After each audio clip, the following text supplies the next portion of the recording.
Thank you for making Saint Central your black and gold home for the New Orleans Saints.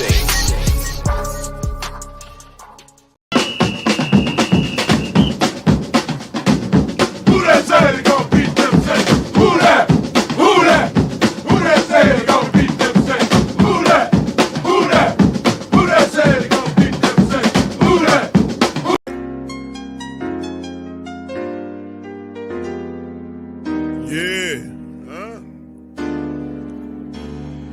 Boogie like Benson, I'm a who that. I'm a who that. Long as I'm living, I'm a who that. Lose or winning, I'm a who that. Sports Coma, yeah, this is where we do that. Where we do that, where we do that, where we do that, where we do that, where we do that. Boogie like Benson, I'm a who that. I'm a who that. Sports Coma, this is where we do that. Where we do that. Welcome, welcome, welcome. Somebody please better help. Running this thing like elf. I thank God every day I'm not a felt. Go to YouTube live with Big Q and the guys. If you ain't ride or die, the bandwagon get flipped. Been marching in, that was way for the ring. I was yelling out your shame for the championship. Bucking on town, duck down. Falcons pluck, get shut down. Panthers ain't much touchdown. The vision really belong to us now. So much hate on the Saints, you could probably tell. Ever since Bounty Gate hit the NFL, when things seem fishy and you probably smell the crooked referees on Roger Goodell. Yeah, running like this and I'm a who that. Every day I'm living, I'm a who that. Lose or winning, I'm a who that. It's the Sports Coma, this is where we do that. Where we do that, where we do that, where we do that, where we do that, where we do that. Boogie like this and I'm a who that. It's the Sports Coma, this is where we do that. You're listening to the Sports Coma with Big Q and the guys on the PRO Media Network.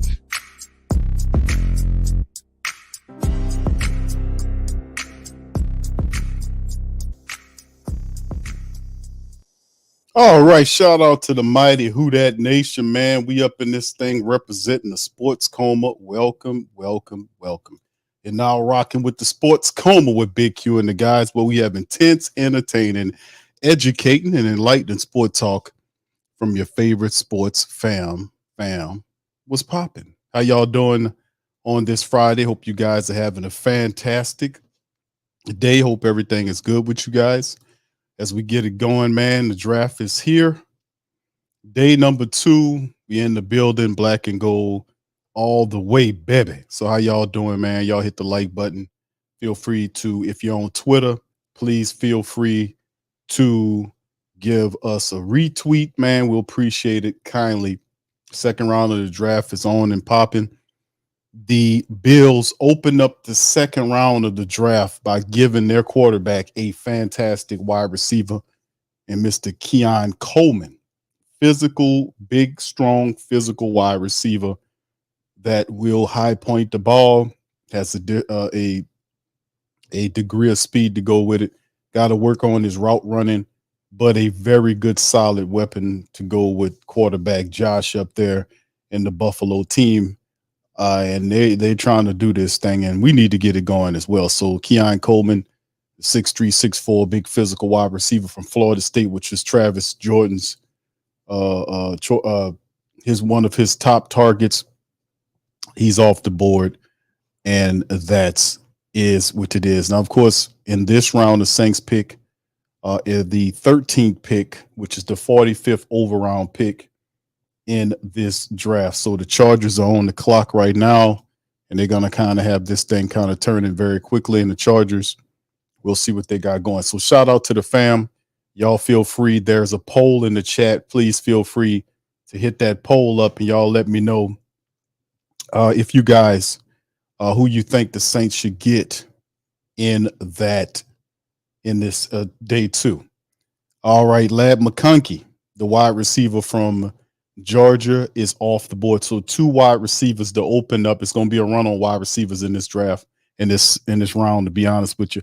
And they get it going. So Lad McConkey from Georgia, a guy, very tough wide receiver, man. Made a lot of catches. Really good wide receiver.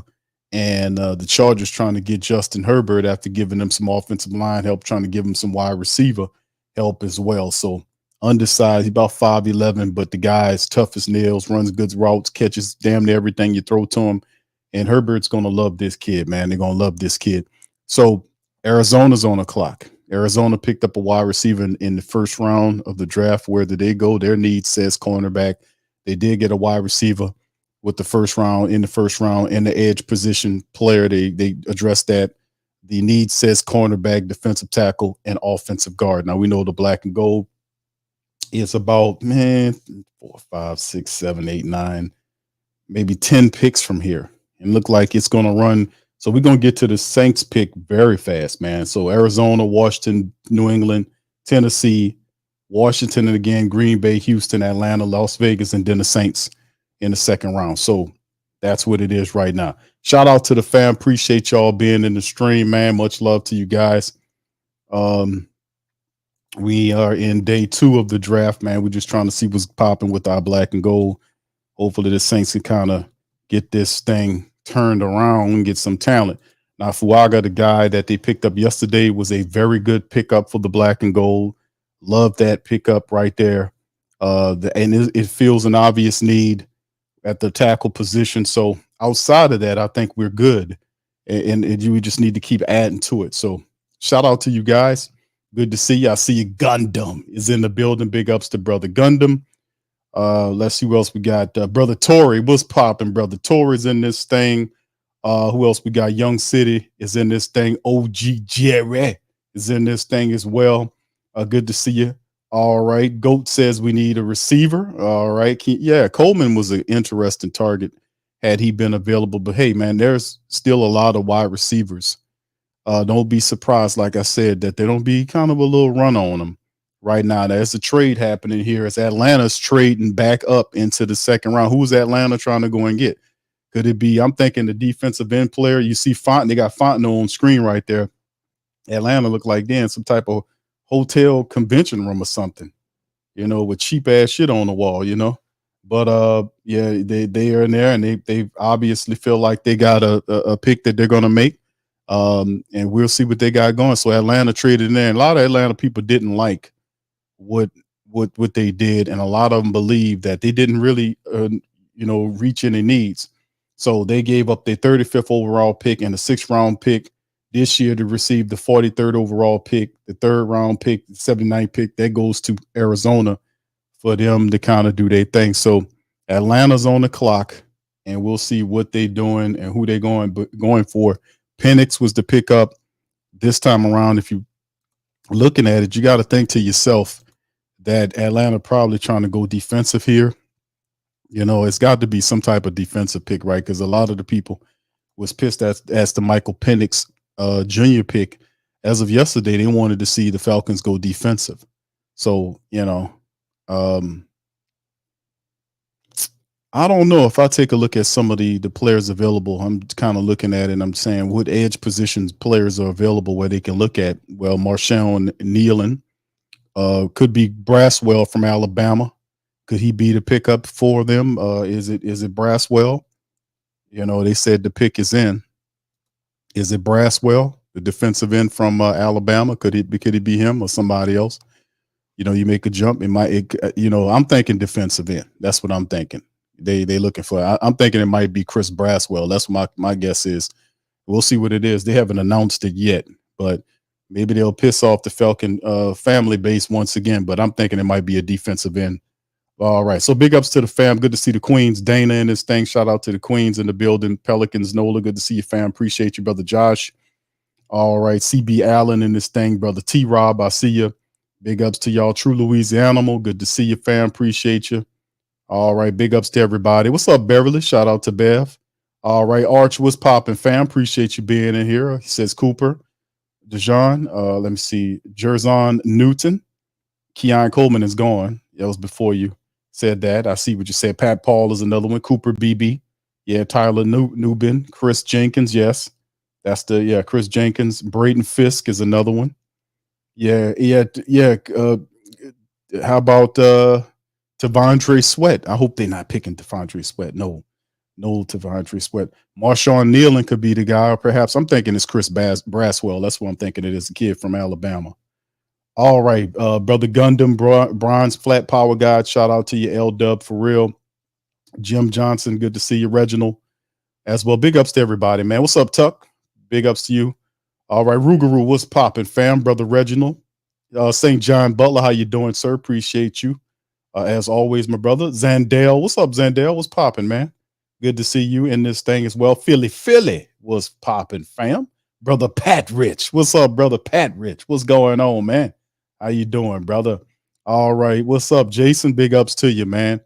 And we'll see. So yeah, the pick is in. I haven't seen what it is, and they supposed to be announcing the damn thing. So let me see if I can refresh it. So it's a defensive tackle. The Clemson defense. Okay, I don't get this one. Roki or Hor. I'm not going to even try to do that. Roki O is what his name is. The big 6'4", 200 and almost 300-pound defensive tackle from Clemson. I heard about this kid, man. But him going that high to Atlanta, you know, boy, oh boy, you mean these people wanted a defensive tackle and they passed up Devontae Sweat in the second round, and it could be because of the DWI. I'm not really surprised by that, but Atlanta, man, they had Devontae. If they wanted the defensive tackle, Sweat was sitting up there. But I anticipate a slide because of the DWI in early April. What's up, Kimberly? Shout out to you. Int My Ninja. Brother Larry, shout out to you. What's popping? Big ups to you. Good to see you in the stream. Chef the Flavor, much love. Good to see y'all, man. Much love to all y'all, man. Tell me about it. How you doing, fam? Good to see all y'all, man. Appreciate y'all being here. Brother KT, what's popping, my brother? Good to see you in the chat. Q, do we trade back or trade up for a third-round pick? I'm thinking I would say trade back, bro. You know what I'm saying? I think that the Saints, there isn't a player, right? I ain't gonna say that it's kind of wide open at this point. Is there a player in the second round the Saints are in love with? You know what I'm saying? Is there a player? If there's not a player that the Saints are in love with, then you could, if another team wanted to pick, kind of slide back several spots or so, collect an extra draft pick so you could fill the gap where you have the third and fourth round. Now, of course, you're going to package picks, two of the five picks, two of the fifth round picks to get back into the fourth round. So that's something the Saints have to do. They have to be kind of filling out to see if anybody wants that pick. If I was the Saints, I would have that pick for sale if I don't have a player that I love. Now, listen, only one player I probably would say at where the Saints will pick up in about 8 or 9 picks from now would be Devontae Sweat. Now, if he's there at 14, I'm taking him. I don't care about that DWI. Saints have a solid enough culture in the locker room where they can be able to kind of do that. But getting Devontae Sweat in the second round, I mocked that guy and said, yeah, the league, he'll slide a bit. If he didn't have that, he probably would have been the pick Atlanta would have made, because I think he's way better than this other kid from Clemson. I've seen the dude could play, but Devontae Sweat's on another level there, man. What's up, Kathleen? Shout out to you. Good to see you in the chat. Big ups to you, brother Earl. Good to see you. All right, big ups to everybody. Yeah, KT, man. Yeah, he traded up for a slot receiver. Hey, bro, whatever they got to do to get it done, brother. They just trying to get it together. That's Harbaugh over there, by the way. Don't forget that. That's Harbaugh over there doing the thing. That's Harbaugh. Harbaugh up there, he trying to get the team together out there. You know what I'm saying? And besides, you remember didn't they trade Keenan Allen? Didn't they trade Keenan Allen? Keenan Allen's gone. They got rid of the Mike Williams. Mike Williams is not there no more. So they got to rebuild that wide receiver core. Tuck says, let the spirit of Buddy D pronounce that one. Indeed. Yes, indeed. Man, I'm not going to even try, man. They got a lot of African players coming in, and some of the names, I can work with some of the names, but some of the names they require some work, And just me right now, man, it's a Friday afternoon, man. Yeah, I got my cup right here full of good juice. Okay. So I really don't want to be trying to go. I'm not trying to go to school, trying to learn all these names. I'm gonna just throw out there, this is Larry O, this is Hakeem, S, whatever the case may be. You know what I'm saying? They're gonna just have to pardon me on that. All right, Shazam, shout out to you in the groove. Good to see you, brother. Sets in this thing as well. Big ups to everybody. Gator was popping. He says we just better pray that Penix doesn't pan out, because if you actually have a top tier, he's going to pan out, bro. He's not. See, the thing is, people are upset with Atlanta because they made the move, but it was a good move to make. It was a good move to make because what they basically did was they're following the Green Bay Packer model, which has been proven to work. The Saints are stupid. I mean, well, let's just bring that back. The Saints are unintelligent in their picking for the future. They held on to Drew Brees way too long. They did not have a plan to replace Drew Brees. He could not play forever. And at the age of 39 years old, they was waiting on Drew Brees to decide on whether or not he was coming back, and his right arm didn't even work. And they didn't. These people are insane, man. They don't have a plan. They didn't have a plan for QB. They was going to ride Drew Brees on his back until he fall out. That's basically what we did. There was no drafting of a young quarterback high, not, a fourth rounder, a fifth rounder, a high ranking pick to bring in to learn underneath Drew. And then when Drew slides out, this other guy is the quarterback. Didn't do it. They're following the Green Bay Packer model, and it works. So, it is what it is there. And of course, you look at the Commanders are on the clock right now. And of course, they got Jaden Daniels. We'll see what they got going. Do they want to give Jaden Daniels some help?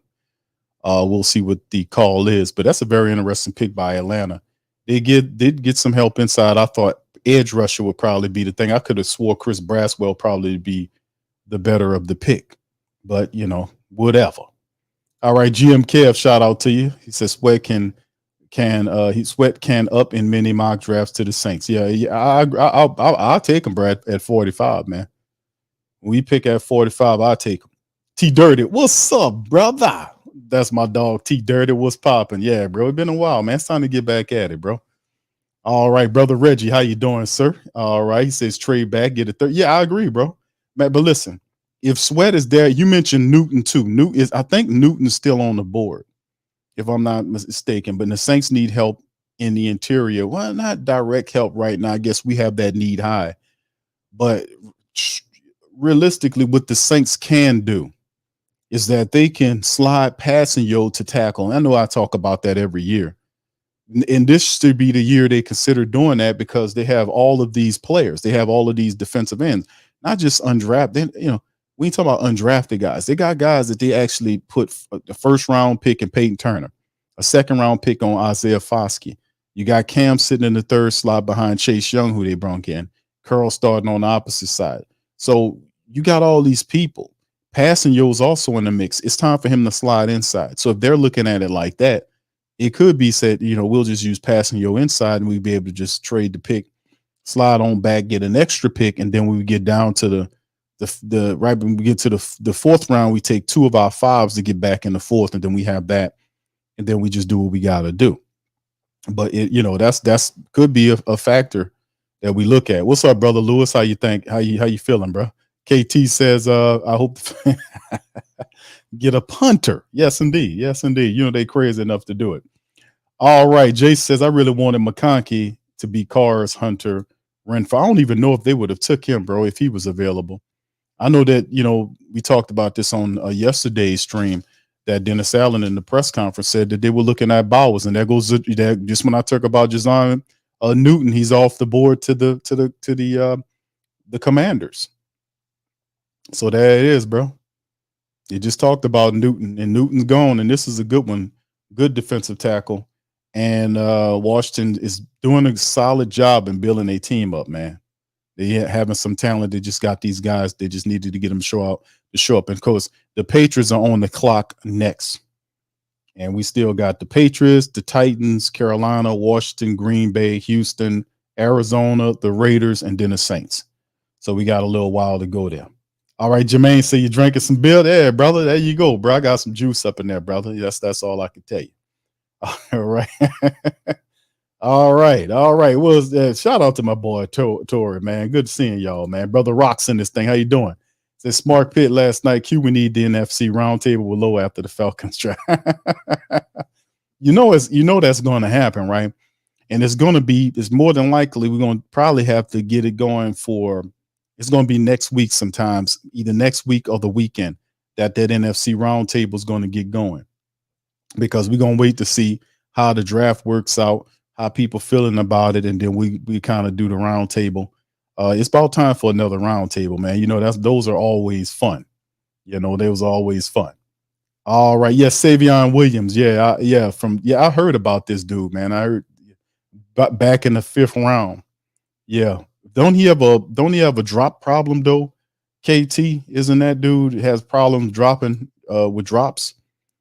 Big Chief says you don't know if it's going to work. The Green Bay model is a bad allergy. Penix is 24-year-olds. He'll be 27. Or you don't know when he's going to play. Who says Kirk Cousins going to play the length of his contract? Kirk Cousins is old and coming off of injury. So realistically, it's a gamble. But the model is it's always been a good model to draft the quarterback behind your veteran.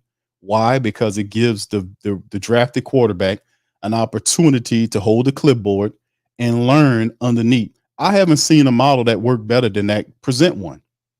Present one. I mean, you can feel free to disagree, but put some receipts up there. Validate your point. What model did you see that worked better than the Green Bay model? I mean, they consistently had year after year, they had great production from the quarterback position. Year after year, the majority of the time, these guys are in the playoffs. You know, they got a couple of Super Bowls out of the model. Don't forget when we're talking about the model, don't forget to mention all of the success and the Super Bowls they had. And of course, Polk gets drafted. Jalen Polk, another weapon with Penix, is now going to the join the Patriots, so they get another wide receiver. Tennessee's on the clock. So remember we talked about when the round starts, say, fam, it's going to be a run on wide receivers. And here we go. Wide receivers coming off the board. What model that you got that's better than that? You don't have one. All right, KT says, look at Devon Valley, 6'5" wide receiver from Utah. I've not, you got me on that one, KT. I hadn't heard about him. All right, Earl says, agreed, wasted opportunity with Breeze not mentoring our next great QB. We had opportunities, man. They didn't want to pull the trigger, is what I'm saying. We had opportunities to get talent in the draft, and some of these guys we refused to pull the trigger on. You refuse to pull the trigger on, they kicking your ass every year. You can't beat them. You can't beat Lamar Jackson. You barely beating the Deshaun. I mean, whatever these quarterbacks, even Patrick Mahomes boys who Peyton swore he was going to draft. If he really wanted the guy, he would have went up there and got him. You don't think they heard something like, hey, man, you better jump on that? The Chiefs looking at your pick. Dude, I'm not going to be sick. If I know I want that guy and I feel like that guy's a top talent, I'm not going to sit there and just wait for him to fall to me. If I got to go up to get him, I'm going to get him. I got to go and get him. But it wasn't just that. It was year after year of missing time getting these quarterbacks. And now we sitting up here. We wouldn't have $150 million problem if we had did that. I'm just saying. It is what it is. I have not seen one that works better than that, man. I'm sorry. All right, James says, Q, that's what I'm telling people for weeks. Falcons going to get a QB. Everyone playing chess with the position is the most important. Penix was a smart move. They'll give us hell when he plays. Exactly. Atlanta don't like it right now, but these people are looking down the line. Kirk Cousins is a older quarterback who's coming off a major injury. You don't know what he going to do in terms of if he going to get hurt again. Remember what happened with Aaron Rodgers? Aaron Rodgers with the Jets, he older quarterback. I think the first series of plays he's hurt for the season. When you get these older guys that had injuries, you don't know how that's going to work. That's why Atlanta, who got his medicals, that got all the information that we don't have about the quarterbacks, the medical department, they could pull up all of the stuff. They know his whole full medical, in which we don't know.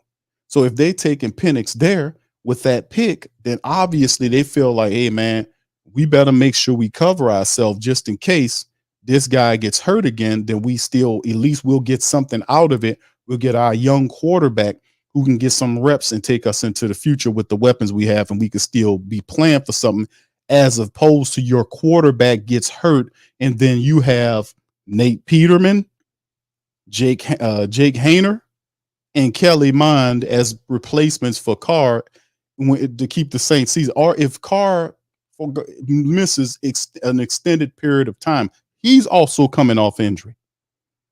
If he gets hurt and have to miss some games, do we have a quarterback in the building that can win an extended period of games until he can make it back?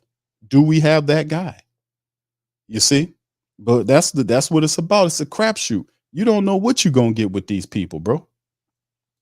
Kevin says, "What's up?" GM Kev says we might go Q corner Q. All right. David says Q might need to sound check. Your audio skipping. Am I skipping, fam? Y'all let me know, man. Y'all let me know how I sound, fam. Am I sounding all right?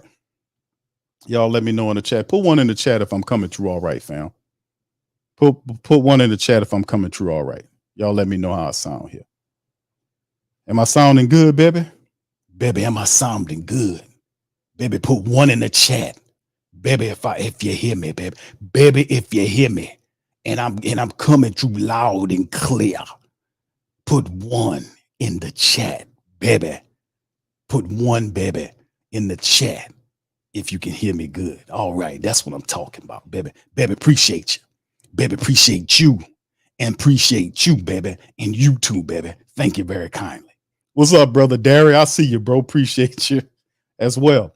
But listen, man, all I'm saying is, man, we had an opportunity, man, to kind of sit back. Yeah, you're right. That dog for bird. Nah, baby.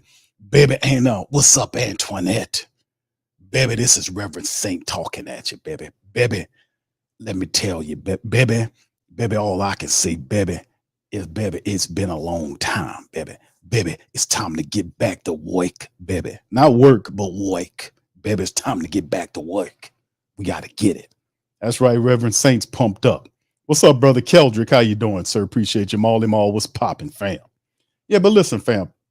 All I'm saying is, you know, when bro, listen, Atlanta mad, but they'll be up in there calling Fontenot and the other guy a genius. They spent a lot of money on an old quarterback. Now, like I said, it's a crap shoot either way, but they have more insurance to protect something if it goes wrong on their side than we do. I'm just calling it out. They have more insurance that we don't want to have competition in the QB room. We don't want to put any competition. Now, I'm trying to disparage Nate Peterman, but you know, I don't know. But it is not a long-term solution here. It's not. You know, so we'll see, man. Yeah, the Wolf Man. All right. Oh man, Tavontre Sweat's off the board. Them damn Titans, man. They got the guy, man. Tavontre Sweat is off the board, man. See, that's who Atlanta should have took, man. They should have took Sweat. You know, don't they got Keith Sweat from Atlanta? Oh, I don't know. But anyway, Tavontre Sweat's off the board, dude. Damn. Oh well. Sweat's off the board, man. There goes Sweat. That's right, T-Rob. We was just talking about it, bro. I'm gonna have to shut my damn mouth, bro. Remember yesterday, every damn time I talked about a player, if the damn dude get drafted by the next team, I'm gonna have to shut my damn mouth when they're talking about this and kind of keep, because these guys, like Sweat was a guy that I really wanted the Saints to get. Now we still are about 7 picks away. And I don't know exactly what the call would be in terms of the guys, but I don't know if there's a solid like day 2 pick who you can look at. If I was forced to pinpoint and say, Q, what's the next biggest need? People say, Q, we need a wide receiver there. I mean, they got quite a few wide receivers, but you know, is it really a need, the next biggest need? I don't think it's the next biggest need. I really don't think so. I know offensive line is still an issue. They still need some help on the offensive line. I'm not saying take 2 offensive linemen back to back, but it wouldn't be such a bad idea if they did take another offensive lineman to kind of fortify some stuff. But I mean, cornerback seems to be somewhere they can go. Why cornerback? Because you can get a really good cornerback at 14, a guy that can be a dime back for you right now. And if injuries started to happen to your cornerback lineup, the guy can be ready for action. So I kind of like the cornerback situation. People was telling me, Q, we need to go after another defensive end. I'm not going to say defensive end. I think later in the draft, perhaps you could probably throw another guy. That's why I threw out Javon Solomon in the mock drafts later on, you know. But I don't keep adding defensive ends, you know, for what? They already got people. And that's the Saints are not. It's a rationale. Like, let's just keep getting them and keep throwing it at the wall until it stick. No, we can't do that. Don't make any sense because you spent money on Chase Young. You got to see what he gonna do. You still got whether or not you like it or not. You still got Cam Jordan there. Then you have two defensive ends that have to be able to show their value. You got Peyton Werner, who's a first-round draft pick, and Isaiah Foskey, the Snowman, who's a second-round draft pick. So you can't keep drafting defensive ends. It don't make any sense. And you got other positions that need attention. You need a safety of the future next to Jordan Howden. That's a good pick. You can use another cornerback because you really need another cornerback while what's his name? Isaac Yiadom going to San Fran. You need another cornerback, so that can be a need. You still need some help on the offensive line for depth purposes. You can use another wide receiver, so depending on how the Saints look at this stuff, me personally, I don't see a player, and there go the Rams, took another really good, solid defensive end, Braden Fisk from Florida State. The Rams are building up that defensive line. They had Javon Curse, they took, and now they got Braden Fisk from Florida State. So they got two Florida State guys there. Curse said, man, draft my boy Braden Fisk. Yeah, that is. So you got two Florida State guys playing with the Rams, man. How about that? He got his boy up there with him, So if you're the New Orleans Saints, I mean, you could afford to trade this pick to accumulate more picks, and hopefully that's what they're doing. They're looking on trying to see if they can sell the pick. But if they can't sell the pick and get something that they want, my call would be get a cornerback. I would say draft the cornerback. I really would. Now, defensive tackle is also a position too. But like I said, depending on how they're looking at it, with when you see our guy Floyd with sweat sliding off the board, you can afford to kind of get a D tackle in the third round or the fourth round because they got quite a few of them the Saints mocked and like the kid out of North Iowa. He's another dude that could be available, and he won't get picked until probably third or the fourth round. So we'll see what's going on there. All right. So anyway, all right. Yeah, Fisk. Yeah.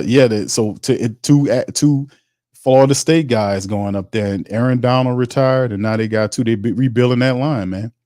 That's got to be pretty fun if you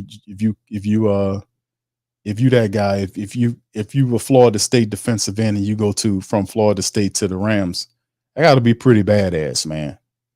You're going right to a spot where you're going to have an opportunity to start for the Rams. They're trying to keep that pass rush and that defensive line intact. Philly's on the clock. The pick is in, and we'll see what Philly got going on. Remember, they picked the cornerback last time around. They got other needs. They might go offensive tackle here. We'll see what's going on. Yeah. All right. Saints for Life say he's a 3 technique. Yes. Thank you for that, bro. KD says he tried telling y'all we can say names. Everyone we want is basically gone. Yes, indeed. So KD, you thinking like, hey man, trade it back, take it and trade it back, get more picks. How about good call, Ramsey? Kool-Aid. Is Kool-Aid McKinstry still up there? Hold on, that's a good one there. Is he still up there? Hey, Kool-Aid, is he still up there? He sure is. Damn it. I just said his name. You know what that means? Philly gonna pick. No, they ain't gonna pick him because they took a cornerback last. So yeah, he should be safe. But yeah, there's some guys still on the board to look at. Kool-Aid McKinstry, but we still several picks from where the Saints need to be to look at them. TJ Tampa. That's one of me and KT was talking about. TJ Tampa from Iowa State's another guy there. You need a tackle. Big Chris Jenkins. That's the son of Big Jenkins used to play for Carolina. Mason Smith he's an LSU Tiger, which means the Saints won't draft him. He's still available on the board. Tyler Nubin, who's a safety that can help us. Also from Minnesota. Could it be a Minnesota connection with Jordan Howden? Could Tyler Nubin be a guy that they pick up as well? Because we could use a safety of the future. So there's a few things out there that we can look at. I don't know if we say running back. You see Trey Benson, is it still available up there? I don't know if we go running back and all that kind of stuff, but there's still some people still available that's out there that could help you if you need some wide receivers. Jalen McMillan is available out there. If you need another offensive guard, Christian Haynes from UConn is available. Troy Franklin from Oregon. Cornerback Mike, what's his name from Michigan? Mike, how you pronounce that name? Senristril. I don't know. I probably butchered the hell out of that, man. I'm just say Mike S. I'm just gonna say Mike S. Yep. Or Cooper Beebe is still available. I know KT them threw that out there. So there are quite a few people. Jerry Rice's son, Brendan Rice, is still available. I don't know if he goes. Probably go later on. Cam Hart, the big cornerback from Notre Dame, he's another interesting character. So they got quite a few people that's still available when the Saints go. To be interested to see which one of these players the Saints will be more inclined to look at. As you take a look at some of what they will call, what some of them will call us the Saints' needs or key needs.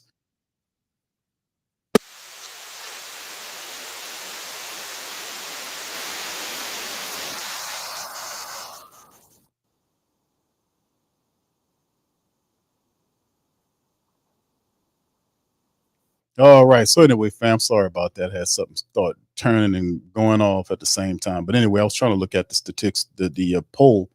Right now we have over 180 plus people on the poll. And I asked the question, which position should the Saints address on day 2? I put wide receiver, cornerback, defensive end, and safety up there. Man, are overwhelming, almost 200 people. Shout out to you guys in the building for voting on the poll. They over 100, almost 109. They're still voting right now, almost 200 people. They said 59%. It's tough to go against the nation, but 59% out of the poll said wide receiver should be the next position the Saints a target. Next position.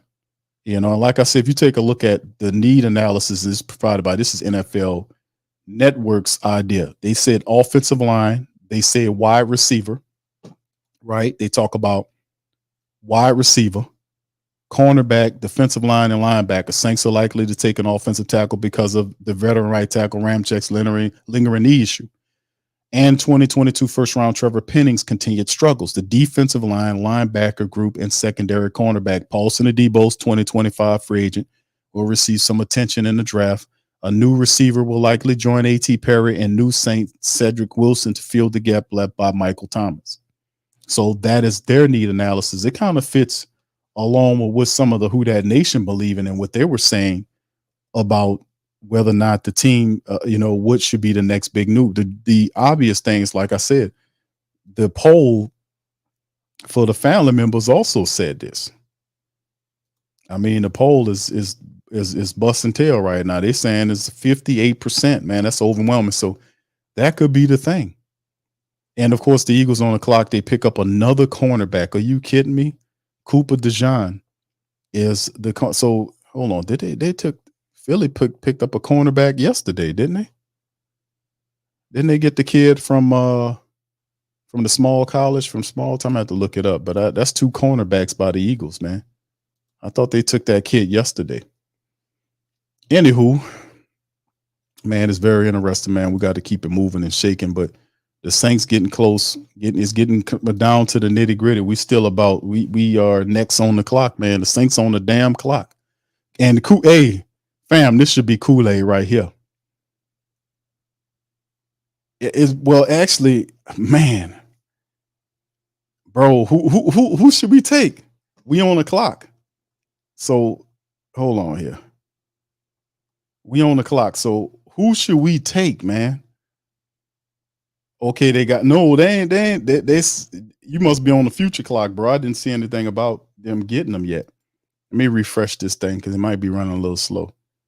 They saying that the pick ain't in. The Saints, I guarantee the clock is running. The Saints trying to work on getting out of that pick. Kool-Aid McKinstry will be a solid. Either one of these guys that I'll be happy with. Let me put it up on the screen right here. They got Kool-Aid McKinstry as the cornerback there. He fits the Saints' need. And then you have Adonai Mitchell from Texas. Either one of these guys would be good for the black and gold. Who do you guys like? Young City says, cool. Okay. Big Chief says Chris Jenkins. Okay. All right. It's going to be in the pick's in. Saints got the pick is in. Okay. All right.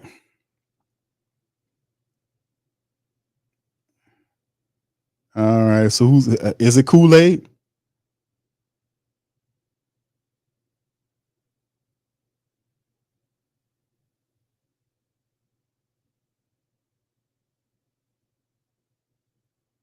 I don't know. It might be a secondary. Remember I was like, man, we need a cornerback. We'll see what the Saints do. The pick is already in. They haven't announced it yet, but I hope it's Kool-Aid McKinstry. I'm gonna be honest with you, fam.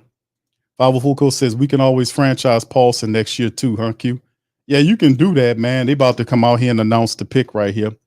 It's Taysom Hill. Taysom Hill's out there to get ready to announce the pick, man. So it's Kool-Aid McKinstry, fam. We got Kool-Aid. Kool-Aid McKinstry is Kool-Aid, man. We got Kool-Aid, brother. Maul must have the extra. He in the future with his set, man. All right, Kool-Aid. It's Kool-Aid, family. Kool-Aid McKinstry. Solid player, man. Good size, physical cornerback. Out of a good program, obviously. And like I said, fam, I was like, listen, the Saints need a cornerback because, like I said, when Isaac Yiadom is not there, the Saints need a cornerback because if Laddie Daddy is disgruntled, he won't be here no more. You need that security. If injuries happen, like we happened with Laddie Daddy last year, you need that fourth cornerback. Fastly becomes the third. I'm telling you, it's almost like, that fourth cornerback, which should be Kool-Aid McKinstry, will step in there and he can really make something pop for you. So I applaud this pick by the Saints, getting Kool-Aid McKinstry, very solid player. And I absolutely love this pick, man. I love this pick. 6'1". They got him listed at 5'11". 6'1", 195. Like I said, with Alabama, played at Alabama. Didn't have a lot. Had two interceptions over his career, but he's a guy that can really do some positive stuff for you. And like I said, love the pick. Physical cornerback. There's some stuff he needs to work on in his game, but Joe Woods got a lot of potential and talent to work with in Kool-Aid McKinstry. Let me tell you something. He don't have no confidence issues. He's a guy that's a ball player. You get in there and work his ass off for you. He made some plays for Alabama last year, and Kool-Aid's a good pick for the Saints, especially for that secondary. So we talked about, like I was talking, we talked about corner, and I just said, I was like, yeah, fam, I think corner should be. We talked about that, drew that corner out there, because the reality is, man, listen, man, fam, listen, bro, I'm telling you, that cornerback position gets really, really thin, really fast if injuries happen to either one of our starting three guys. Either one of them, that modified nickel package rolls those three guys out there, and if one of them missing, that dime back has to step in. So I feel pretty cool about McKinstry being the dude to be the one to get in there. So let's kind of do a little breakdown on Kool-Aid McKinstry. It might be the coolest nickname you got on the Saints team right now. To be honest with you, y'all tell me what y'all think. Kool-Aid Kool-Aid McKinstry probably be the best one. They saying he 5'11" and a half, almost 6 feet tall, 32 inches on his arms, 200 pounds. And McKinstry is the guy. A lot of stuff going on in 2023. First team Associated Press All-American, first team All-SEC cornerback. Started 14 games, had 32 tackles, 2 tackles for a loss, 7 pass breakups. His first name is JaQuincy. Grandmother gave him the nickname Kool-Aid because his smile reminded her of the Kool-Aid man. Now y'all know the background. All right, so Kool-Aid McKinstry. Overview: 3-year starter with former 5-star prospect with quirky name and consistent game. McKinstry is patient and well-groomed in matching the outside release, riding the inside release from press. He's confident to handle his business on the island and is able to stay in phase as the route travels vertically. He's not overly fast, but does play with plus acceleration to close out crossing routes or make aggressive plays on the catch point. As with most corners, McKinstry will need to transition some of his open field hand usage into quality footwork to avoid downfield penalties. He's more aggressive in coverage than he is as a tackler, and he could find himself forced to prove his toughness in that area.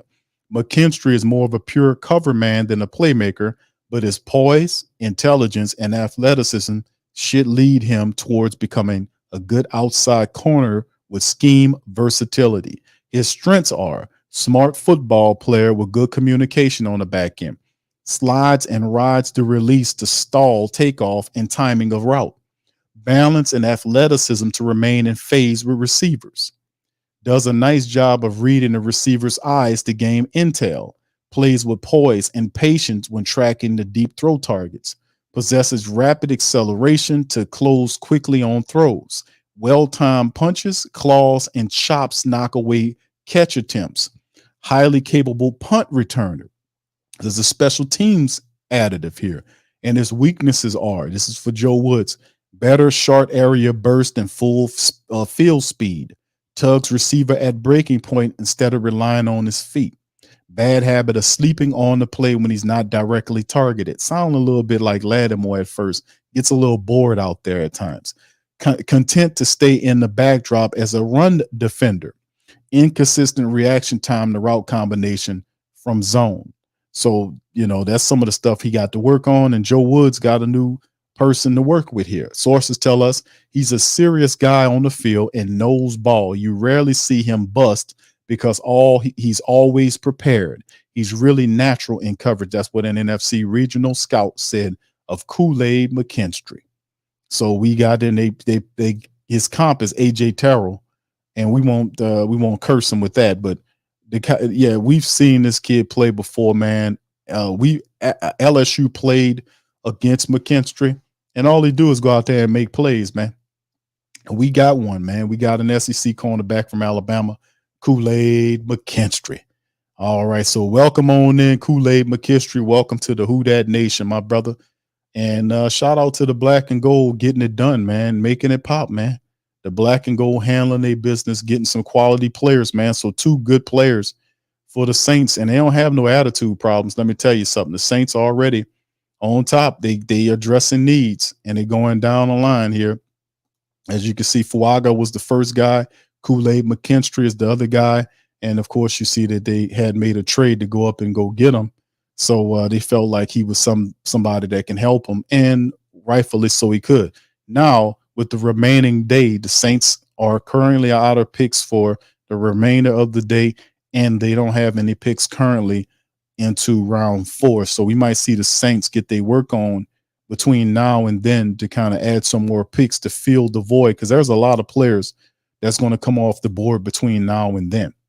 So shout out to the Black and Gold, man. They making it pop, man. They doing some positive stuff right here, adding 2 talented players to the board. We started off, we got Talisi Fuaga, the big tackle prospect, the fill a need, and Kool-Aid McKinstry to be our dime back. And eventually, if injuries occur, we get him to climb up there or whatever else we need to keep our secondary strong. So pretty good, solid picks for the Saints at this point. I'm pleased with this. All right, let's hear from the fam, man. Y'all heard the breakdown on Kool-Aid McKinstry. What you guys think about it, man? What y'all guys think about old Kool-Aid? Hey, Kool-Aid McKinstry doing his thing. All right, Willie says, shout out to Willie, says, got some Kool-Aid and gumbo in New Orleans. There you go. CB says they didn't give up 3 picks. They gave up a 5th and 6th round all to move up 4 spots. All right, thank you, CB. All right, Lewis says, we're not trading Lat. We just need good backups. Y'all remember before Laddie? 7-9, 3 straight. Yes, indeed, bro. DJ D Smooth, how you doing, sir? Said, I don't think they needed to trade up for that. All right. Yeah, McKinstry is a baller, bro. Brian says, Saints not gave up the 45th and the 5th and the 6th pick. LOL, that wasn't a lot to move up. All right. Yeah, and I still think they're not done, fam. The Saints are not done moving and grooving, man. They're not done moving and grooving. They are not done moving and grooving. So, yeah, all right. So, hold on here. But that was a good pickup. I got to give them that, man. All right. So, anyway, let me see if I can give y'all a breakdown on the picks that you trade. The Saints traded the 5th and 6th round picks, which are 168 and 190 to move up from 45 to 41. So, they traded the 5th and the 6th, 168 and 190. to move up from 45 to 41 to get Kool-Aid. So, that's one of the things that they did to move. I wouldn't say that's too much to go and get him, man, but they still got a bunch of picks remaining. The Saints still have a lot of picks remaining. They still got a lot of picks remaining. And like I said, I don't think they were going to use all of these picks. I think the Saints are going to try to do their best to try to get as good value as they possibly can, because they still, the picks that are remaining for the Saints currently, let me put it on the board for the fam. The picks the Saints have left, they still have three fifth round picks, 150, 170, and 175. They got a 6-rounder, 199, and a 7-rounder, 239. So there you go. Now, do the Saints still try to get into the third round? Do they still, to the fourth round, do they package something to move in or move up to try to see if they got players that's available they can get? Or did they just kind of sit back? I think there's another trade in here that the Saints will probably pull off. If not today, probably tomorrow, to try to move up a bit. I think there's still a play here for the Saints to kind of move up and try to get some value, because they definitely could use another safety. They can use another offensive lineman. They can use a wide receiver. They can use some depth right there. So do the Saints just sit back with the remaining 5 picks they have?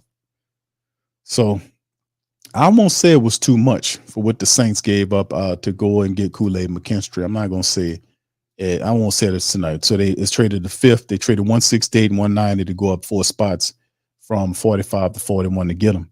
I ain't going to say that was too much for them to do. I still think they got some trades left for them to pull off, though. Maybe a trade. Let's just say trade. Maybe one trade remaining. All right. So anyway, right. KD makes a good point. If you want starting calibers now or never. Yeah, they see this guy, Kool-Aid McKinstry. They see him as a potential starter down the line, of course. And like I said, for the family members, like, I don't know about McKinstry. Fam, listen, and I know the Saints operate the modified nickel the majority of the time, at least 95, 96% of the time, if not higher than that. So you basically have 3 starting cornerbacks. If one of those guys get hurt, you got to bring the dime guy in. Guess who the dime guy in? It's McKinstry. So even though he's listed as he'll be the 4th cornerback on your depth chart, that changes rapidly if injuries happen to your top 3 guys. So just think about it like that. And, like I said, it's also a thing when you look at Paulson and Debo with his free agency come up, because a lot of that play into these picks too, with them looking at. So think about it like that's what I was saying. Like when I mentioned, I was talking about before, early in the show about cornerback. I'll say, fam, I think we need a cornerback. Isaac Yiadom was a guy the Saints like. He went to the San Francisco 49ers. If Yiadom was still here, I don't think the Saints, if they signed Yiadom, I don't think McKinstry would be the pick. I think it'll be something else. But McKinstry is a good, solid pickup for the Saints. He really is a very good, solid pickup for the Saints. Good, solid cornerback. So, I think the 2 players the Saints got right now, damn good picks. We just need to turn it into something. All right. CB says Saints stole Kool-Aid. Yeah, indeed, bro. Kool-Aid is a solid corner. I'm telling y'all, man. I'm telling y'all. Paper Chaser says Debo walking in the free agency. Could be, bro. Could be. Remember the Saints over the neck. Remember this too, fam. Remember what's going on with this stuff. The Saints have this year and next year. They already told you guys. They told us all that they were going to be conservative. They're not going to be spending like they usually spend over this year and next year. Why? Because they can't do it. Because the cap, all of the dead money and the dumb and bad contracts that the Saints have signed is kicking them in their backside right now. So over the next, they won't be totally gone in 2 years, but a lot of the money is going to come off there where it can be. Hopefully they'll work it back to the black. So it's kind of it's not a total reset that you witnessing. It's like a mini reset to a degree, because they can't spend the kind of money that they want to spend. So they got to kind of hold off spending big time dough on, going out and getting a veteran offensive tackle to fill the blindside position. They're forced to work through the draft because the bad money contracts, the dead money, and all the stuff that he was doing with the kick the can crap. That happened for years. And we're not going to get out of that in 2 years. That's why we have only one of these veterans that they signed has a 2-year contract, and that's the wide receiver we picked up from the Miami Dolphins, Cedric Wilson. Everybody else is on a 1-year deal, including Chase Young. Everybody, they only signed one dude with 2 years, and that was him, and he got him for cheap. All these contracts are pretty, you look at what Chase Young contract is, they're relatively cheap ass deals. The Willie Gay contract, that was a 1-year deal, and people like Willie Gay, but it's still a 1-year deal. Why they doing that? Because they are cash strapped like a dog. All that manipulation has come back to bite them. But like Mickey will tell you yourself, hold on, I'll kill. Hold on, let me tell you something. That was COVID. That was C-19. That would really hurt us. That messed with the cap. And when that was, Mickey, how long ago was that? Oh, that was 2020. What year are we in now, Mickey? I don't know, 2024, of course, man. Yeah, well, I don't mean anything. That really what did it. No, what really did it was the fact that you was signing all these crazy contracts with the kicking of the can and trying to buy players that you couldn't afford to do. And now you're forced to work through the draft in cheap and expensive veteran contracts to try to get the team into a better position. So now, after all of this, and I mean years of cooking the books, like I always say, cooking the books and kicking the can, years of cooking the books and kicking the can has finally caught up with the Saints over the next couple of years. Also, remember, the next couple of years, Paulson Adebo's contract comes up in 2025. So can the Saints afford to keep Paulson Adebo? Would they be able to afford to keep him? Perhaps Kool-Aid McKinstry has the answer to that question. His pickup. It provides, because you can't keep everybody. Who knows? But it does give you some options just in case you can't come to an agreement. You got Kool-Aid McKinstry over that'll be 2 years in by the time we get to there. So all of that has to be factored in if you think about it. So the Saints, they're looking at everything, man, when they make these moves. And I, like I said, again, I just won't go on the record saying I like the contract. I mean, I like the signing of this kid. I think he is terrific. Carolina on the clock. They pick up a running back, Jonathan Brooks from Texas. So they get their guy there as the Carolina Panthers keeping it moving. They get a running back there to help out Bryce Young. And we just keep it moving. So there you go. Are the Saints done for the rest of the night? I don't know. I think, are the Saints done for the rest of the night? We'll just have to see what's going on. Here's the Saints pull late, do their thing and bust their move. So there you go. All right. So we'll see, man. That's pretty cool, man. Pretty cool nonetheless. All right. So anyway, let's keep this thing bucking and going, man, as we looking at Jonathan Brooks from Texas. They get a little power runner. The Saints will have to deal with. We still need defensive help as well, so we'll see. K-Man says good value. Are they? I think, Nicholas, they might very well be, man. After making a trade to move up, they gave some picks to move up there. They might be very well done for the day. But in terms of them tomorrow, I mean, they have 5 picks remaining. Let me kind of recap the picks that the Saints currently have. And let me put it on the board for the family members to remember. These are the picks. Remember, they gave up what I said they gave up to move up, 2 to move up, 4 spots to get Kool-Aid. And what they have remaining is pick. They got the pick 150 in the 5th round, 170 in the 5th round, 175 in the 5th round. So they still have 3 picks in the 5th round, 1 in the 6th round, 199, and the final pick in the 7th round, 239. So the Saints overall, they have 5 picks remaining. I still think there'll be something where the Saints try to move up. But usually if you're trying to do that, that probably will take 2 more picks to move up into the 4th round. And that'll basically leave the Saints with 4 picks, which would be whatever the pick, like you give 2 to get to the 4, then you have 1 in the 5, then 1 in the 6, and then 1 in the 7. So I still think, and I do believe, that there should be another trade. Maybe the Saints package picks. Maybe one, try to keep 150 and try to package and get 170, 175 to kind of move up and do something. I don't know. We'll see how it all goes, but I think the Saints still have a card to play. They have 5 picks remaining, still 3 5th round picks, package 2 to get back up in the 4. Then you have 4, 5, 6, and 7 to close out. And you just do the best you can to fill out whatever spots you can and then shift to the undrafted area after the draft tomorrow afternoon. So, I mean, that might be the call. The Saints might have just simplified their draft here. They might have just simplified it. All right. Anyway, all right, let's keep it going, man, as the Giants are on the clock. And our adversaries keep doing their thing. All right, let me kind of put the draft screen back up there too. Very interesting, man. All right.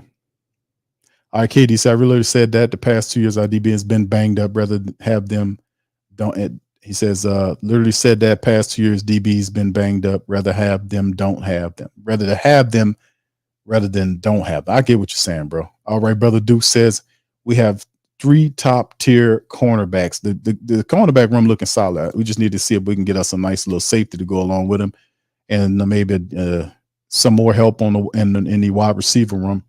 Another playmaker there can help. Brian says you can never have enough cornerbacks. LL, we finally have some change to pay a Debo next year. You would hope, you know. Abe says this is a Lattimore Debo's last season as a Saint, drafted their replacement a year early. Yes, indeed, Avis. Shout out to you. All right. All right. Can you too? Says, who is your fourth left guard? Fourth left guard? I don't understand what you're asking. Can you too? You might be asking somebody in the chat there. I'm not sure, bro. All right. Ransom Antone said, I believe they will trade Marshawn to get in the third. They will get a 3 or 4 for him. I don't think they're trading Lattimore. I think they asked Mickey Loomis about that, and he was non-committal about that. Dennis Allen said he's a part of our team. Mickey Loomis basically said the same thing. I don't think Lattimore's for sale, man. I don't think he's for sale.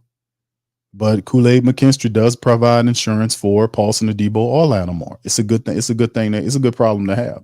You would try to make sure everybody's good. But once again, it depends on, you know, the Saints overall. Can we get this team to win? Could we finally win something? Could we finally break the 3-game, 9-playoff streak that we've been having and be able to get the team into the playoffs? Because I think that's what all these veterans want. The veterans want to play they want to get in the playoffs. They don't like all of this losing and not making the playoffs. They don't like it as much as we do the ones that really want to win anyway. You know, Lewis says, I'm good with trading these year's picks as long as we have a clean slate of picks next year. And we have servable players from this draft. Indeed, bro. More of a patient approach, right? Which is, don't surprise. I'm not looking for the Saints to be extravagant in this draft. Like I'm not expecting them to be extravagant in free agency, right? Mickey Loomis basically threw cold water on that.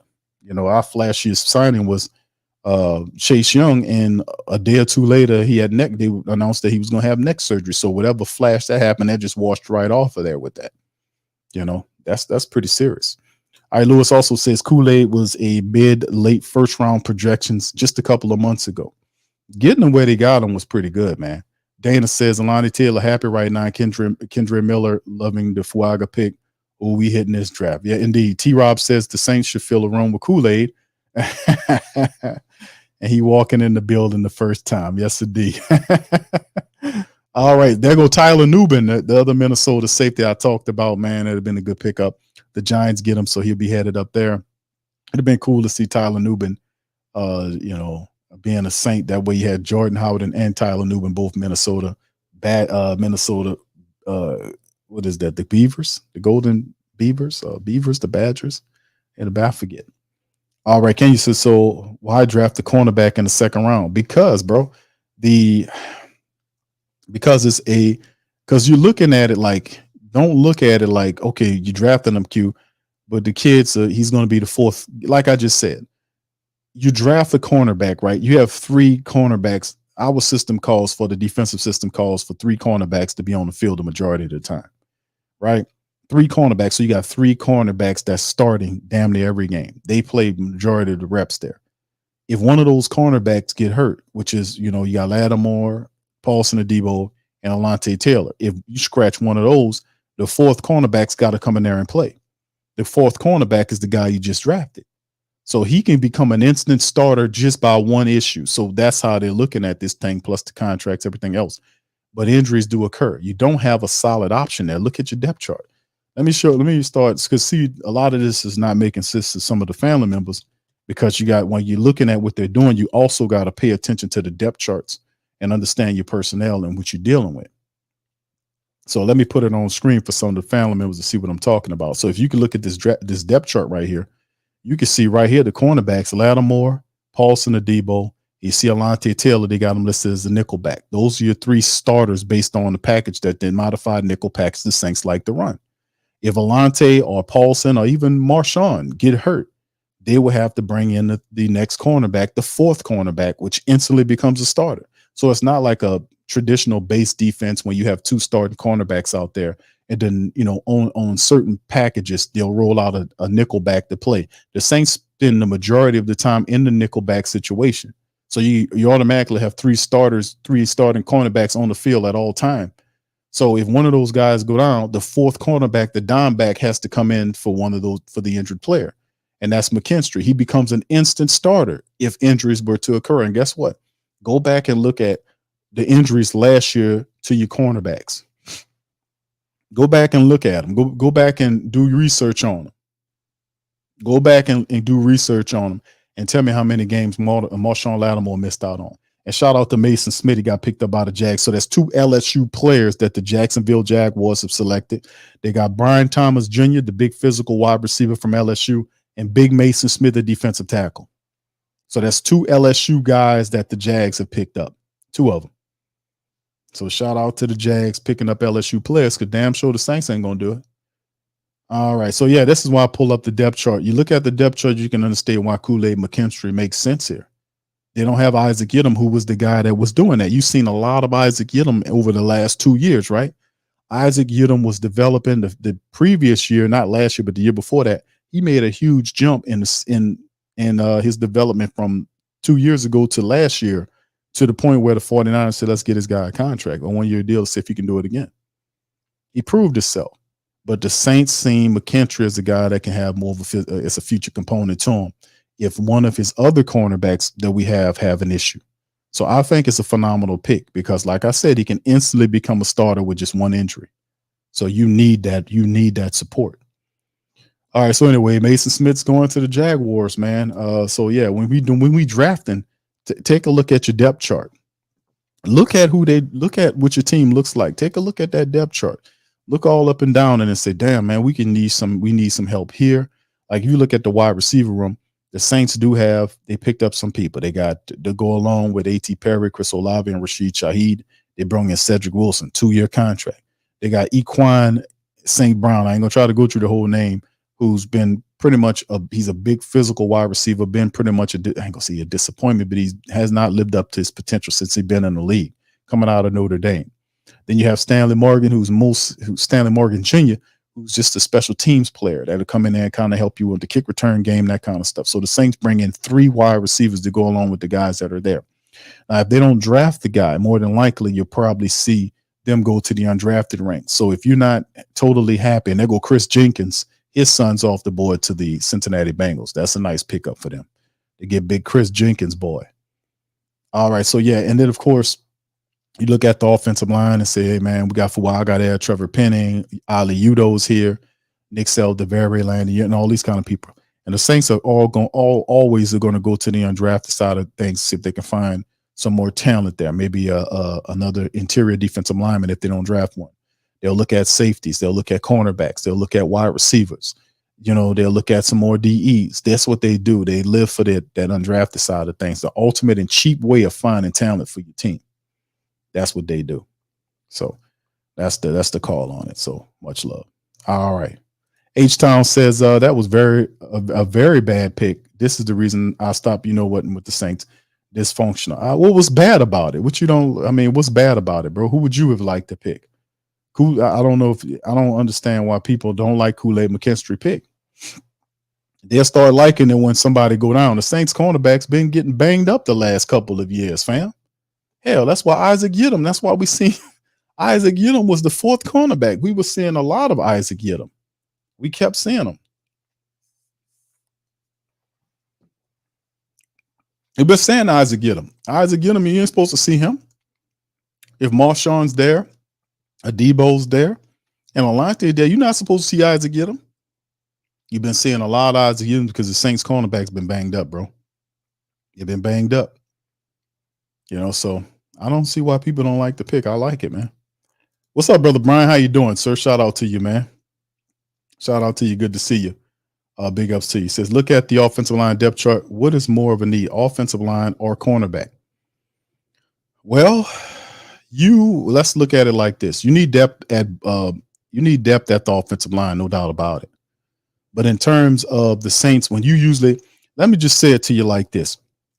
When you drafting, like the rule of thumb when you drafting players, usually the first pick and the second pick are starter spots, right? Now, we knew that the offensive tackle Fuaga is going to start somewhere. They're not committal about which side it will be. It don't matter. He's going to be a starter.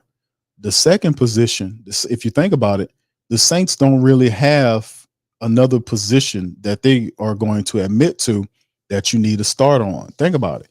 The only up for grabs position right now is that tackle position where Fuaga was, and he filled that. Any other position that the Saints need a starter at, you can say, well, they can use another right tackle. In their minds, they have the right tackle, and it's Penning. If Ramczyk can't go, it's Penning. People say, come on, Q. You don't believe Penning's such a bro. Listen, all I'm gonna refer you to is the Cesar Ruiz description. When Cesar Ruiz was drafted to be a center, I've said this before, and I said this applies to Trevor Penning. And to be honest with you, Cesar Ruiz had it a lot harder than Penning, because what ended up happening was he had to learn to play an entire new position that he wasn't familiar with. He went from center to guard. It's a difference. Penning, if they're asking him to play either position, whatever side it's going to be, is still a tackle. You see? So even if it's an adjustment from right to left, whatever it is, I actually want him to be on the right side. I think Fuaga should be there, but it's based on what Kubiak wants to do in Benton. The offensive line coach thinks should be the best fit. But usually the rule of thumb is you're going to draft a player with the second round pick that ultimately will become a starter. You don't just take a second round pick just to be a guy. Now, the Saints took McKinstry because, like I said, the Saints cornerbacks have been banged up. So you are going to see, even though he's not going to be an outright starter, but soon as guys get hurt, because it happens every year, you're going to see cornerbacks miss a game or two. You're going to see Kool-Aid step in that thing, just like you've seen Isaac Yiadom step in the door. He going to play, and he going to validate the drafting of him in the second round. And I say that'll be more than you could say for him than you could say for Isaiah Foskey, who's buried on the defensive depth chart. So that's the best way I can see it. Usually when you picking that high, you're trying to get starters.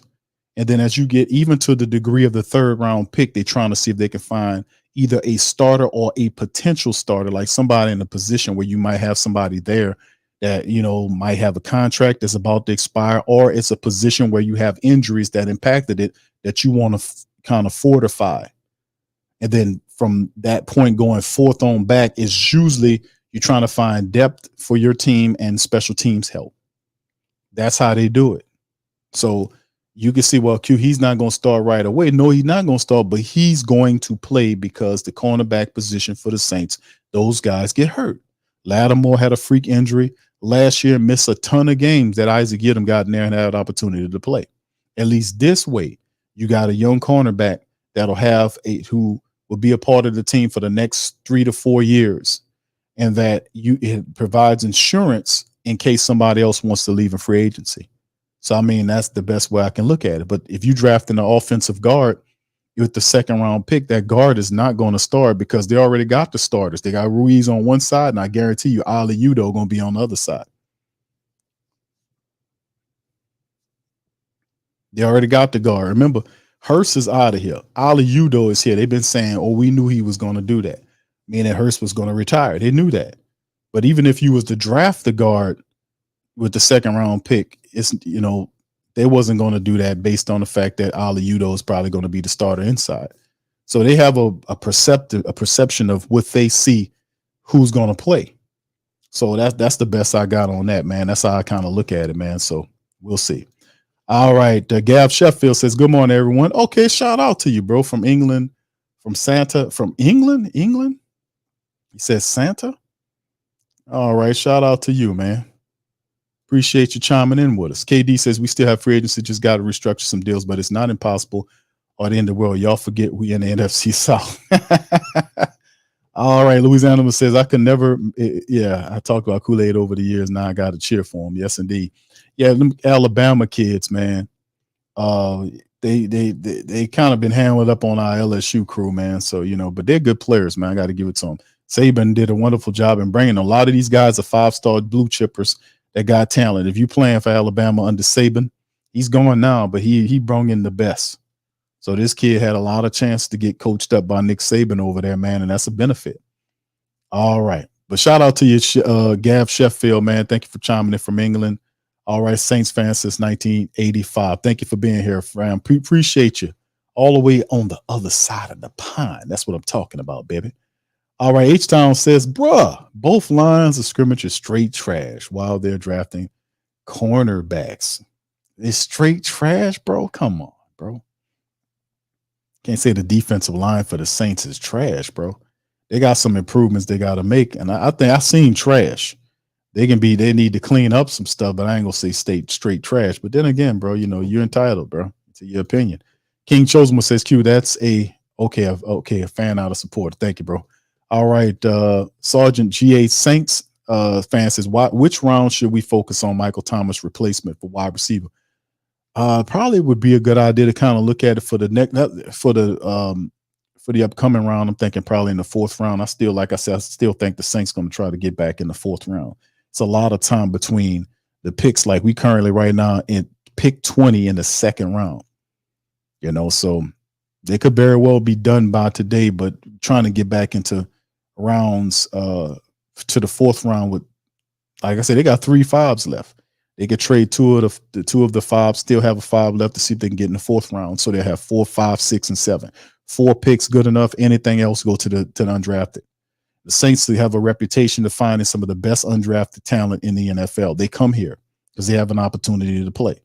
Guys like Juwan Johnson, guys like Rashid Shaheed, and on and on and on. The Saints are a team as a reputation as a team that make things pop when it comes down to the undrafted ranks. So yeah, don't feel a certain kind of way if you don't see the Saints get the talent that you think they should get in the draft. Just start watching that undrafted side of things.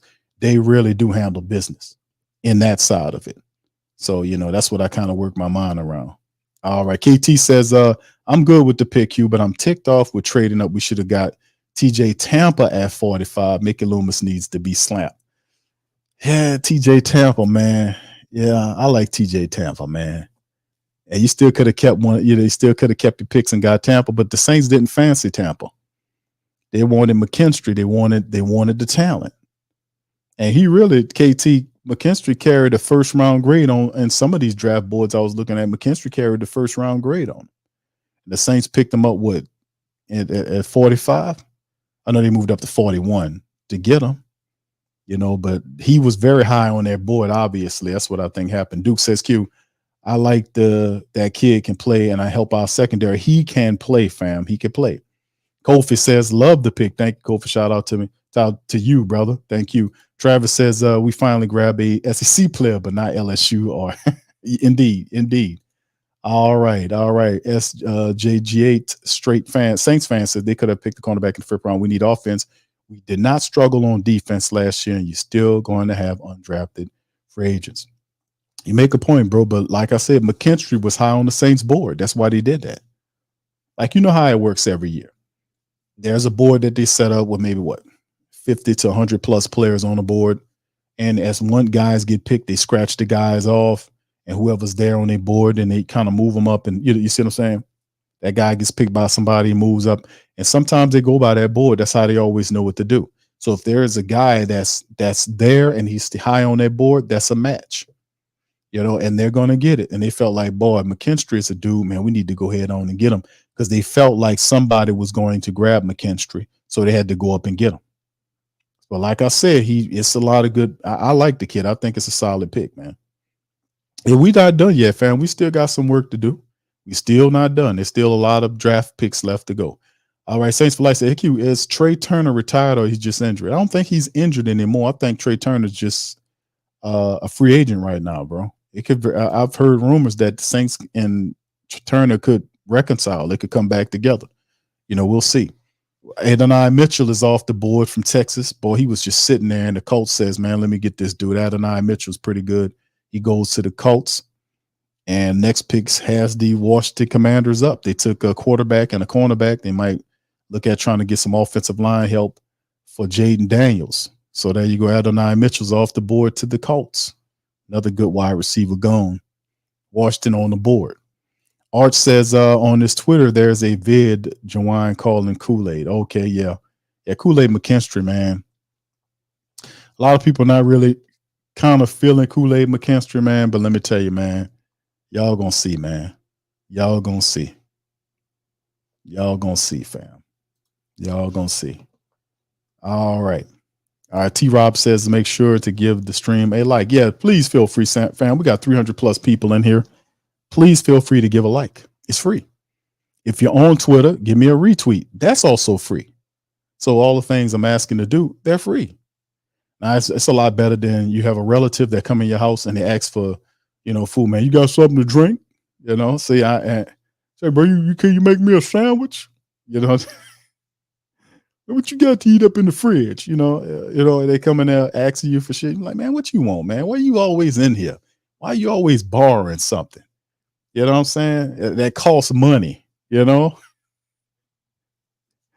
You see what I'm saying? Now, see, I'm better than an in-law, man, because I don't cost you any money. And then when it's time to go, I go. When it's time for me to leave, I come to the house. I kick it with you. We joke. We talk about Saints and whatnot. You know what I'm saying? And then when it's time to go, I'm gone. I ain't there hanging around. Eating up all the food in your refrigerator. You know what I'm saying? Get up from the table, leave the chair way out back there. You got to clean up after. You see? You see? Way better than the in-law. You know what I'm saying? All right. Dana says, right, which is exactly why we need to grab a tight end quick. They got quite a few of them available too. 504 Coast says, fam, I'm telling y'all, this was a great pick. Kool-Aid's technically sound cornerback. They're gonna see. Some people just got to watch the film on Kool-Aid McKinstry. I might have our team to put together a little highlight moments of both these guys so they can see. But Kool-Aid McKinstry, it's a reason why they went and got that guy. The guy is a potential starter for you. Joe Woods is going to love coaching that guy, man. Coaching him up. Solid pick. I'm telling y'all, solid pick. All right, what's up? Rick says since you H-Town. Go be a fan of the Texans. No, but see, you can't, I'm not as hard on some of the family members because see, right now they're kind of upset. And they have a right to be upset. The Saints are not performing like they're supposed to. We've been making a lot of sad decisions. It's a lot of foolishness going on. It was a curious assignment the Saints had in terms of them picking up this guy, this head coach. He hadn't had much of a resume. Just a lot of weird stuff over the last couple of years. And then it's compounded by the fact the Saints can't even get in the playoffs. So a lot of people are like, man, you got to show people stuff, right? You could talk all you want. And we're trying to do this and we're doing this and we're doing, man, miss me with that, man. What are you trying to do? So the Saints brought in a whole new offensive staff and say, hey, listen, this side of the ball belongs to you. But they have to equip the offensive side with talent, no doubt about it. Now we still got a lot of draft picks left to go, and there's still a ton of talent in this draft that the Saints can add to the team. So we're not done by a long shot, fam. We still got a lot of time. We still got the rest of the day and all of tomorrow, and plus after that, the undrafted stuff to kind of hash out talent. And by Sunday, we'll have a good indication of what kind of team you'll have going into the season. A large part of the free agency that got past us. We about to get into the other side of this thing. And then you have the draft, you have all your players, you have your undrafted guys, and then you can really kind of see from a paper standpoint what your team looks like as you get ready to kind of get the season going. So it's a big time right now. All right, Brian says we need an offensive game changer indeed. Young City says, I love the pick. I don't know why everybody hates it. People wanted offense. That's the thing. They wanted offense. KT says, Q, do you want to do an undrafted show following the draft? Yeah, I'm gonna be on there, bro. I'm gonna be, because after the draft, that's when it starts happening. Directly after the third day, which usually Saturday night, you see all of that. The signings happen almost instantaneously. And then by Sunday, you'll have the full situation. So yeah, this is a draft weekend, so it'll be an undrafted show, and then we'll look at everything they got going on. So yeah, we're going to be doing all that, bro. I do that every year. Shazam says, man, what prospect in this draft is near them besides Bowers? Outside of him, I haven't heard any other tight end names. They probably wouldn't even be better than the tight end we already have. Well, man, they got a couple of them that's interesting. I talked about Eric All. What's his name? Tip. Tip is another dude from Clemson. They got a couple of guys out there. That's the kid from Texas. There's quite a few guys that's still available in terms of when you're looking for talent in the tight end side of things. It's quite a few guys, and I don't think Sanders is going to lay in. Sanders is going to be there. He probably going to be gone before that.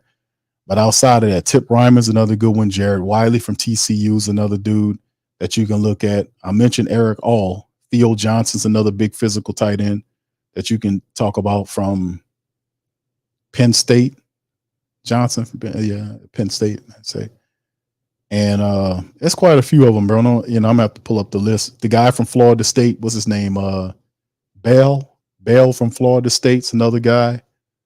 It's quite a few of them, man, to be honest with you, that'll be available when the Saints start picking up, man. It's a lot of talent left in this draft, man. Draft's not over, fam, not even by a long shot. That's what I'm saying. I don't understand why people kind of, and the Commanders just took another good tight end off the board. Ben Sinnott from Kansas State. He'll be the safety blanket for Jaden Daniels. So, they have some tight ends left. They got some people still there. All right. ATAC Arms said, hey, bro, did the Saints drink the Kool-Aid? He says they still some talent out there. Theo Johnson, yes. For one, we need to draft that safety from Air Force, and we still need wide receivers. Okay, 2. Okay, all right. Thank you, ATAC. Shout out to you. All right, Black Major, how you doing, sir? Who that to you? Nola Black 504, how you doing, sir? He says, I like the pick, and I have faith in the Saints front office. Thank you, Nola Black. Shout out to you, bro. Appreciate you.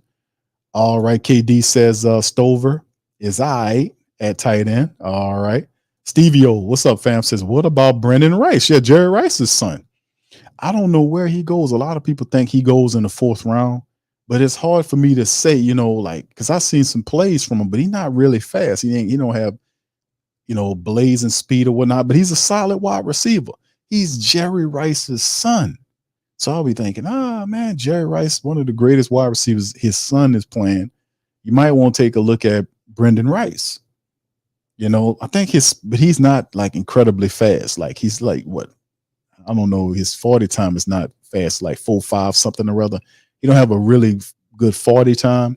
That wows people if he had the speed factor to go along with it, but he got good size. He can catch the ball. He runs decent routes. He's just not flashy, but he gets the job done. And he's Jerry Rice's son.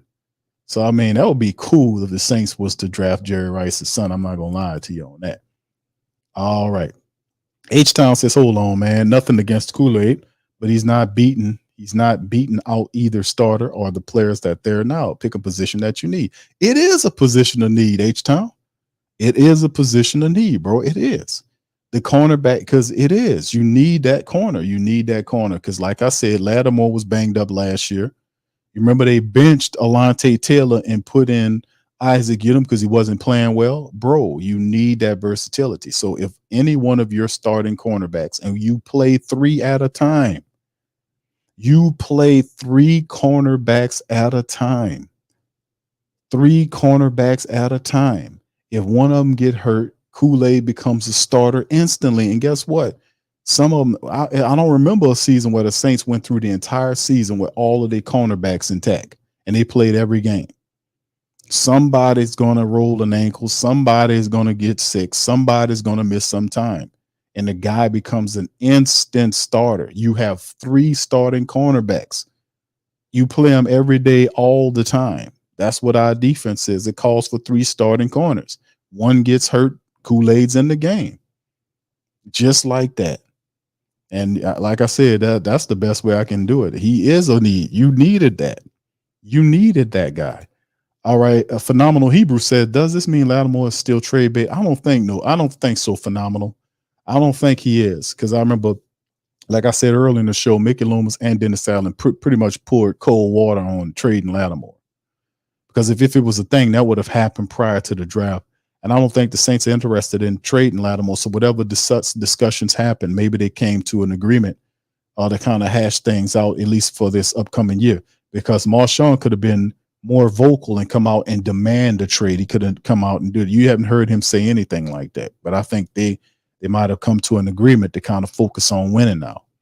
You know, because a lot of people kind of, at this point in time, people kind of buying in because you have change that occurred in the offense for the Saints.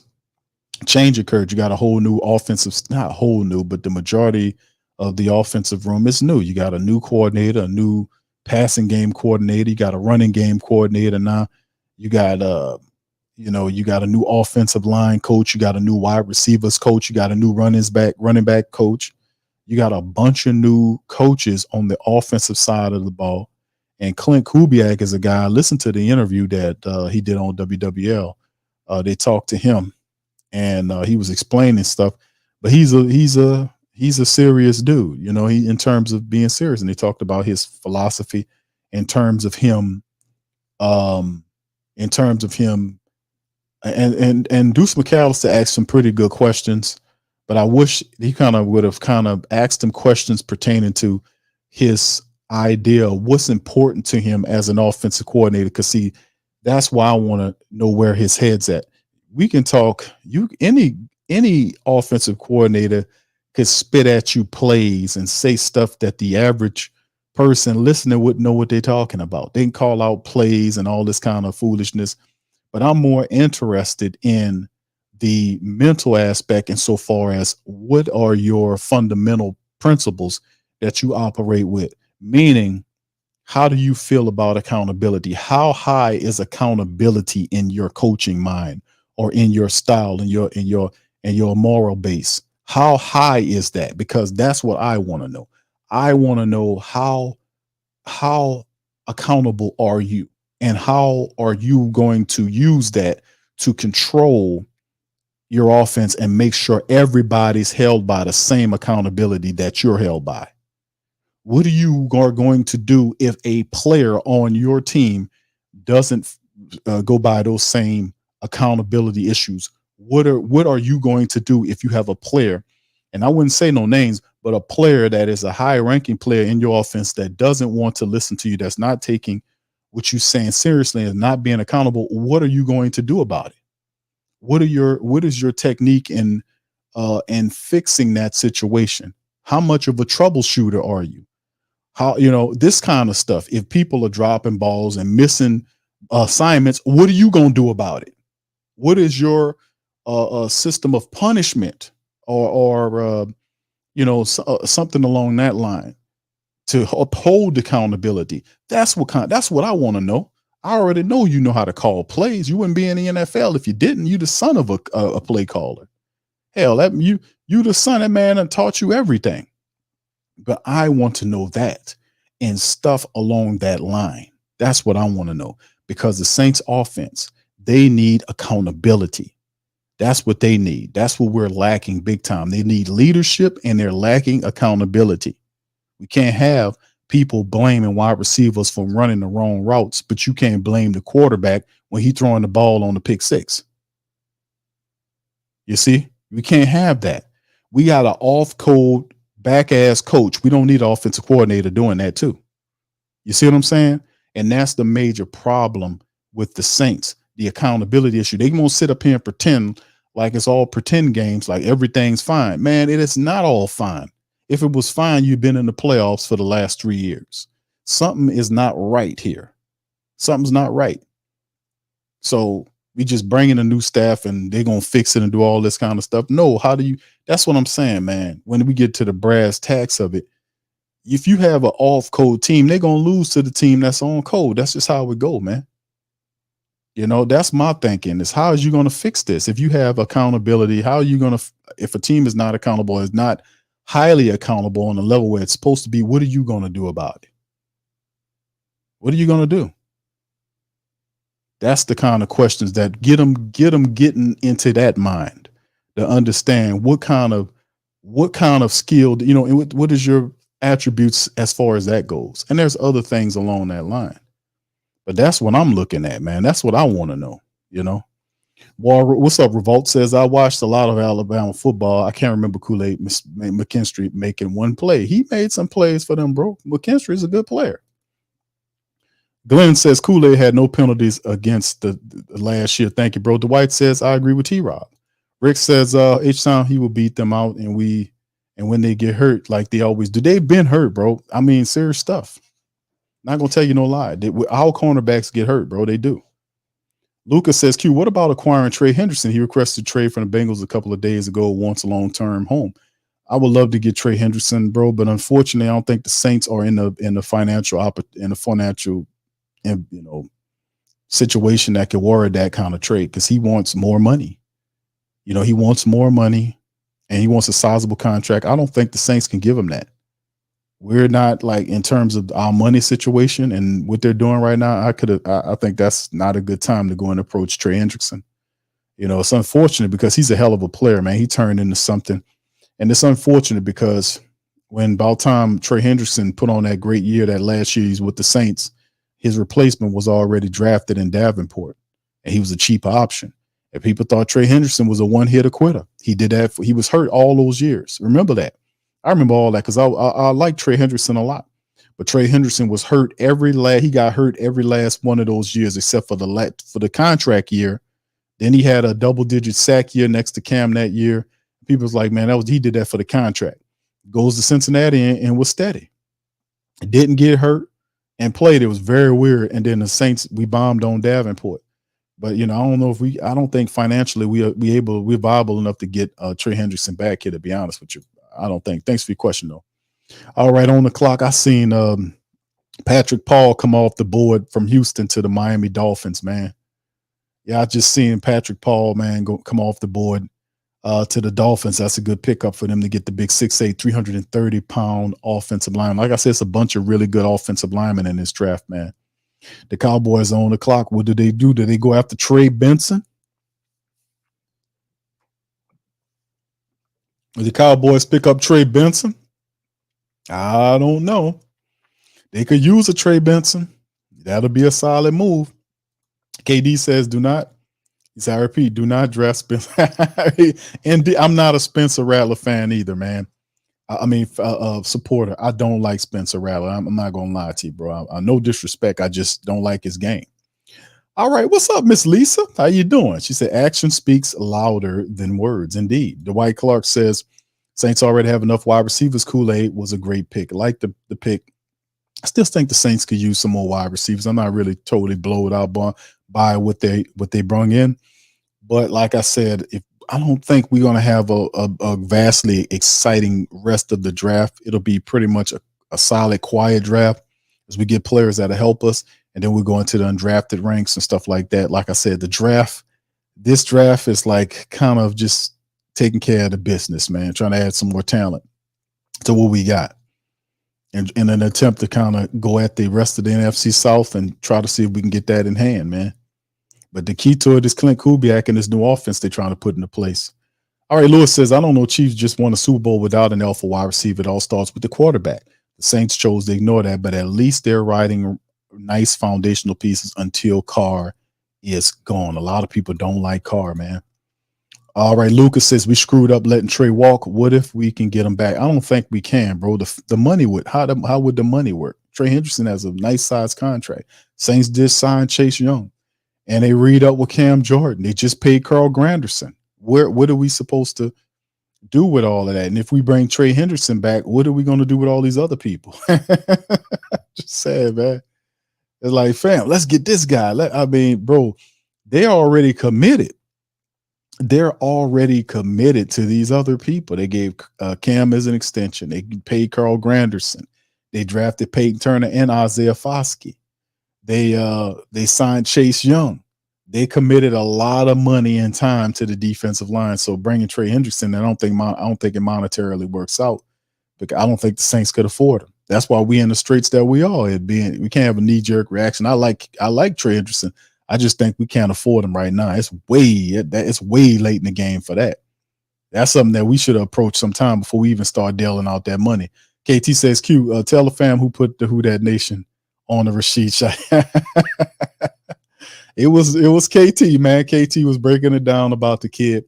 I remember the show KT was telling me about Rashid Shaheed out of, what was it, Weber State? And I started, you said, Q, look at this kid from Weber State, Rashid Shaheed. I looked at him, I'm like, damn. Then I did some research on him, found out that he had broke a lot of the records that Deontay Harris Hardy had. I was like, man, this dude might be the guy. He might be the one. And guess what? The Saints made him undrafted. And look what he's doing for us right now. The Saints take these guys, man, and turn them into hitters for us, man. Dallas got Marshawn Nealon off the board, a little pass rusher there to kind of have the edge guy from Western Michigan to kind of help them out right there. I thought they might go running back with that. I guess not. Tampa Bay Skunkaneers is on the board. They took a center the last time out. Let's see what they got going on. Let's see if they might get probably be a defensive player. Is Braswell still on the board? Is he still available, man? I know he still ain't on the board. I know that. I know he tripping. I don't know. Is Chris Braswell still on the board? Yeah, he sure is. Yep, and Marshawn Nealon just went off the board to Dallas.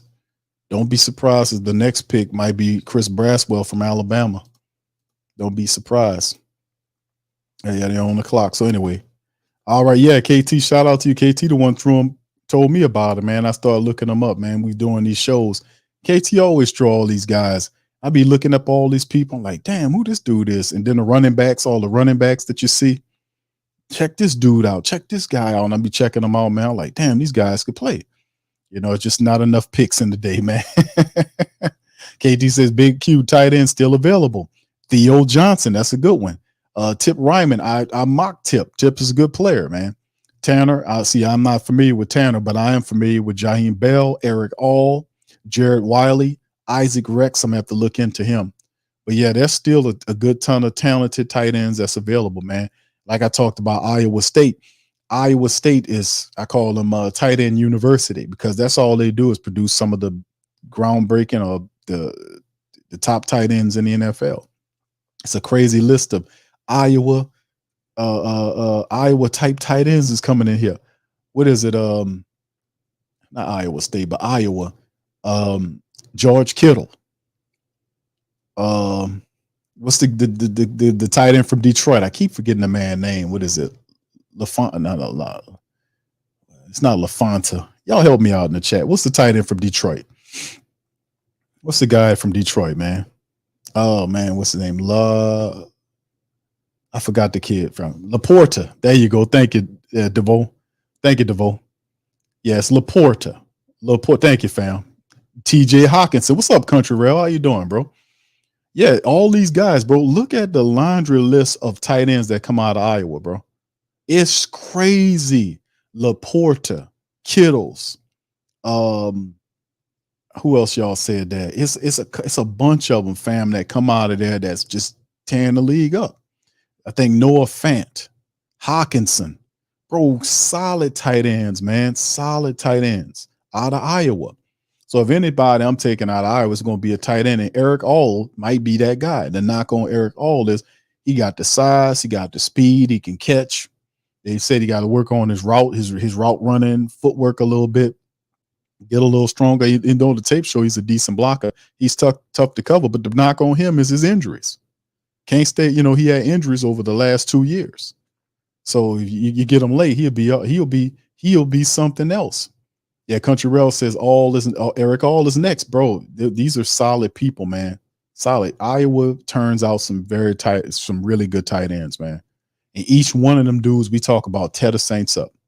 TJ Hawkinson killed the Saints. Laporta killed the Saints when Detroit played them. George Kittle kills the Saints. So Iowa produce Saint killing players at the tight end position. We better get Eric All before he be killing the Saints. So yeah, that would be interesting. And of course, like I said, the tight end room right now is pretty thick. We have Juwan Johnson. I think he got another year on his contract behind this one. Yeah, I think his contract is up in after 25. And then you have Taysom, whose contract, I think Taysom's contract is up after this year. And I think Foster Moreau contract is up in 25, I think after 25, season after 25. So in 2 years, your tight end room looks different. I think that's why the Saints was kind of looking at getting the tight end from Georgia when Dennis Allen was talking about it. It's like, yeah, Brock Bowers was serious. If Brock Bowers was there, he went a pick before to the Raiders, but if he was available, the Saints would have took him. He would have took him. There was a lot of rumorville around that, and people kept asking me about that. It was in the air. Like, Q, if he was there, do you think? I said, bro, I would not be mad if they did, because the dude is a talented tight end. You can use him according to the imagination of your offensive coordinator. You can move him around, make plays, and if you have guys like him and Taysom Hill, that's just another weapon for the offense that they can't defend. And of course, what about the offensive tackle? You could have got him in the second round.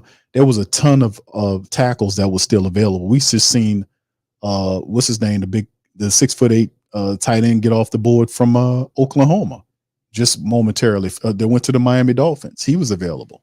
So they had a bunch of tight ends. I mean, not tight ends. I'm saying tight ends, offensive tackles that were available in the second round. It was in terms of that, it was deep in that realm, like from the first to the second on down to where you was picking at. You would have got a good solid tackle to help you there. And plus you'd have a good player there as well, but it didn't work out that way, and it's okay. Yeah, but it was really crazy. And guess who's off the board, family? Guess who's off the board? Chris Braswell to the Tampa Bay Buccaneers.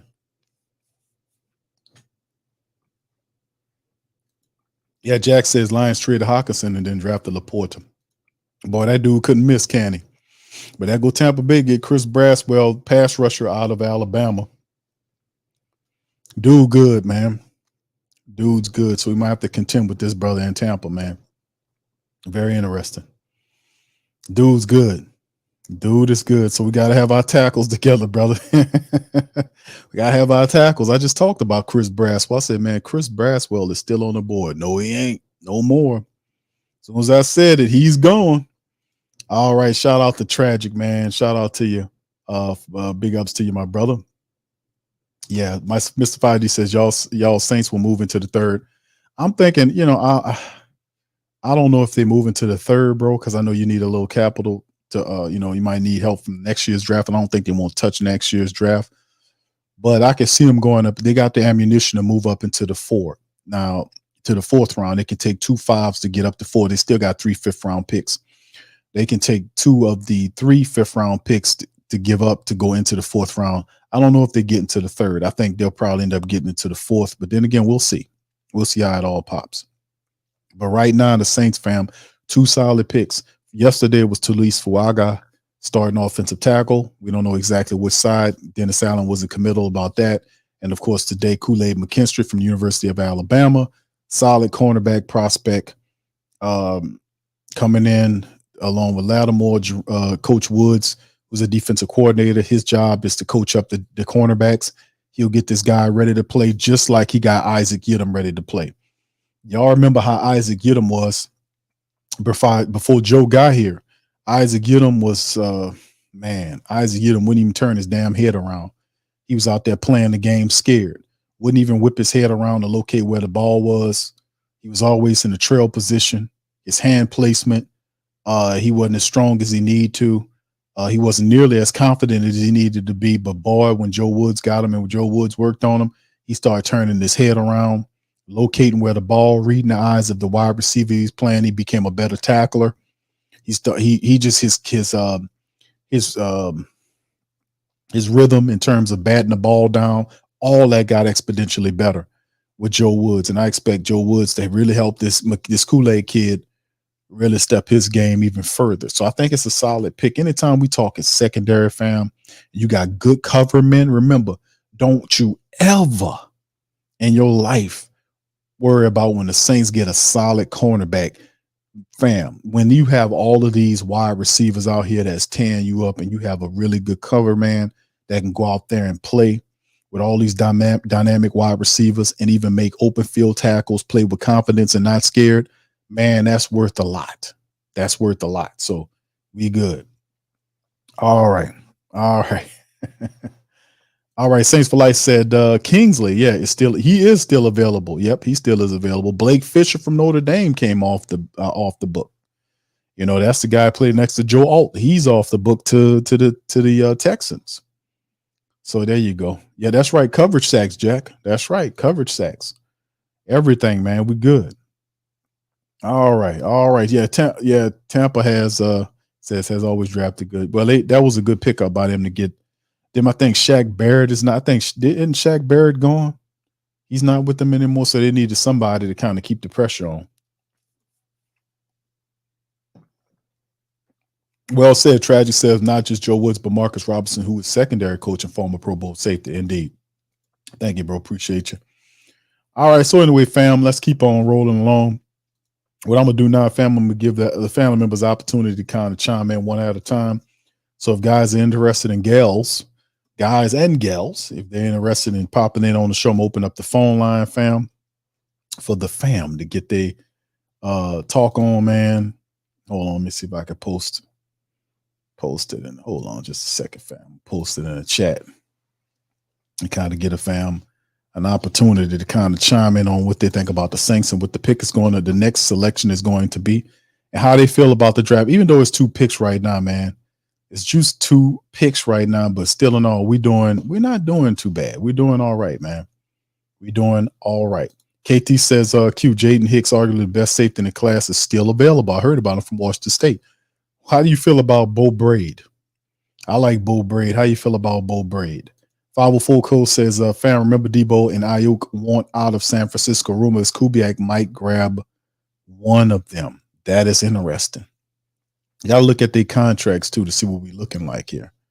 You know, Saints for Life says, Q, Saints need to get better at stopping and run. This is a big problem for this team. That's still a very good group of defensive tackles available, bro.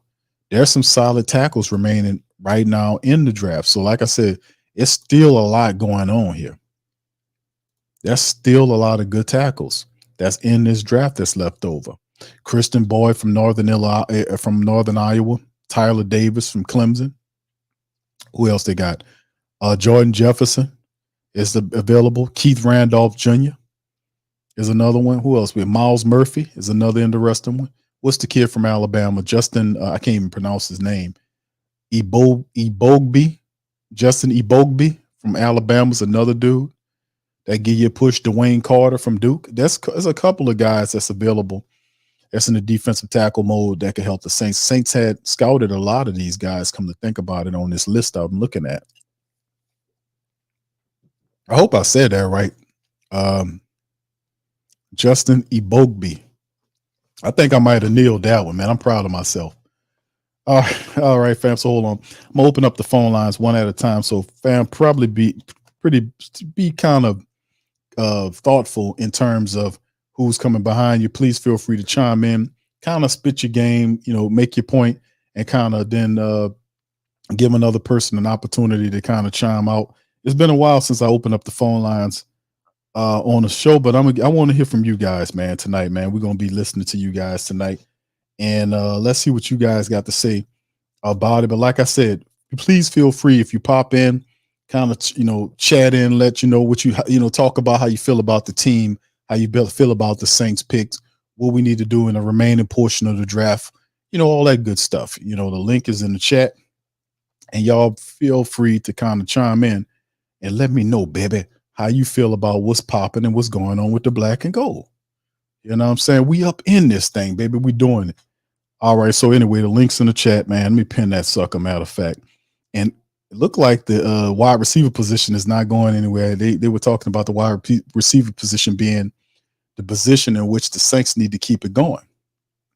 So that's what we got, man. We got to keep this thing going. So anyway, all right. So let's keep it going. We got OG Jerry.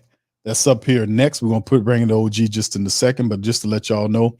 Okay, KT said Peyton Wilson. All right. Yeah, I've heard of Peyton Wilson, bro. For linebacker from North Carolina State. Yeah, I've heard of Peyton Wilson. I think I've seen some film on Peyton Wilson. Seen something on him from where is he from? North Carolina State? I want to say I've seen some. I've been watching a lot of film, bro. It's a lot, man. It's a lot to bring in. Big Head Slimps, I didn't love the Kool-Aid pick at first, but you make a lot of sense, Q. Thank you, Big Head Slim. I'm just saying, bro, like a lot of people say, man, we don't need no cornerback, Q. What you talking about, man? We need a wide receiver. And I'm like, bro, listen, you got a point.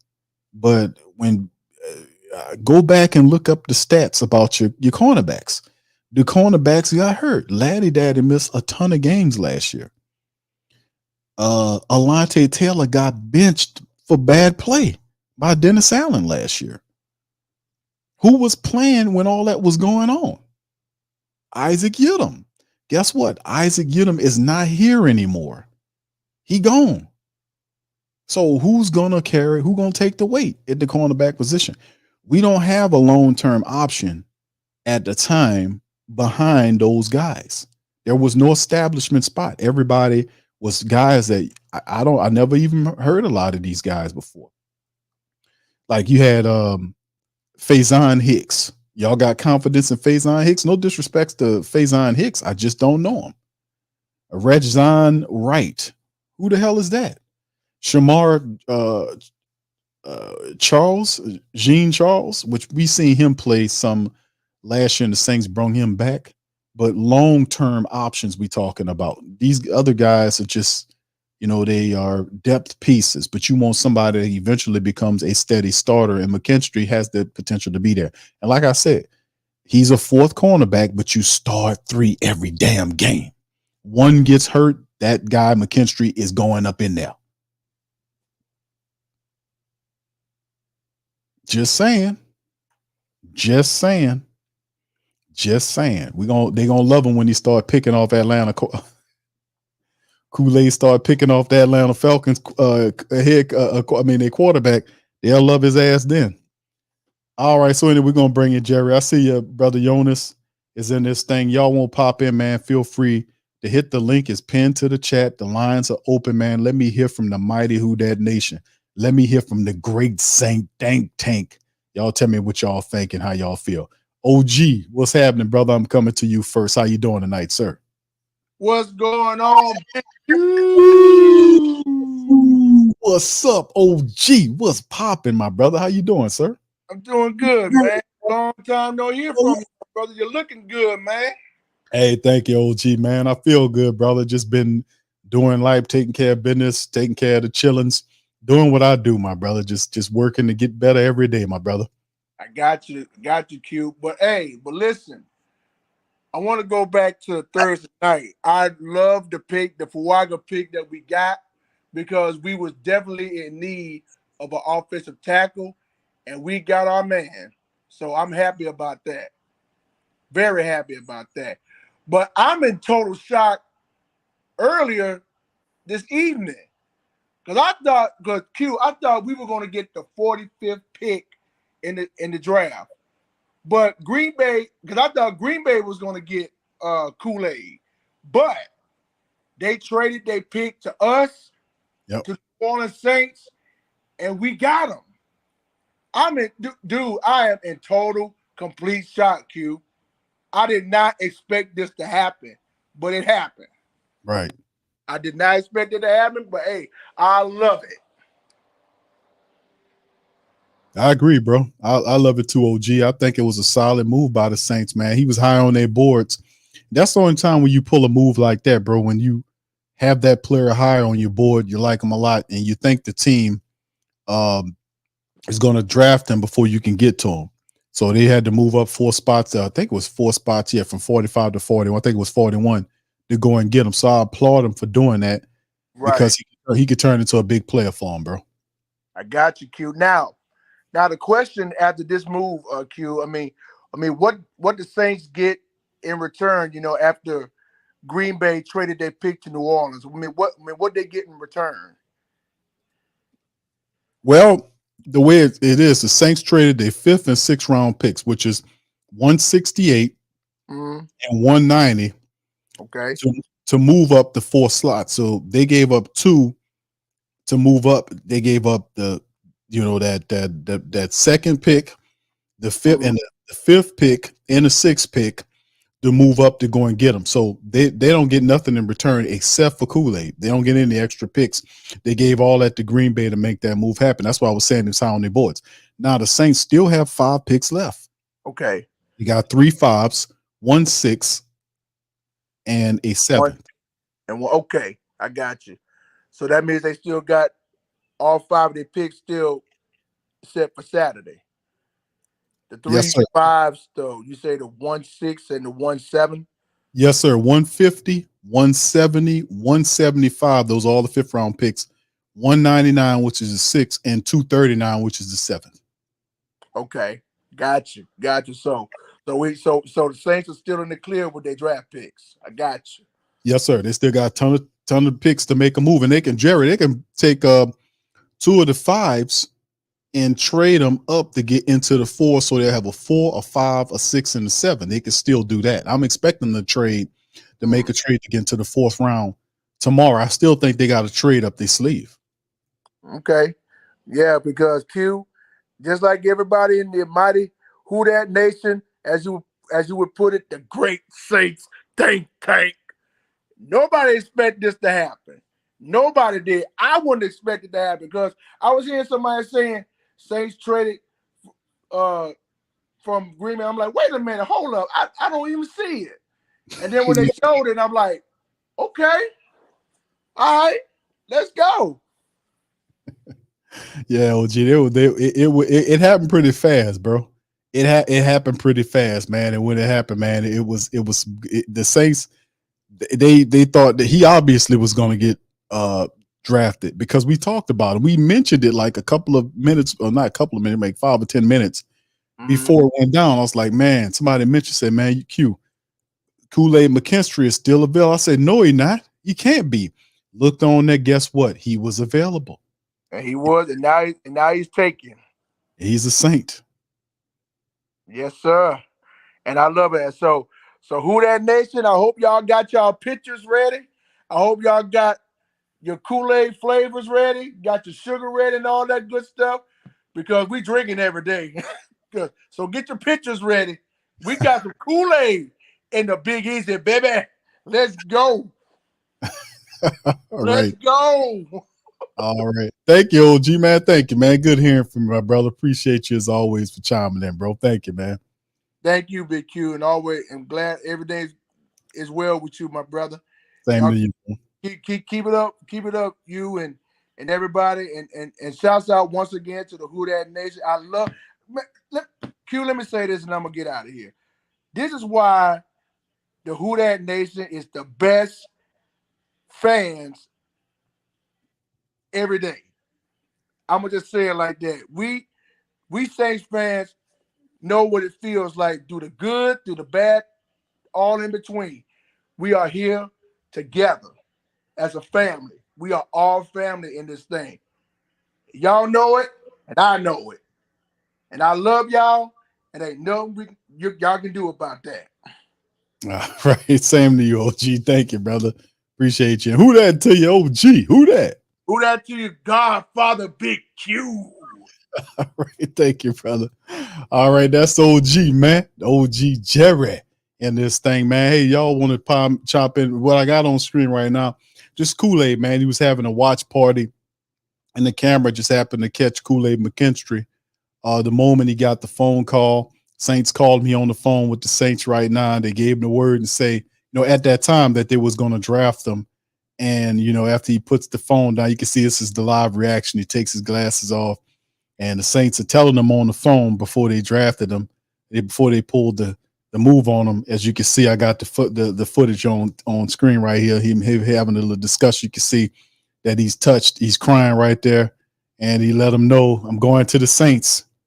And then he puts his hands over his head. We got a good one, fam. I'm telling y'all, man. Kool-Aid's coming to the Big Easy, baby. We got a good one. All right, so anyway, we got Brother Jonas. We're going to chime in here. Y'all hit the like button. If y'all want to chime in tonight, man, the lines are open. Come on in and share your thoughts on the team, man. Let me know how you feel about the draft picks and the direction of the team.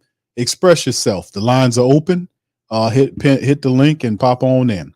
I will bring in Brother Jonas. Brother Jonas, how you doing tonight, sir? Hey, how you doing, Big Q? Doing good. Yeah, that's that last photo of that brother, young brother. That's a photo of he gonna change his whole family life moment. That's you know, right. he gonna change his whole family life. So that's a blessing. But shout out to you, Big Q, PPR fan, of course. Tough.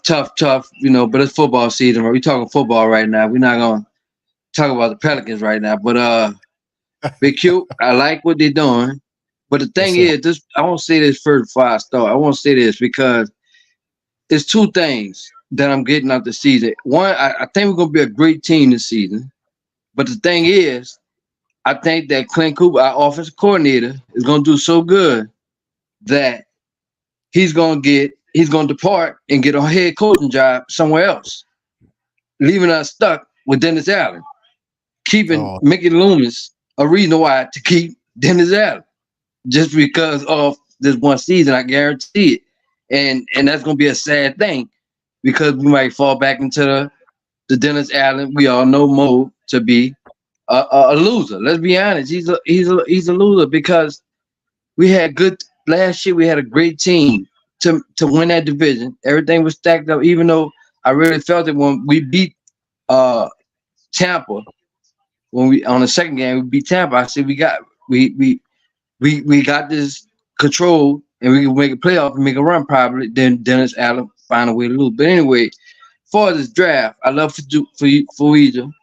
I love what they're doing with the line. Eric McCoy is gonna have a great year. I really believe in him. You know, just by like you mentioned yesterday about when he chirped and Derek called face.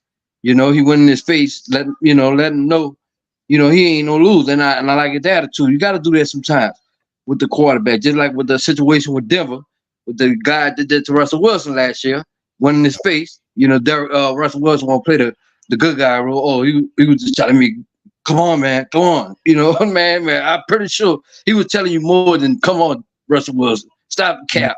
Number one, two. But yeah. So in the defense, I like our secondary. Even though I'm kind of mad that we got rid of Isaac Yirim. I can't pronounce his last name. Isaac. He was a good, huh? Yeah, Yirim. Yeah, Isaac Yirim. Yeah. Man, we should have kept him. Him and Alante Taylor. That was some young guy. And Paul Debo had a great year. Marshawn Lattimore, he's gonna have a bounce back year, the captain role, and the linebackers. Let's see what Chase Young do. We're praying for him. Hopefully it's not a bad injury. But yeah, cute. Make long story short, I think we're gonna have a great season. But the thing is, Clint Kubiak gonna be gone. You're gonna get a head coaching job, leaving us with Dennis Allen. Again. That's the problem. That's the problem. Unless we don't win a Super Bowl in New Orleans, that'll be lovely. That'll be a gift. The Super Bowl in our own hometown, we'll take that. We took our 2010 Super Bowl for years. So, I mean, Right. Yeah, hey, bro, that's interesting. A lot. I've heard that before. Somebody said Clint Kubiak is going to turn it around, and he's going to do so well that somebody said he'll leave after a year. We'd be back in the same situation. Exactly. And Mickey Loomis, he don't want to be wrong. He don't. One thing you say, Big Q, I pay attention to you. I listen to you. That's why I wish one day I hit the jackpot, man. I got to get you a big platform. You need a big platform, man. So when anybody watching this or anybody hearing this, y'all got streets named after y'all. Brian Williams, Ronald Sugar Slim Williams. Y'all support this brother, man. Get this man a big platform, man. I sure would invest in you, man, because you're intelligent. You know the game. And you're not biased. Just because you're a Saints fan, you keep it how it is. Mickey Loomis is a GM that's gone down the drain. He don't want to take his pride to the side. He needs to hire somebody to oversee the draft and the picks and the free agents grabbing, and he needs to have somebody do that for him and just play the backfield and just he get the money. I'm pretty sure. I want to know what Tom Benson left him in his will. I really want to read what that will say. How much control Mickey Loomis really had, Big Q? I That's the know. question. Crazy, bro. He You got know, so too much. say that again, big brother. I say he got too much control, brother. Man, I want to know what Miss Gail Benson, how much say so do she really have on getting the GM? She kind of it's Tom Benson, rest his soul, kind of he left her with all these people, and Gail believes in these guys, and I don't think she wants to change anything unless it gets really dire and that she has to step in. Like she gets upset and step in. She did it with the Anthony Davis situation when Anthony Davis Okay. she stepped right in and fired the hell out of Dale Demps, right? Like instantly. Yeah, I remember that. Yeah. Pissed off enough, she will step in. But she likes Mickey Loomis a lot. She likes Dennis Lucia. What will help us out is that if we had a president of football operations, because Mickey's not the guy is Dennis Lucia, who's above him. He's a businessman. He knows very little about football. He defers all that to Mickey Loomis. So if we had a guy at the top that was a football guy and business guy, I mean, who had the vision to say, listen, Mickey, we keep you as a VP. We just going to give somebody else the general manager position that is a little bit more progressive and young. Because I think the game done passed Mickey Loomis by, bro. It does. It's not a respect. It does it with everybody, man. Sometimes the game passes by. Exactly. That's why I think Drew Brees would be a good role, play a good role in that position. Drew Brees, somebody with a good mind for the game, because I noticed he always talk about he minds, just like LeBron got that podcast, even though that's not good because it looks like he falling off. But anyway, LeBron got that podcast, Mind the Game. I feel like Drew Brees mind the game.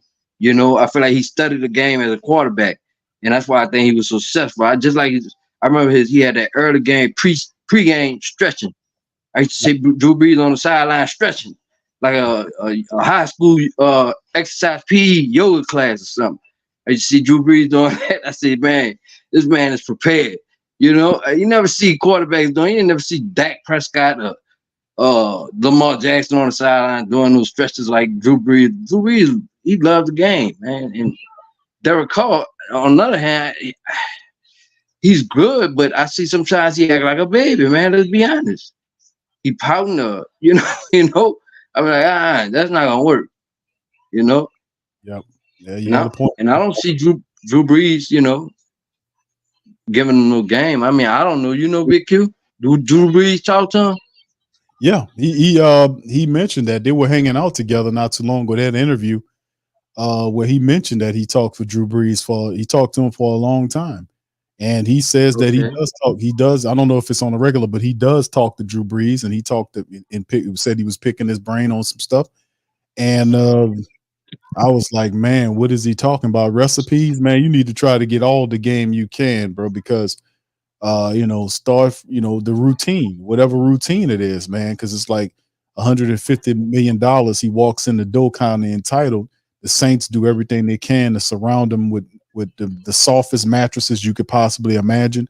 No competition in the quarterback room to kind of him to get better. So all we really counting on now is offensive coordinator Kubiak to come in here. Kubiak, for him to come in here and whatever levels of accountability that he has, make sure he pushes Derek Carr just like Chucky did. That's how you seen him get the best numbers. But if you ain't pushing him, you're gonna get Saint numbers and other numbers. But if you really push him, you get the Gruden numbers, 4,000 yard season numbers, because he has that type of personality where you got to be constantly motivating. You got to constantly stay on him. You didn't need to do that with Drew Brees. Drew Brees would be he would be the first guy in the building, the last guy to leave the building. He's studying the plays. He in there visualizing the game. He in there in the practice field by himself, going through an entire game of visualizing him throwing the ball. He ain't even had the ball. He out there pretending he throwing to wide receivers. He talked about him just visualizing an entire game that helped him be prepared to what to do if certain situations occur. I don't know if he's taking all that game, but that's what I'm counting on from Clint Kubiak is to kind of see if he could do that. Another thing he talked about was high stress practices. I want to know what that's like, because we always hear all these practices Dennis Allen had, and I started making jokes about him that we was having all these freaking Hall of Fame practices, and the Saints would go out there and lose the game. It looked terrible. Yeah. A great week of practice, but it's how you having it's not translating into the game. What's going on here? So it's a disconnect somewhere. So hopefully Kubiak, who's like high stress practices, that he stresses them in practice, so when the game comes, they'd be prepared to deal with it. If that's the case, I love it. I would love to see how he put it in practice down here. That's just like Big Q and some people in the a couple of months ago, whatever it was, had on the chat some insane things about trading Taysom Hill. I'm like, man, stop. Why would you want to trade Taysom Hill that do everything, never get really hurt, and didn't have no injury all season? All you do is give you production plays on the field. Imagine with Clint Kubiak, the plays he could have drawn up for Taysom Hill. Why would you? A.T. Perry, that's another. That brother felt that was a steal for the Saints last draft. Q, what you think? A.T. Perry, like A.T. Perry, bro. Would love to see more of his development. We got a new wide receiver coach that came here, Coach Williams from Baltimore. So I love to see his style of players and what he can do, because I like Cody Burns. I don't know why they got rid of Cody Burns, but they got this new wide receiver coach. I don't know what he's going to do, but I would love to see how, what he does with A.T. Perry, because A.T. Perry made a lot of good plays. I just kind of felt like he wasn't there yet, but if he steps his game up, I think the third position could be open. They got Cedric Wilson as a veteran, but A.T. Perry. Wilson, I like him. Yeah. So see. Yeah. And one more thing, for the that new kickoff rule, they got, what you think on that? That kickoff rule, then that's advantage for Rashid Shaheed, the speed, Rashid Shaheed with the speed. I mean, what you think, Q, about that new rule? I want your opinion on it. I'm kind of, I don't know, bro.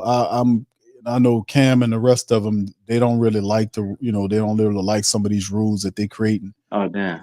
I actually think I'm kind of indifferent on it, but I think it might help. I mean, they're taking more of a cautious approach on the kickoff rules and all this. They're changing the stuff up. It's supposed to be more safe for them to do that. But me personally, I think Rashid Shaheed, man, we definitely need to do a lot better job of kind of blocking when he does kick return. But really, bro, to be honest with you, I don't really want to see Rashid Shaheed punt return and the kick return if we could possibly help it. I hope we can give somebody else that job, because I mean, because he's, that's how right now I would say Rashid's your second best wide receiver. He is behind. Okay, all right. So you don't want to risk that. Yeah, I got you. You don't want to risk the injury on. Right, and then so I look at it because he's so explosive, man. Out there, him and Chris Olave just awesome. Yes. Chris Olave catch anything you throw to him. He got great balance. Catch them all kind of crazy passes and all that. Yeah, and Olave just and Rashid just run right past you. You can't catch up with him. I mean, A.T. Perry too. Only thing about A.T. Perry, he gotta control his attitude, because I feel like he get cocky. He catch the ball, like he made some good catches against, I think it was Atlanta or one of the teams, and he was catching them, and he was just getting their face like, you can't stick or whatever. I'm like, man, you gotta, slow down. But I love our wide receiver core. I think we like I said, it's gonna be good, Q. Good, great season. God bless everything you got going on. I love you, brother. Tell Big DC, aka Too Hood to be Hollywood. Tell him stop playing with the man. Put some respect on the man's name. Talking about Diddy parties and all that. No, that's DC. Too Hood to be Hollywood. That's the team in New Orleans. Too Hood to be Hollywood. You don't do all that. Tell Queen Lex, shout out. Love her, brilliancy of the game. Man, and another thing, Pelicans got to win tomorrow. But I love what the Saints doing. But I'm going to just leave it like this. Clint Kubiak going to have a great season. He's going to be gone for another team for a head coach. And they're going to get stuck with Dennis Allen. So that's my thought on that. Oh, man. But thank you, brother Jonas. Appreciate you chiming in, man.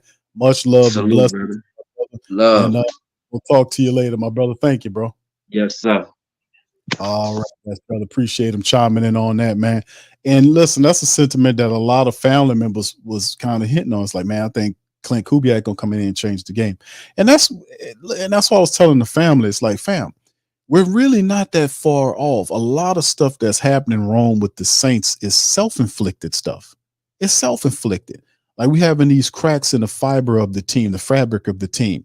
When you see guys like Michael Thomas and Chris Olave, and Chris Olave gets arrested, Michael Thomas gets arrested, and people are frustrated because they're not winning. Guess what? That's what's supposed to happen. People are supposed to be frustrated when you're not winning because you're supposed to win. We're here to win. So if you see a guy that just cool with everything going and he's just collecting a check, we don't want that type of player on the team. So you see our players get frustrated because they're here to win. They're here to win. And there go Brandon Coleman. We talked about Brandon Coleman, the big offensive lineman. He's off the board, man, to Washington. Washington loading up. They're trying to get some talent over there. But anyway, what I'm saying is a lot of this. I really do think that the Saints are not really far off, fam. It's self-inflicted issues that we having. Off-code coach threw his whole team under the bus. If they ran that play without your permission, you should have disciplined them in quiet. You didn't have to tell me and the entire nation what the team did right after the game and then apologize to the Falcons. That's chump shit. You supposed to have been like, man, kept that in-house and dealt with that from the team. You didn't have to put that in the street. Off-code behavior, the backstabbing of Jameis and lying to him about playing. Off-code behavior. Everybody know that a player shouldn't lose his job due to injury. That's an unwritten rule in the NFL that we know that you're not. But Jameis did. Jameis came back, and that year he didn't even get his job back. He kept Andy Dalton in there. Off-code behavior like a dog. That's why you have Marshawn Lattimore and Michael Thomas. All them people was going at him. Beginning to be like, man, and then the people sitting up here talking about, well, as Michael Thomas is tweeting his ass, man, you know what he could have done? I mean, you talking about a goddamn tweet. Is it valid? Is it true? You're shooting at the messenger, but what about the damn message? Is it true? Is what he talking about true?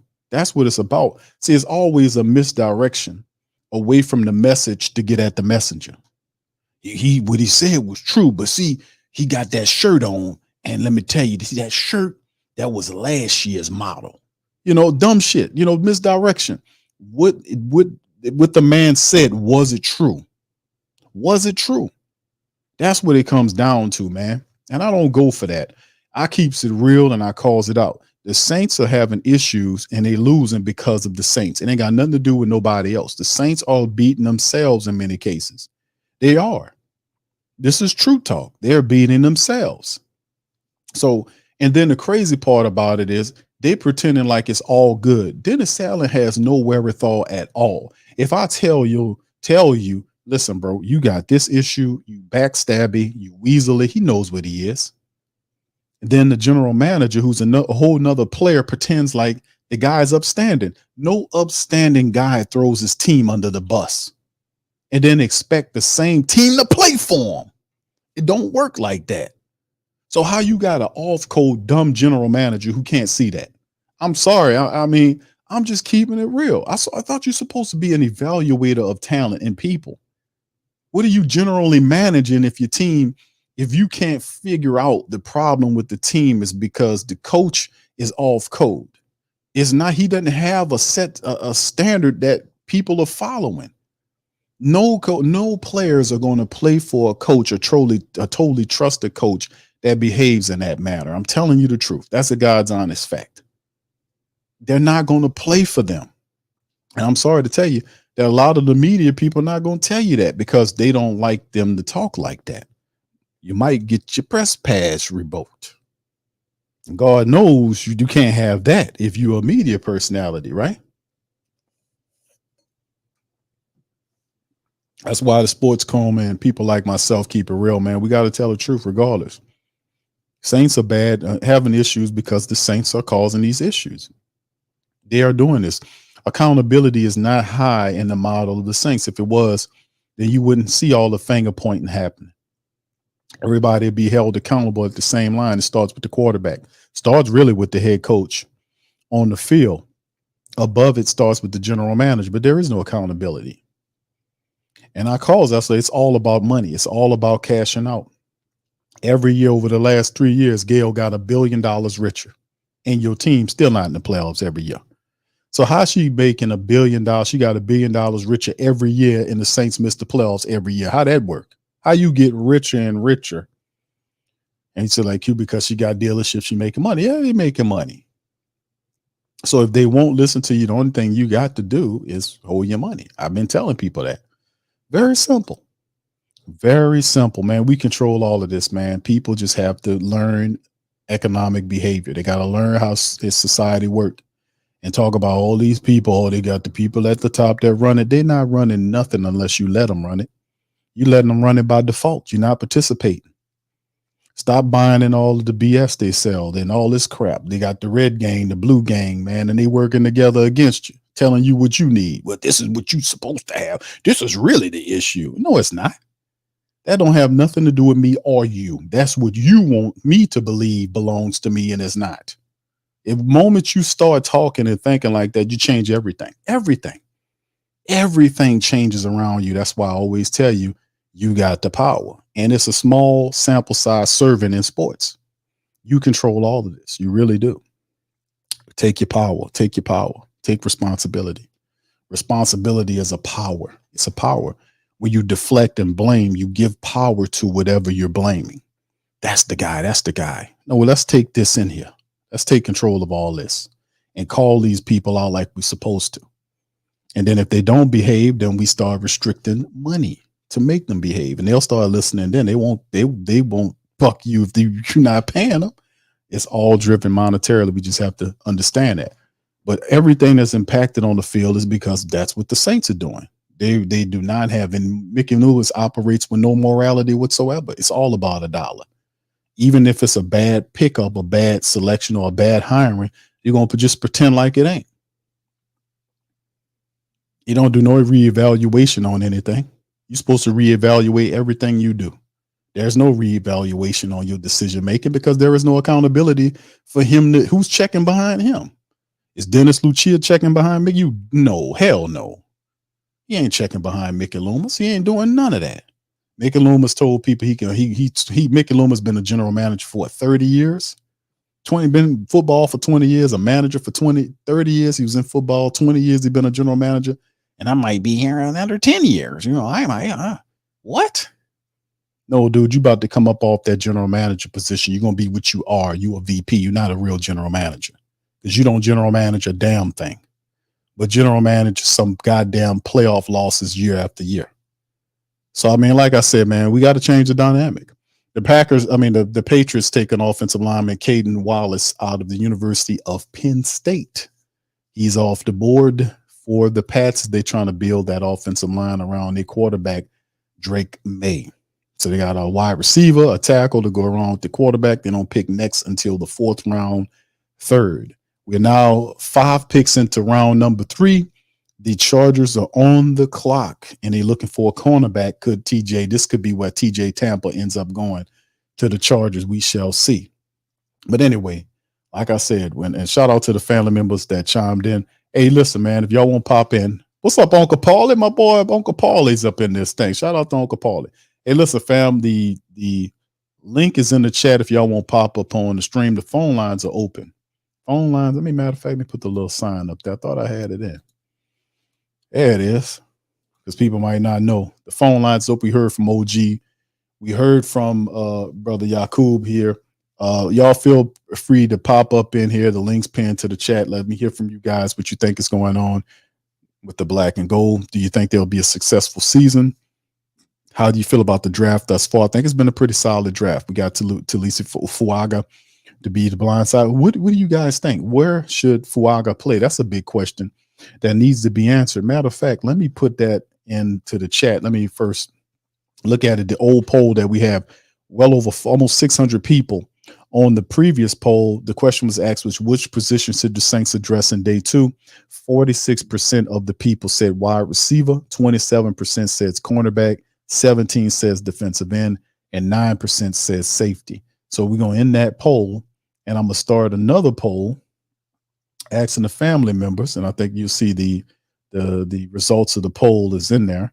I'm gonna ask the family members another poll, start another poll, asking them which side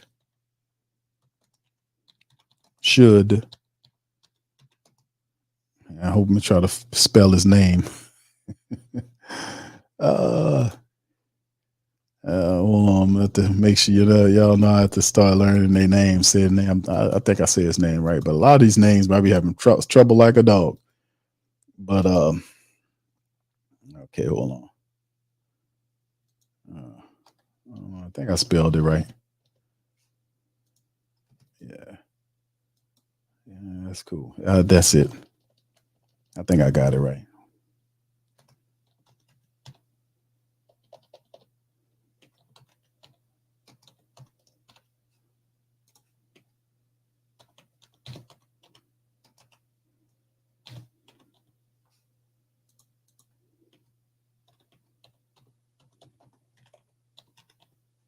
All right, I got a poll for you guys. Here, starting the poll, fam. Y'all chime in on it. Poll question is which side should Talise Fuaga play on? That's the new poll that's in the chat. Y'all feel free to chime in on that. Y'all let me know how y'all feel on that. Which side should Fuaga play on? Chime in, let me know what y'all think on that. All right, brother Marvin says, "What's up, Q? What's going on, bro? How you doing, man? Should be next." He says, "Should be next with another guard." All right, thank you, bro. Appreciate you. All right. What's up, brother Derek? All right, brother Derek says right sides. All right, big ups to you. Good to see y'all, man, in the chat. Uncle Paulie, how you doing, man? All right, Uncle Paulie says Carr is a clown, and damn, Uncle Paulie come in firing. Says Derek Carr is a clown, and he not even good. He not even a good third string quarterback, even in the old XFL or the USFL. Damn, Uncle Paulie come in firing nonstop. What's up, Hemisphere? How you doing, fam? Say, who's the Saints pick in the second round? Well, let's take a peek. And this is Kool-Aid McKinstry. That's right, Kool-Aid McKinstry, cornerback from Alabama. The Saints moved up from 45 to 41. They gave up the second and a fifth and sixth round pick to move up and go and get McKinstry. And a lot of people was kind of not liking the pick, but I personally think that the pick was a good pick. I really do think the pick was a solid pick because the Saints been dealing with injuries at the cornerback position over the last couple of years. We missed Marshawn for a freak injury that happened to him out on the field. Missed a bunch of games. Remember, they benched Alontae Taylor for bad play. Dennis Allen did for like a game, I think it was. So it's one of them situations where you see it and you say, yeah, if you got a guy that you pick in the second round, he's a fourth string cornerback. But people have to remember that you have three starting cornerbacks. So if one goes down, that fourth string cornerback go in there lickety split. He becomes a starter very fast. It only takes an injury to do it. And unfortunately, it's been a rare time when you see the Saints go through the entire season with all their cornerbacks starting for them. That is very rare, to be honest with you. That don't happen a lot. So you're going to definitely need some depth.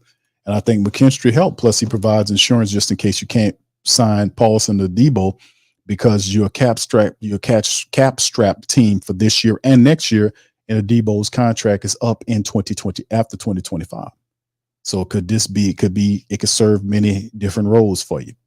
So we'll see what's popping on that as well. So anyway, all right.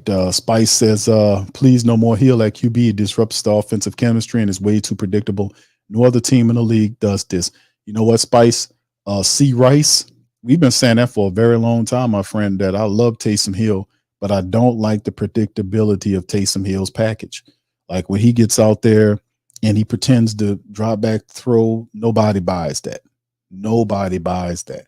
And I kept saying, man, if they had 2 or 3 plays, not even just teach him 4 passing plays, to mix in the run stuff, just give them 4 and let them master 4 passing plays.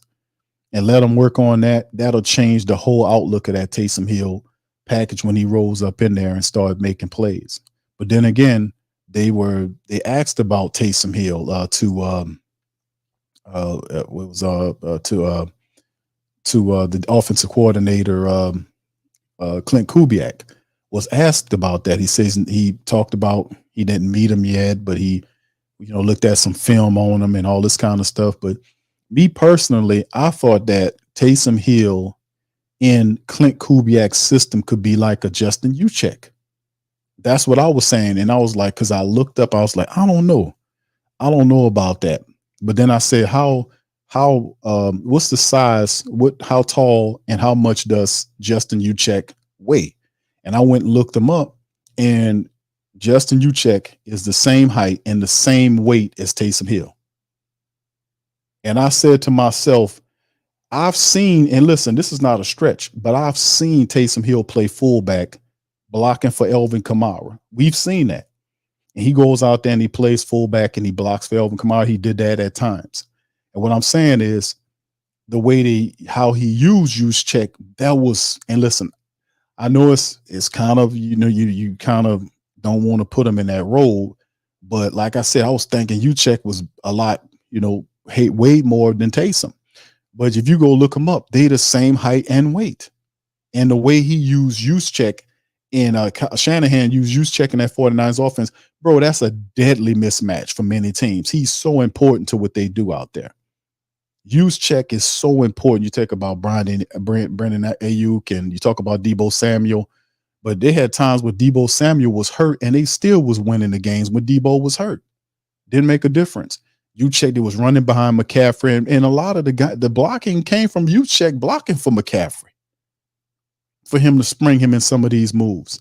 So I was thinking, I was like, man, could we possibly take that and put that in using Taysom in that regard? Now, they do have a new fullback that kind of looks like he can do that, like Xander Horvath. This is a guy that they signed. I think he was like the first new free agent that they had signed. Didn't get much fanfare.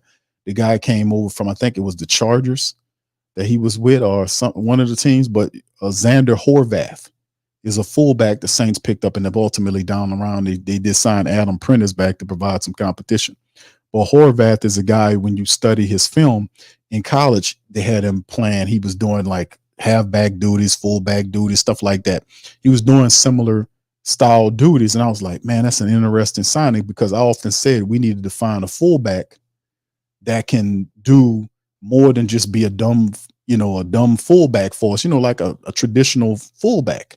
You just run up there, because there's nothing special about Adam Prentice. No disrespect to Adam Prentice, but I think he probably, if you rank all of the fullbacks, if anybody got him in the league on their team, he probably the 32nd fullback rank. I mean, there's nothing special about him, right?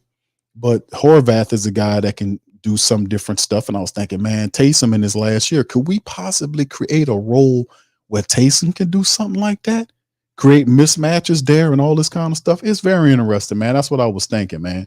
I was just thinking that, man. Try to see if we can borrow as much as we can to use in this system. All right, but anyway, y'all feel free to hit that link. It's pinned to the chat. Also, we got people voting right now on it. We got almost 60 voters, and it's going up. Which side should Talise Fuaga play on?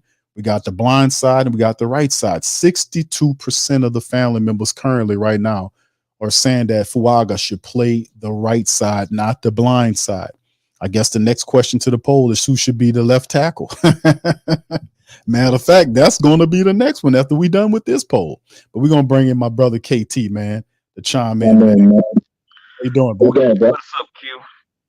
Good, bro. How you doing? Bruh, life has been life, and I can't go into too many details, but it was busy, bruh. That's why I couldn't do like last year and really do that in-depth scouting like I did. That's all right, bro. Yeah, but there are a couple guys like I'm happy with the Fuaga pick. That's an A. Kool-Aid, I give it an A. I just don't like what we gave up, but Kool-Aid can ball. Me and you both know that. Mm-hmm. Now, as far as this, I still would double dip at on the offensive line. I'd go after Brandon Coleman gone. You still got Zach Center from Michigan. You still got the other Ladarius Henderson from Michigan. Tackles, you got Nathan Thomas from UL Lafayette. You got Christian Wallace from Texas. So you got a lot of tackles available. Wide receiver, Q. Don't bring up Luke McCaffrey, Brendan Rice. Don't bring up any of them because I want us to draft at least one of them. And see, like every time you mention somebody we want, they gone. Matter of fact, don't even say Jordan Travis. But I hope we do go another tackle, like the boy I was telling you about from Yale the other day, Kieran, and it's pronounced Magaje, like I'm a god J. Okay. He's a good guy. The only thing why he's dipping so low is he's recovering from surgery on his Achilles, but dude's athletic to say he's a 6'5", 320-pound man. So I trust we gonna make the right moves. I just don't trust Mickey because Mickey is so out of touch. It ain't funny. Mickey is not one with reality, and fam, we gonna start calling him this until they fire him. Doink the Clown is so. How you gonna be so clueless and so arrogant at the same time? Dennis Allen need to be gone. So it is what it is, but I'm happy what I'm seeing with the draft so far. I still would build stuff. I know we're going to hit on a couple undrafted free agents. Here's the bug I wanted to put in your ear, though, Q. They got this wide receiver from Stony Brook. Dude is 6'3", 220. His name is Kyle Sheets, I think it is. 6'3", 220, runs a 4.5 40, route running technician, gives you something right after the catch. He could be somebody we got our eye on.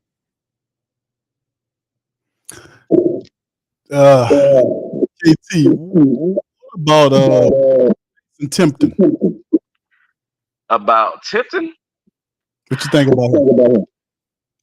I got Jalen Coker over Tipton. I haven't seen enough from Tipton. When I watched Yale tape Q, I was looking at the offensive tackle, Amagaje. That's what I tuned in for and focused on. I had tunnel vision, so I didn't really pay attention to Tipton. Did you look up Joshua? I'm sorry, gone. Joshua Cephas? Yes, I like Joshua Cephas. Cephas is explosive, run after the catch, runs routes. The only thing about it, I would bulk him up just a little bit, but he would be a damn good number 3 receiver. With us, though, as a team, I think we need that possession receiver who can do damage in the intermediate routes, like move the keep the chains moving. Let me KT. Devontae, Bub me, and Johnson. All right. Devontae from North Carolina. Mm-hmm. He can do a little bit of all, but he's more vertical. Bub means will move the chains, but if he makes his man miss, he has speed to house it. Bub means it's just a little bit of concentration drops with him. Mm-hmm. And who was the third guy you were talking about? Cornelius. Cornelius from Michigan. Move the chains, possession receiver. Nothing's fast, but it's like death by 1,000 paper cuts. Not 4.5 40, not overly fast, but can kill you. Move the chains, keep the drive alive. He's death by 1,000 paper cuts. He's a technician. I like him. I like him too. And usually saying this with the Saints is a bad word, but dude is a great blocker, but he can also catch. He can also move the chains. I would rather take Cornelius Johnson over Rome Wilson from Michigan. That's just me. Mm-hmm. Yeah, I mean, see, I hear you. How about talk to me about? Give me 3 tight stand out to you. Did you mention Tip Ryan? You were bringing up the 3 guys that were standing out to me. Yes. Offense or defense, or it don't matter. Tight ends. Tight ends, Jared Wiley is my 3. Big mismatch weapon, faster than a lot of people give him credit than a lot of people think. He's not a good blocker, but he's a willing blocker, so that's why he's my number 3. Number 2, you're very familiar with Tip Ryman from Illinois. Dude is a lunch pail guy, block, and is a better catcher than most people give him credit for. But the type of offense they ran at Illinois was ground and pound, so he had got maybe a few catches a game just to keep him happy. And my number 1, Theo Johnson. Mm-hmm. Theo Johnson is just... Theo Johnson to me is like Vince Carter coming out of North Carolina. He was just the number 2 guy. Nobody really paid attention to him. He was second banana for the longest. Now, when he gets to the pros, he has a chance to be something different because he's fast. He's a big tight end. He's 6'6", 250. He's a dangerous blocker. And he can give you something to run after the catch. That's why I'm so high on Theo Johnson. Okay, yeah. Too, bro. Hey, bro. Thank you for again after the draft, bro. Stuff. Yeah, I'll be keeping an eye out on him. But I will say this, and I'm gonna get out of here. One guy I'm gonna go back and watch his tape on is Tariq Owens. T.O.'s son. I'm just gonna do something because I saw that the Niners had met with Luke McCaffrey, Brendan Rice, and Tariq Owens as wide receivers to possibly fit in a Shanahan-Kubiak offense. So I'm going to do my homework on that, and I'll let you guys know something tomorrow. I just want to pop in and show my face since I hadn't been around in a while. You're the man, brother. Hopping in, bro. All right, bro. Y'all have a good one. You too, bro. Peace. That's my brother KT, man. Appreciate KT, man. He's our scout, man. And I'm sorry about the audio, man. He had a little echo there. But listen, fam, KT, man, is our resident scout, man. Right around this time, KT be dropping the science. Like I remember Rashid Shaheed was a guy that was put on the radar. I remember KT was the one that threw Rashid Shaheed out there. Nobody was really talking about him, man. And he was like, Q, check this dude out. And he always throwing a bunch of talented people. Like KT find the diamonds in the rough. He really need to get paid. He got a skill at doing. He should really be getting some big money for doing that, man. He scouts better than some of the ones working, man. I mean, he really does. He knows his stuff, man. That's why I always like to hear from him. So I kind of apologize to y'all for that echo there. All right, fam. So listen, shout out to your fam. Feel free to hit the like button. Please feel free if you're on Twitter to give me a retweet. It's free. Hit the like button. That's also free. And chime in the chat. And if you guys want to pop up, the lines are open. I haven't opened the lines on the Coma. It's been a while, fam. So I would love to hear from some of the family members I hadn't talked to in a while. Brother Tragic, Brother Derek, all y'all, man, Brother Tory, all y'all feel free to chime in, man. I know y'all in the chat, man. Y'all guys listening, man. The link is pinned to the chat. All y'all feel free to pop in. If it's not just to say what's popping, Q, what's happening, I just wanted to give you a shout out. Whatever, man. Pop on in, talk to your boy. The links is open. Also feel free to share your game, man. Talk to us about how you feel about what's going on with the black and gold tonight. The lines are open. All right, Uncle Paulie is on the line, the great saint. So we go from the great saint think tank super scouter to the great saint think tank's historian. Uncle Paulie is on the line. Uncle Paulie, how you doing, sir? Happy draft time, Big Q and family. What's happening, Uncle Paulie? Good to hear from you, my brother. How you doing, man? Not bad. It's been a while, Q. You ain't lied. It's been a while, man. Ooh. Man, a lot's been going on, man. I tell you. Yes, indeed, brother. So talk to me about Uncle Paulie. How you feel about what you've been seeing in the draft so far? Man, listen, Q. Yeah. Is it okay for you to rip Derek Carr for a little bit right here? Look, Q.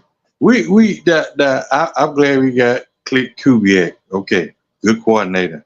But you Hold on, still got an imbecile for the head coach and Dennis Allen. Uncle Paul. You know. Just a second, my brother. Just a second, man. Huh? KT just got off the show. He told y'all about the offensive tackle from Yale. He just told y'all about Kyron Amegadje was his name. I think the offensive lineman from Yale. And then right after he gets off, the Chicago Bears draft the dude that he just got you talking about. All right, carry on, Uncle Paul. I'm sorry. Go ahead. The floor is yours, my brother. Can he call it CQ? Hey, you blessed, man. The good Lord put you some good people around you. Hey, they know what it's talking about. That guy's called it, man. He should have been in the draft room with Dennis Allen. What you think? My dog KT need to be, man. Listen, KT knows his stuff, bro. That's all I can say. I'm telling you, Q. But yeah, man. Like I say, back to Derek Carr, man. Q, you put on your thinking cap right quick, and I want to ask the family this. If Derek Carr coming to the new season, if he struggles at any time or gets hurt, can we really ask ourselves, is Jake Hayner going to even keep the team 500, even be effective? You know, I'm getting some Ian Bookism from him. What you think, Q? I don't know, Uncle Paulie, man. I just think it's a bad situation, man. Well, listen, Nathan Peterman is the guy that's actually the backup. We know Jake Hayner has been working with Chucky. Coach Chucky on him getting better because I think he wants to make a second half leap in this, second year leap to try to get playing time. He wants to challenge Peterman for that second job. But Peterman, man, had some. I mean, I looked at some highlights on. The team did a highlight reel of Nate Peterman plays with him throwing touchdowns and scrambling around and making plays in the little time that he played. It's just really interesting that's the direction the Saints would go with having such a non-competitive QB room. And I'm talking about not them guys competing with each other, but I'm saying one of those guys putting pressure on Derek Carr to keep him on task, to keep him moving his feet. So, I mean, I don't know if any one of them puts pressure on him like a Jameis would have. Jameis was obviously a threat to a degree, getting playing time. You got that right. Like I said, Q, I just don't understand the thinking that goes on over there on Airline Drive. You know, Q, if I was connected to the team, I'd be telling Scott, go to Tennessee and look at Arch Manning. It's in his blood. Y'all better watch out for that young man. That's your next elite quarterback. If he don't get hurt and if the coaches don't screw him up in the head, Arch Manning is going to be an elite quarterback if he ever makes it to the NFL. What you think? Saints need to be looking at him now for real. I agree. You can't take if the guy's a man and he's a quarterback and you can't look in a different direction. When he's ready to go, he's definitely going to be the number one quarterback taken in the draft. He was tearing it up for Newman when he played there. He had to wait this other guy in Texas before he got an opportunity. But I think this year he gets an opportunity to kind of step in there. And it just so happens that Texas moves to the SEC. So he'll be in the SEC as a starting quarterback for Texas. So it'll be pretty interesting to watch him play.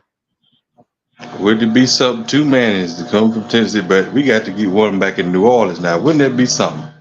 If you had, you had a smart coach, which Dennis Allen has proven that he's not. I mean, heck, even Sean Payton would be looking at Arch Manning. Come on, you got a legacy of great quarterback right there. At least give the kids. Listen, I believe Arch Manning could come to New Orleans and beat Derek Carr out for the job even now. What you think? I mean, you got to stink pretty bad to get the pick, though, Uncle Paulie. That's what it comes down to. You got to be pretty bad to end up with that pick. And I don't know if he even comes out after this year. We might be talking about him 2 years from now. I don't know if he comes out. I don't think he comes out this year. I think he's going to come out the year after that. So the Saints will have to be bad. I mean, really bad to get a shot at him. It would have to be the NFL worst. Now we have to go from like middling because the Saints win enough not to be in or lose enough not to be in the playoffs. We have to go totally. We have to bottom out and go in the back. Totally all the way down. I get some good trade capital. I mean, just look at Cam Newton and DeMario Davis, man. Huey, you old football man. When you see your defensive tackle, your quarterback, if they're starting to get a little, long in the tooth, or having issues off the field, you better be trying to plug some new players in there in case you got to replace these guys or even some kind of contract dispute. What you think? It's a point, Uncle Paul. And if you're a good general manager, you're supposed to weigh all things, man. That's why evaluation is always important. You got to always be in a constant state of evaluating your team, evaluating your players, evaluating your assistant coaches, evaluating your coaches. You got to always be in that position to do that. You got to be constant in constant state of evaluation. The Saints are a complacent franchise. They are complacent. And that's sad, Q. That Q. That's put us another 5-10 years to getting another Super Bowl. I'm looking at Mickey Loomis. He's bad as Admiral Stockdale. He's getting to the point like, who am I and what am I doing here? You keep saying it, man. That man got to go. He too old, Q. He losing touch. And if the Saints family, who that nation can't see that, they really need their head examined too. Mickey Loomis just ain't got it no more because number one, he ain't got no Tom Benson like to get on him and hold his feet to the fire. What you think? That was the key ingredient that Tom Benson is one thing Tom Benson knew. He knew football. He knew football, and he was the one that was in that building keeping everybody from having too big of a head. I think Mickey Loomis is really there's certain attributes about Mickey Loomis I don't like. He's a bit of an elitist in his mind. He thinks he has all of the answers. He thinks that the picks and the selections that he make are not mistake ridden, and that's because he's ill-informed because he doesn't do evaluations consistently. He said that he doesn't do evaluations during the season. He doesn't even engage and talk to the players during the season. Reporters already busted that bubble on him. Even Kat Terrell said that when she asked the question that you don't really talk to the players during the season. He didn't say, hold on now, I do talk to the players. You get that shit straight. He didn't say that's sad, Q. How many jobs would you have with that type of responsibility and still keep your job? That's the patheticness and the sorriness is really, I still love the Saints. Don't get me wrong, but Q, the Hugh that nation, the Saints fan can get mad, family can get mad if they want to. As long as Dennis Allen is the head coach, I just can't ride with him and Derek Carr, and I refuse to because this is pathetic, man. It just come on. Keep, like you said, keep all covered in the dough. We keep struggling and fumbling and bouncing around and hoping we get 500. That's the kind of attitude this guy. And Q, it's not going to change until you get another head coach in there. It ain't got to be Sharpay, but somebody can pop the whip, say, look, man, if you don't do your job, I'm going to put you on the streets. And that's what's missing right now. What you think? Yeah, it's definitely, that's why I was saying the Clint Kubiak thing, how much control will he implement, because he really don't have much time to implement it. I mean, the situation that the Saints really didn't do him any favors by bringing him in here in this pressurized environment. The family members want a playoff. They want the team in the playoffs this year. And if he doesn't do his job correctly, everybody gets fired, including him. That's true, Q. That you right. You know what, Q? You just said it in those few words. 2024 is a do or die year for the whole Saints organization. You put it in there, and it's so true. What you think further about it? I feel that, man. I agree. I mean, Mickey Loomis, look how disorganized and discombobulated he was at the end of the season, last season press conference when he was doing that gum debacle. He's chewing that gum and eyes bulging, face flushed, talking crazy, making weird comparisons. He was out of it. We never seen Mickey Loomis act like that. You know what made him act like that? The pressure of the team failing and people not going at him. So true, Q. I thought he was smoking some of them funny cigarettes like Buddy B would say. It's not. I've been watching and listening to Mickey Loomis for years, and I've never seen Mickey Loomis in that state of mind. That's because that's the pressure of the Who Dat Nation. Now listen, they know, and this is because I think you really about burn out. Go ahead. They aim in the pressure where it belongs, because you could tell there is no rationalizing with Dennis Allen. It's not. I can't get a grown man to understand not to backstab people.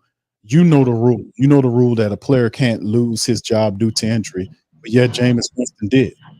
That's so true, Q. Jameis, that's going to come back to bite us at some point during the season too. Watch. He violated the rule. and then didn't have any qualms or bones about it. He doesn't operate on any really code that's respectable on it by a team dynamic. He is like it's weird. Like he has his own little weird ass code. That's why he, from a success standpoint, as a head coach, he got limited success right there. He won 9 games in a weak ass conference with a weak ass schedule, and he couldn't get your team in the playoffs with that. This upcoming year, the league, the NFC South has gotten better, and a lot of these teams have found their gaps, have filled a lot of their gaps, and these teams will be a lot more competitive. So that's true, especially for the quarterback standpoint. Q, it's pathetic. These Atlanta, Carolina, all these other teams, Tampa Bay, have gotten young guns. We still dragging around here with Steve DeBerg. What you think? I don't think he's Steve DeBerg. I think with the thing with Derek Carr, I think Derek Carr works, but you need a guy. You need somebody to drive the car, so to speak, pun intended. Like you need like Chucky was a person that put a steering wheel in Carr's back and drove him. He was constantly there motivating Derek Carr. That's so true. Making them accountable, and the statistics speak to that. That's why he had 4,000-yard seasons under Chucky, and he did that. Had all that great production under Chucky, and then you look at the years without Chucky, it's not the same because Derek Carr is the type of individual that needs to be pushed. He needs a coach that's going to hold him accountable and constantly push him, and that's what John Gruden did. John Gruden is similar. I keep saying this. Him and Sean Payton are very similar ideal-wise. They're old school, offensive-minded coaches that believe in these old style principles that reign true. They are very similar in many ways. And John Gruden really kept Derek Carr and held him accountable. And you've seen all this production. He threw interceptions. John Gruden got on him. We can't have this milquetoast head coach and a milquetoast offensive line giving them passes. That don't help anybody. When he points out wide receivers for running routes wrong and he's wrong, you're supposed to get on. You're supposed to shut him down from doing that. And when he fails, you're supposed to get on. You're not supposed to protect him. And I hope Coach Kubiak don't let it be checked down charted this year. If he do that, Q, this offense the pass attack gonna be pathetic. I don't think it's going to be that because I heard the recent interview by Clint Kubiak, the only one we had. Now the Saints should have made Clint Kubiak available when they signed him. They should have had him available to the press to be answered questions. He's been signed with. That's true. Most teams do that. Q, you so right. That was pathetic too. They never made him available. This guy had been on the Saints team for months. There's not been an interview where, except for the one they just did a couple days ago, where they had him on there for like 5 minutes, 10 minutes, asking him questions. He should have been made available to the press to be asked questions. And that never was the case. And you'll get that later on. But the guy been on the damn team for months. It's a big signing. We need to know what he's doing. And these other guys. We transitioned for Pete Carmichael stay there with 18, 19 years. That is a big transition to be kept so quiet. And I'm ready. The Saints ought to be shaming themselves. What you think? It's a big difference. You're right. That's why I was saying, like what he said in the interview that we got, the little bit that they did talk about, that his main focus was establishing the run. And I said, yes, establish the run, because that is the key. The true success, the best way to use Derek Carr and to have success fast is to take the ball out of his hands and run the ball, have a dynamic running attack, and then operate him on the back of the running attack. The running attack is number one in the passing game, works off the running game. That's how so true, Q. Can you count on one hand the time you saw Taysom Hill and Alvin Kamara on the field at the same time last year and even the year before, the last year with Sean Payton? That's a package that's really neglected. What you think?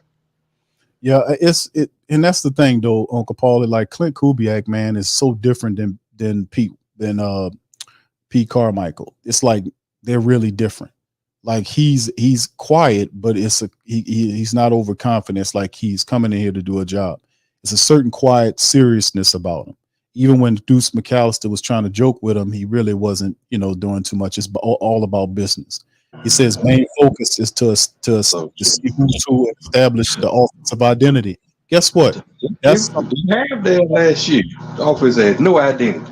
No identity. And he said that. He was like, you remember Aaron McCoy with the hollering at Derek Carr? Derek Carr got a little more sense in that game. Eric McCoy, like, he about to body slam him out there if he messed up one more time. You said Q you were talking through the stream of the game. You said, was that McCoy? Was he just fussing that car? I said, yeah, he was getting on him. We were loving that boy. Yeah, James Hurst had to get in between them. I said, man, McCoy like he for the take Carr head. Carr knew he kept on walking. McCoy kept coming at him though. Yeah, Uncle Paul, let me tell you something, man. McCoy don't get in it with nobody. He don't. So Carr was really screwed up or saying something he really didn't like out there. I'm telling you. When you had McCoy, man, McCoy don't say, he don't get in. He's cool. The coolest one we got, and he was hot and heated. So Carr said something off code to him that really had him wanting to get it. Hurst had to get in between. So he better Hurst saved Carr's life that day. I really believe that. McCoy like you folks was gonna choke slam him out there. Yeah, you might. Yeah. McCoy would have put Carr in the hearse. I like that, Q. You might be using that again sometime. Yeah, because if Trevor Peters don't cut it at guard, cut it. I'm tired of that boy. It don't make no sense, Q, to be that tall and that sorry and have all that ability. Come on now. Him playing guard, can we say that's his last chance? What you think? As far as you're saying, as far as of Cesar, or who you referencing, Uncle Paulie? Oh, Trevor Penning. If he don't cut it at right or left guard, they might well just go and cut him. He just don't have it. I think they probably gonna keep him at tackle because you got a new offensive line coach coming in, new offensive line coach. Maybe can have success where the old offensive line coach didn't. And like I said, I've used this example a bunch of times over the last couple of days when you talk about Cesar Ruiz. Like a couple of years ago, we used to call Cesar Ruiz what I used to call him whatever. Cesar Salad Ruiz. That's what I was calling him. Cesar Salad Ruiz. Because what do you know? Good dressing, that old cheap dressing. Old brand ass dressing. He couldn't block my grandma, man. And she did. Now that's sad. But he turned it around. Uncle Paul, Doug Marone got him, made him into a respected guard. So I'm feeling glad the road out of here too. He let a lot of get back. Throckmorton was a disaster too. That was another clown. Oh my goodness! Every time Throckmorton come in, we go shaking our head. Here we go. Yeah, but that's the thing. I think with Penning, I think John Benton, the new offensive line coach, who's pretty good. I think he turns Trevor Penning around. I think he gives him teach him the game and that new blocking scheme. Remember, everybody got to learn it. So we got a whole new offense, which that's true. You're right, Q. A rap shot, you need to lay it out too. Now you get them knees and stuff together. Now we gonna need him out there. What you think? Yeah, I mean we gonna need a lot, man. We really are, because the Saints are strapped right now, so they don't want to spend a lot of money. They got to operate through the draft, which means that if we're gonna have success, they're gonna have to make the younger players or the draft picks that we're picking up contribute more to what we got going on, because like I said, they can't spend a lot. They don't have a lot of money to spend on bringing these guys. And so the Saints will have to operate on the budget and get the most value out of the players that they currently have on the roster. That's what it comes down to. The key to the Saints winning this year is installing the proper system. Clint Kubiak's main job and focus, according to the interview, it's like 5-10 minutes. I invite y'all to go and listen to it. He basically said that what they're attempting to do is basically try to establish the running attack. And I was just like, yeah, that's what I'm talking about. Because like I said, Derek Carr is not all bad. A lot of people just don't like Derek Carr, and he did that to himself for people not to like him. They don't want to hear excuses. They don't want to hear deflection. They don't want to hear fake positivity quotes when you're underperforming. They don't want to hear that. We don't need those Shakespeare quote you went out there and just threw 4 interceptions and cost us the game, and 2 of them was pick sixes. We don't want to hear that. You're right, Q.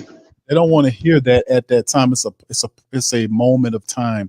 It's a proper time to put that kind of rhetoric in place, but not when people are looking for answers and how you did that. That's not how you want to approach this. So when you do that, it looks disingenuous, it looks sneaky, and it looks like you're fake.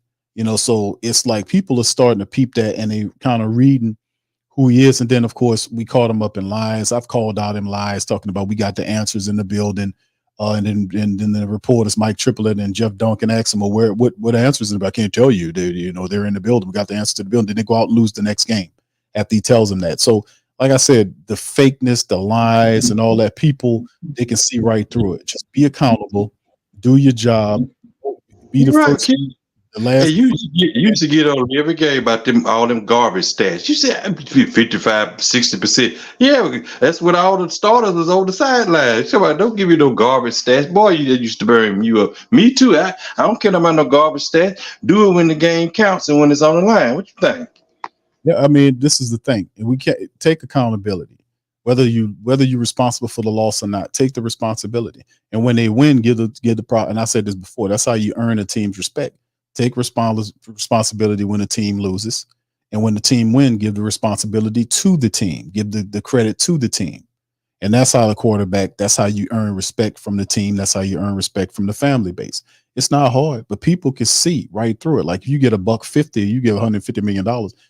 We're not seeing Derek Carr as a savior. You might be feeling that in your head that in your house you the savior, but Derek Carr is not the Saints' savior. He's not. We, the Who Dat Nation, do not see Carr as anybody's savior. We all. You got that right, Q. You got the. And I say it again. The future New Orleans Saints quarterback is still not on the team. I keep saying it. Even when you hear the offensive lineman, the offensive coordinator comes in and say about establishing the run. His first priority is establishing the run, not trying to figure out how Derek Carr can institute in the system. No, let's run the football. And then he plays off of the back of the running attack. Once we get that going, that's what it's always supposed to be from the get-go. The strongest unit that you have is the running back. The running backs. You got really good running backs. Alvin Kamara is one of the top backs, one of the top 5 running backs in the game. Jamal Williams is a very capable running back that can start for a team with a proper offensive line. And Kendre Miller showed you some stuff. We got a very strong. Then Taysom Hill, you throw Taysom Hill in that mix. So, like I said, you have a very strong. You got that's the strongest unit that you have is the running back. You would want to be able to figure out how you're going to get the running attack going and operate Carr off that run.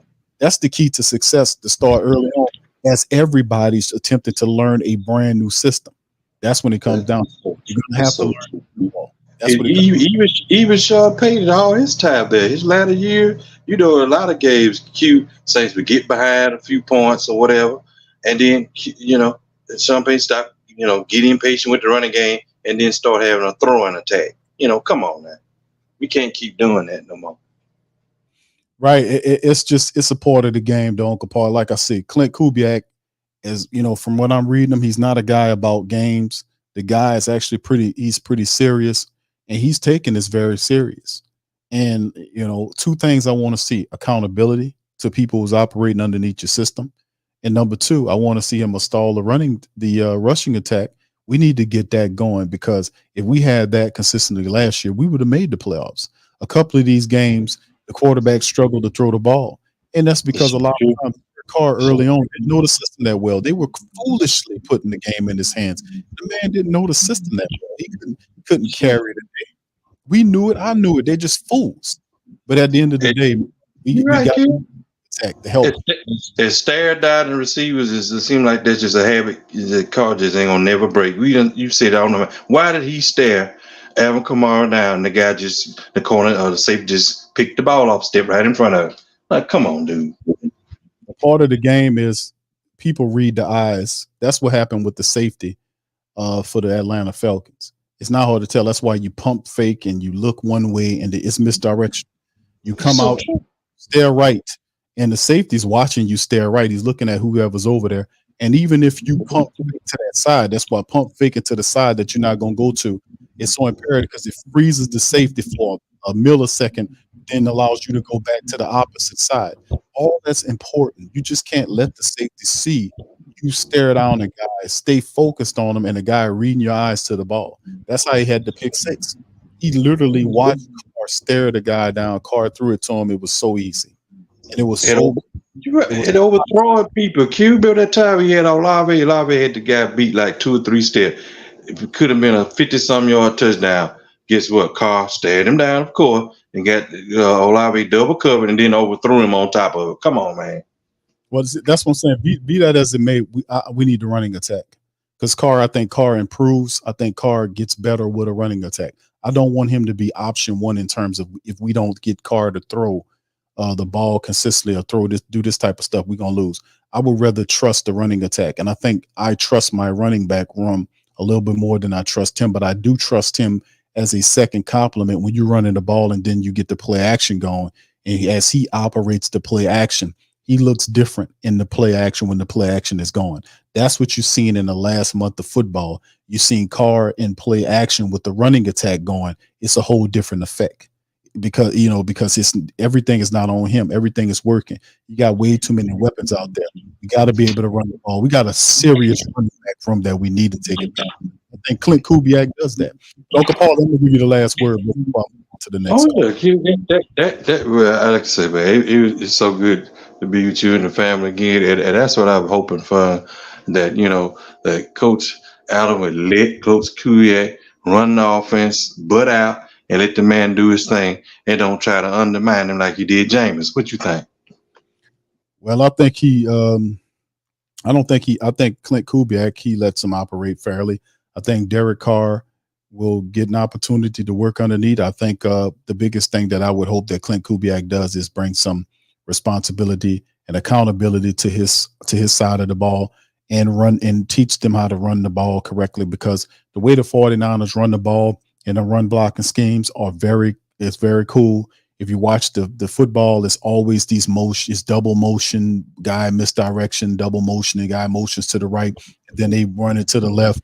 Guys pulling and pull. It's a thing of beauty when you see it going, and I would love to see them institute that correctly in New Orleans because we do have the talent. So I see it. And this part they got Debo Samuel. He ain't the only guy that they can go to. He ain't the only key guy. But when you come to New Orleans, you got Alvin Kamara and Taysom Hill. Every team keys on those two guys, game in and game out. You got to have some imagination. What you think, Q? You're right. Imagination is crucial. So we'll see what they got going on Capale. But like I said, man, I think Clint Kubiak might just be what the Saints need. I think he's the seriousness. And another thing I like that he said that he reiterated or kind of reset it again to a degree. It made it sound a little different about high stress practices. He believes in stressing his teams during practice, like doing all of the stuff, like going just full blast in practice, stressing them out in practice. So when the game comes on Sunday, that they wouldn't have it'll feel like a walk in the park because he makes the practices so stress-filled. So I would love to see what that looks like because we had a bunch of Hall of Fame practices last year. They only gave us 9 wins. So I'd love to see this year. You so right, Q. Car. Like you always say, use one of yours to close it. Club Saint need to be gone out the door a long time ago. Indeed, you ain't winning playoffs. You need to stop them disco balls and them smoke machines. All that need to stop, man. We need to handle this like workmen. Go in there, do the job, and then when we make the playoffs and we go further, then bring out the disco balls and smoke machine. Ain't nothing to celebrate until we get into the playoffs and beyond. But Uncle Paul, thank you for always chiming in, brother. Good to hear from you, bro, tonight. And man, we're gonna be hearing from you down the line, my brother. Yes, sir. Who that? Appreciate you. Who that to you, Uncle Paulie? All right, that's Uncle Paulie, man, the great Saint think tank historian, man. Big ups to that brother, man. All right, so we are now 21 picks into the third round right now. The Cleveland Browns, a team that picked up Jameis Winston, is on the clock. TJ Tampa is still up there.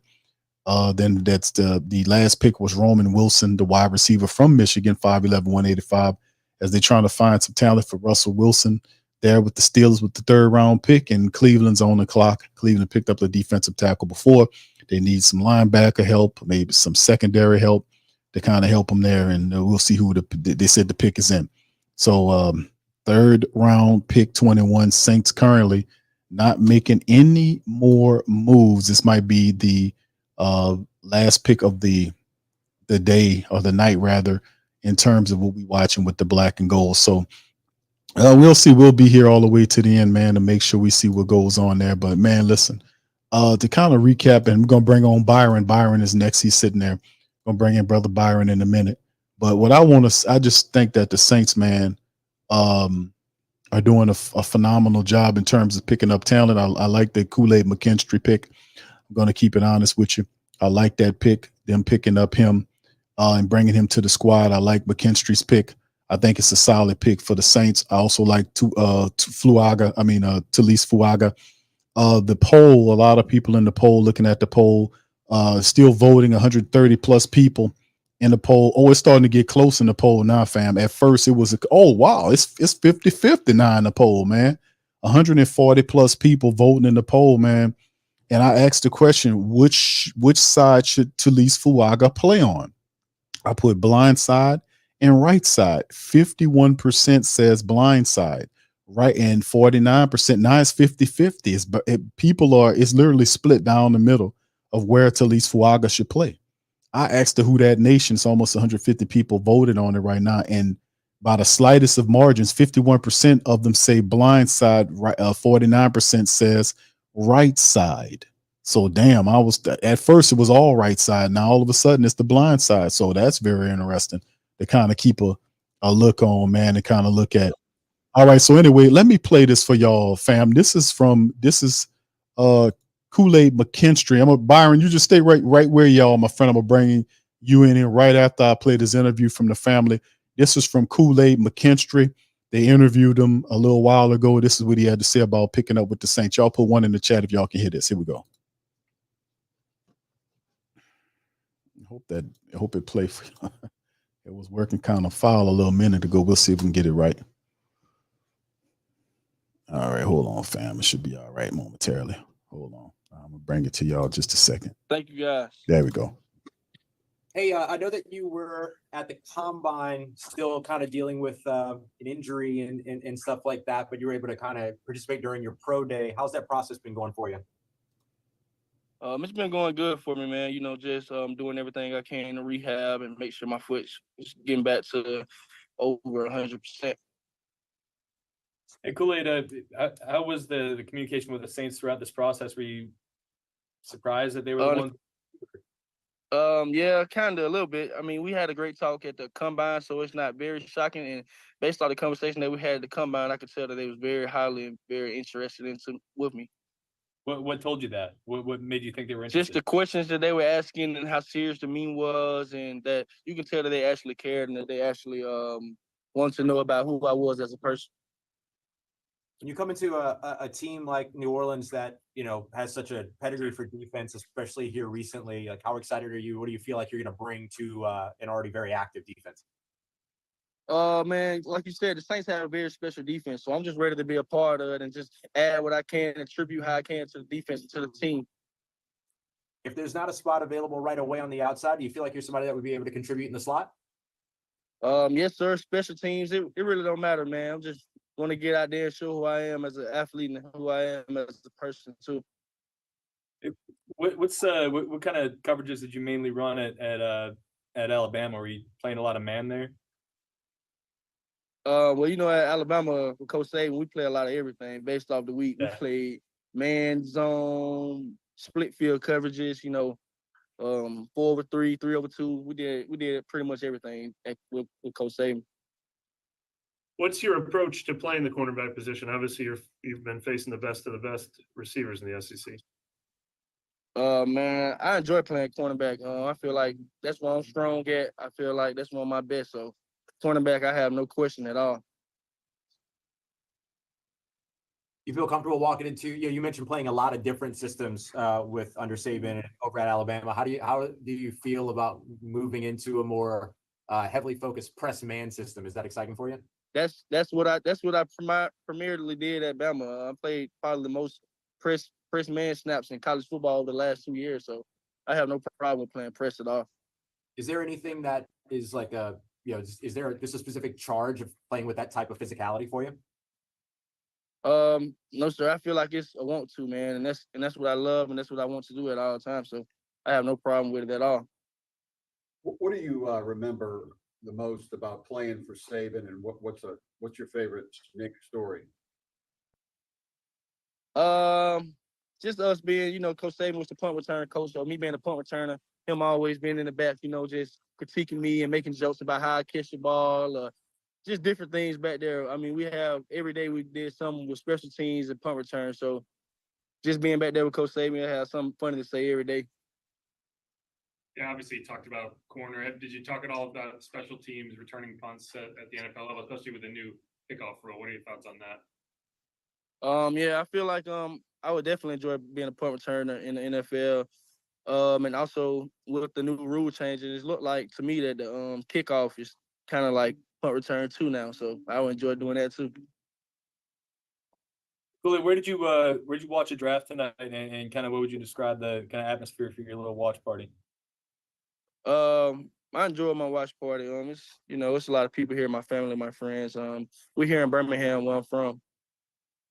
Kool-Aid, I read a couple different scouting reports on you that both said you're more controlled than sort of aggressive and attacking or gambling. Like, is there anything to that you like to approach it, I guess, strategically?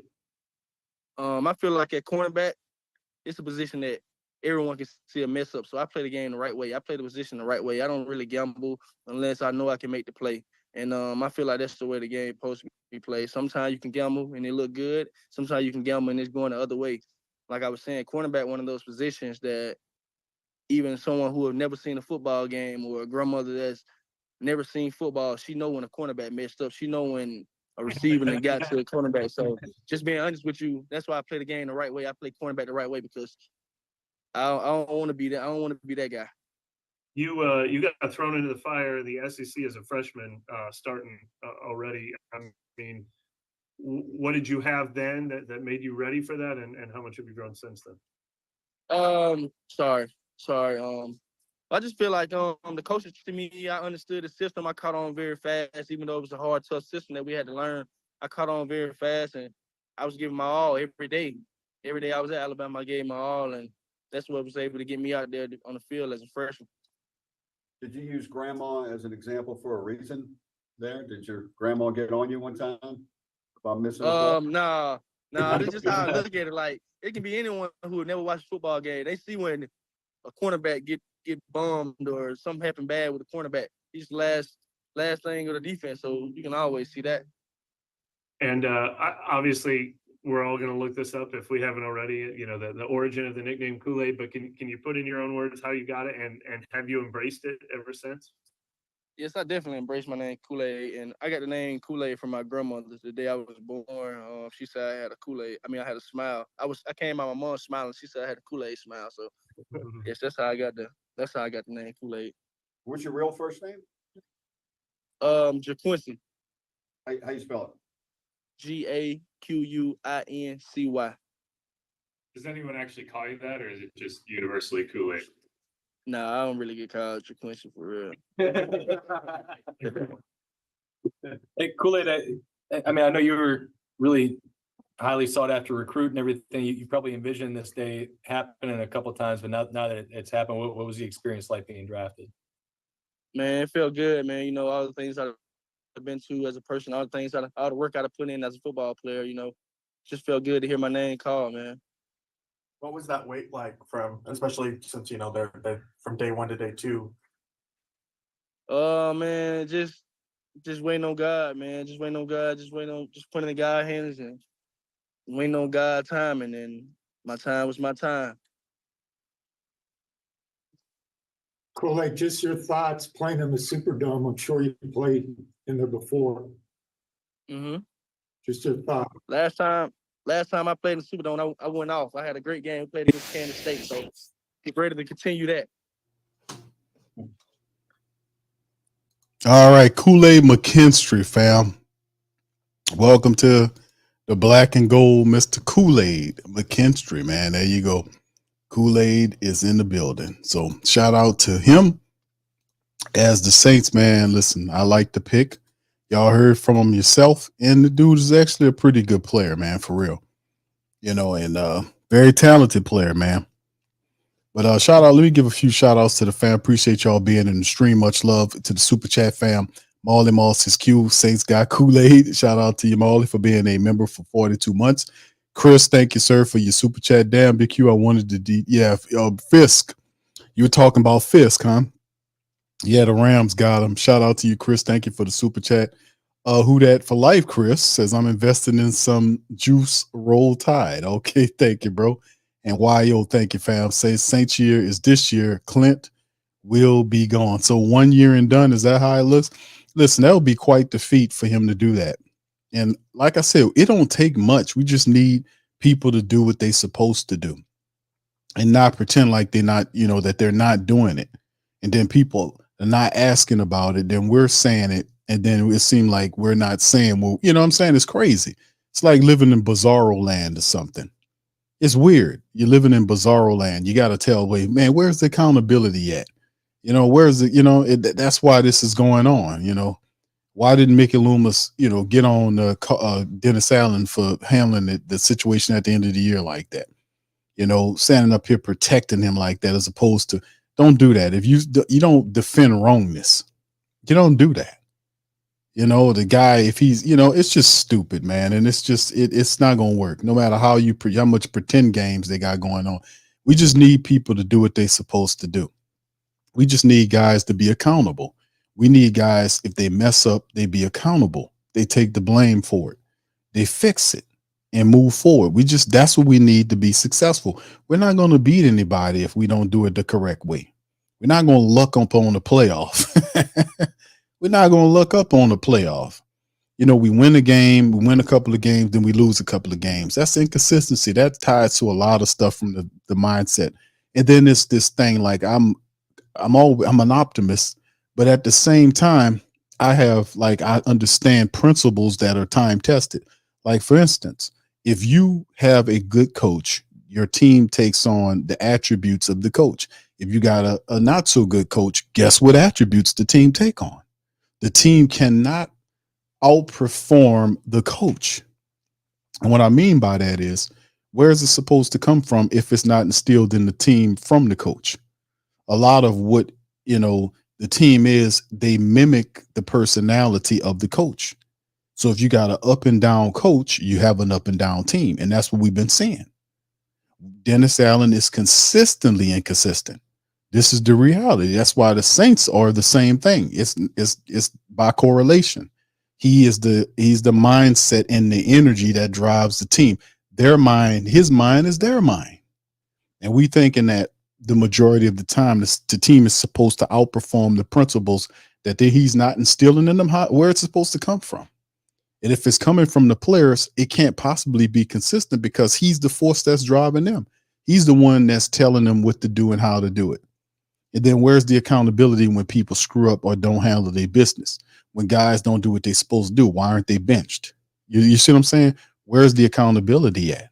And if we don't have that, then you don't have nothing. The team is going to consistently underperform. So that's what I'm saying. That's why I always ask the question every offseason, what did you do, Dennis Allen, to get better as a head coach? And he ain't going to tell you nothing. He ain't read no books. I guarantee he ain't read nothing about no Bill Walton or Mike Krzyzewski or any of these books out here about how to be a winner from people that won their asses off. Hold on. Let me look up something right quick.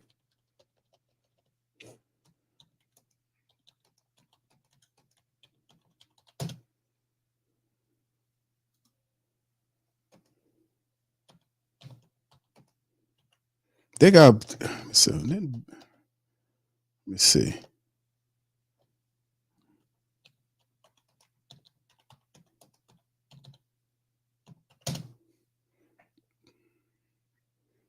Look at this. Look at the book. I'm just showing y'all some stuff. These are books by the great late great John Wooden. Now everybody know who John Wooden is. John Wooden was a guy that won all kind of championships, man. The Wizard of Westwood won 10 National Collegiate Athletic Association championships in a 12-year period. That's utter domination. He wrote books on how he did it. Look at this one, 1995, The Pyramid of Success. Wooden on leadership. They Called Me Coach. The Game Plan of Life. And it go, look, Coach Wooden's leadership game plan for success. I mean, this dude won 10 championships in 12 years. You see what I'm saying? You see what I'm saying? If you got to get it somewhere. You got to get it somewhere. Now, if you're a head coach in the NFL, or if you're a head coach in the NBA, everybody recognized what John Wooden did as a head coach. Hell, and I just use him as an example. But there are all kind of literature. He put the success of how he did what he did in these books. You got to get it some kind of way. You got to read this stuff or pick it up some kind of way and put it into yourself so that you can mimic some of the success. Because he obviously got some type of keys to victory here, where he excels and won 10 championships in a 12-year period. Hell, he ain't the only one. Watch this. I think Phil Jackson got some books. Phil Jackson, look, 11 Rings. And he got other books that talk about within you, without you. He got all kind of stuff that, that he writes. Phil Jackson talks about, like, not just his relationship with the team, but also he gives game about what it took for him to be a winner and how he won.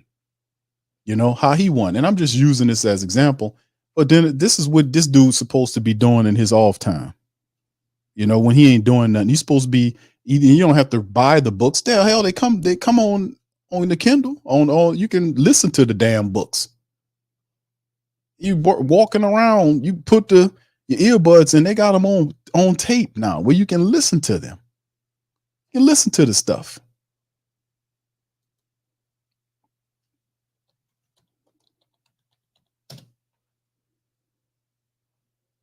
Look at Pat Riley got a book, The Winner Within.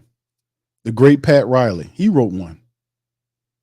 New York Times best-selling book from one of the greatest NBA coaches of all time. He's one of America's greatest coaches, known for the inspiring. He tells you it's called The Winner Within.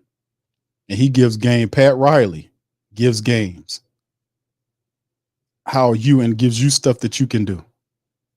Pat Riley. Man, come on, man.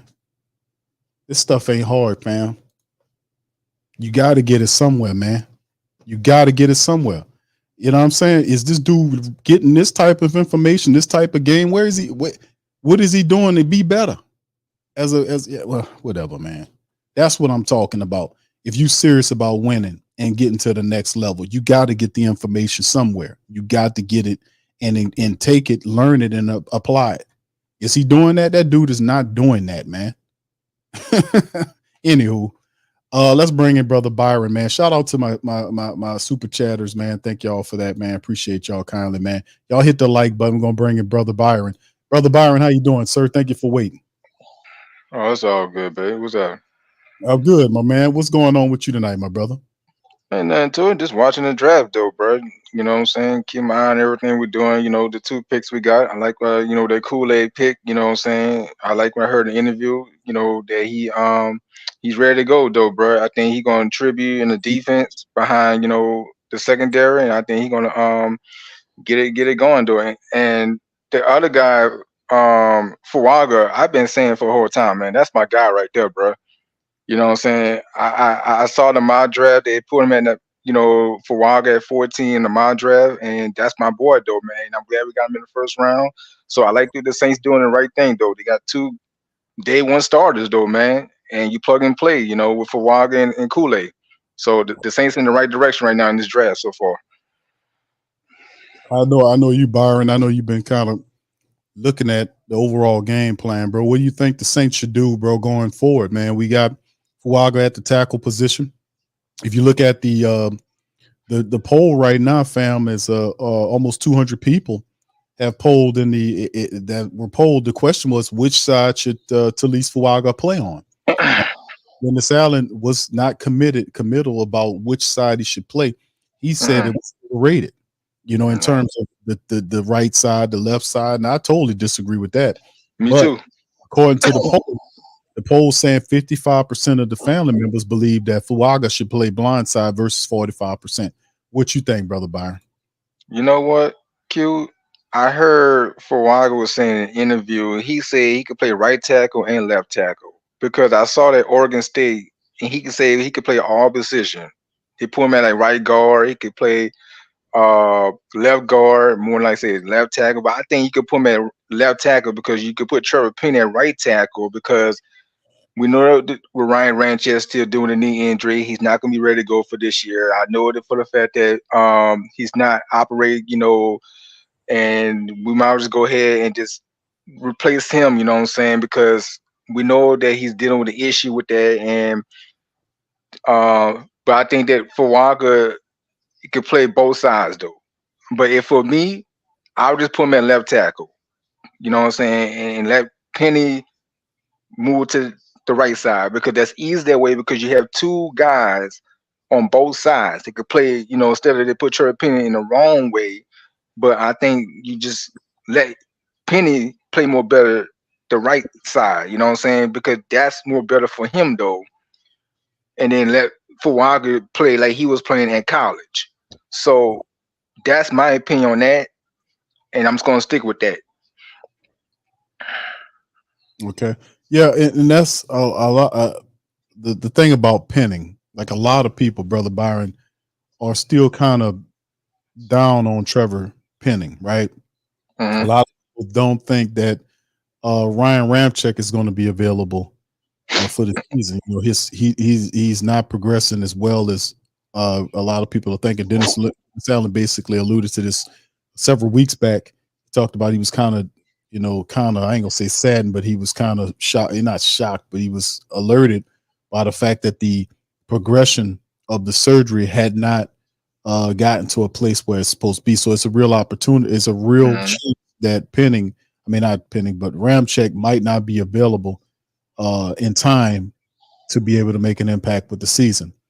Are you confident? Just asking you, how do you feel about Trevor Penning occupying the tackle position? Do you think that he can pick up and have a similar transition from struggling like a Cesar was to him being a stable offensive lineman in the Kubiak system? What do you think about that, Brother Byron? Man, it depends on the condition of Ryan Ramczyk. We know that he is not more progressing. He's trying to show he's going to be on the field with the team, though. But my point is that it's a difficult situation for Ryan Ramczyk to deal with some of that kind of injury that he had, though. But I don't know how he's going to monitor if he can't get more 100% healthy and full ready to go for this year in the season, though. That's my question. And the second thing is, we heard the doctors who were saying about he gotta be show like he could prove that he'd be like more prepared, but we don't think that he's gonna take that lack that's gonna say, okay, he could go out there right now. But I don't think they just pause on that for a second because I don't think that he gonna take that risk. But I just think for me is I think we just probably just go ahead and shut him down till he get back to his form. If the way that things not going for him at the moment though, Q, and I just think that it's a strategy thing because I feel bad for him though, but I just hate that he's not gonna get himself back more than he was a couple of years ago due to the injury he had 2 years ago. Yeah, it's interesting. That's unofficial right here. I was looking at this depth chart that ESPN has listed as Fuaga as a left guard with Penning at tackle. Like you have 2 first-round draft picks, Penning at left tackle. They say Talisa at the left guard position with McCoy, Cesar Ruiz, and Ramczyk. And then, of course, reserved for Ramczyk, according to this is unofficial. As you said, Fuaga is there as well. So I mean, we'll see as it goes. I think more than likely that might be something that's decided by Clint Kubiak. Maybe that's why Dennis Allen was kind of not being getting away from the question of what position does he play. I think that'll be something to be definitely decided by Clint Kubiak and perhaps John Benton, the offensive line coach, to see which direction he goes there. But that'll be interesting to see what it's like, because I didn't conceive the idea of, that you can have both of them playing on the same side, as you see one left guard and then pinning at the tackle position. That'll be interesting to see them try to see if they can roll that kind of thing out there. But once again, like I said, when it comes down to listening to what these guys are going to do in terms of the offense, the Saints are man. And then of course, Ali Udo is also another player there that Ali Udo. Yeah. Where does he fit in the matrix? So only time will tell which direction we'll go with these people, man. We'll see exactly where it happens, man. But we'll see with Kubiak. But like I said, I like Kubiak's temperament. Listen to different interviews, he seems like a serious guy that's about his business. And he speaks about he wants to establish the run first. I agree with that. He's a guy that believes in accountability at a high level. We'll see if he can install that. And then, of course, the thing we talk about with him is he, like I said, he wants to run the ball and get that going. So I'm for all of that. We just need to get this going and kind of minimize Carr's mistakes, kind of run the ball and have him operate off the play action there. I think we can have success. The Saints have a ton of talent here. We just have to operate. For sure.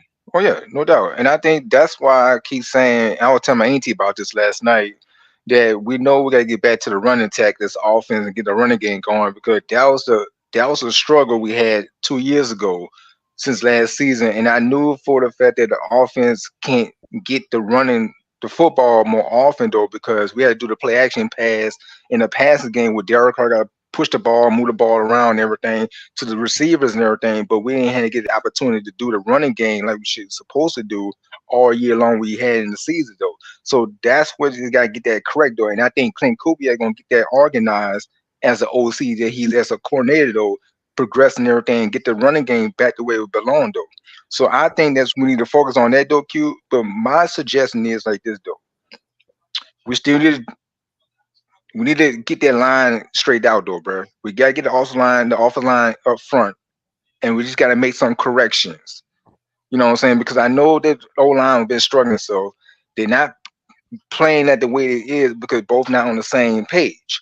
So it was communication going on, but they need to get this thing fixed because the offline was so poorly. It was so pathetic. That's why you brought in John Benton. So for the years that he could do what he need to do to get the O-line on one accord. So you can get that, then we can get that running game back as a force. But we still got to address the offensive line of tackle. You still got to get another a guard and everything in the draft. We know we don't have a 3rd round pick, but we got 3 5th round pick, but we still can make it turn to a 4th round pick in the day 3 tomorrow.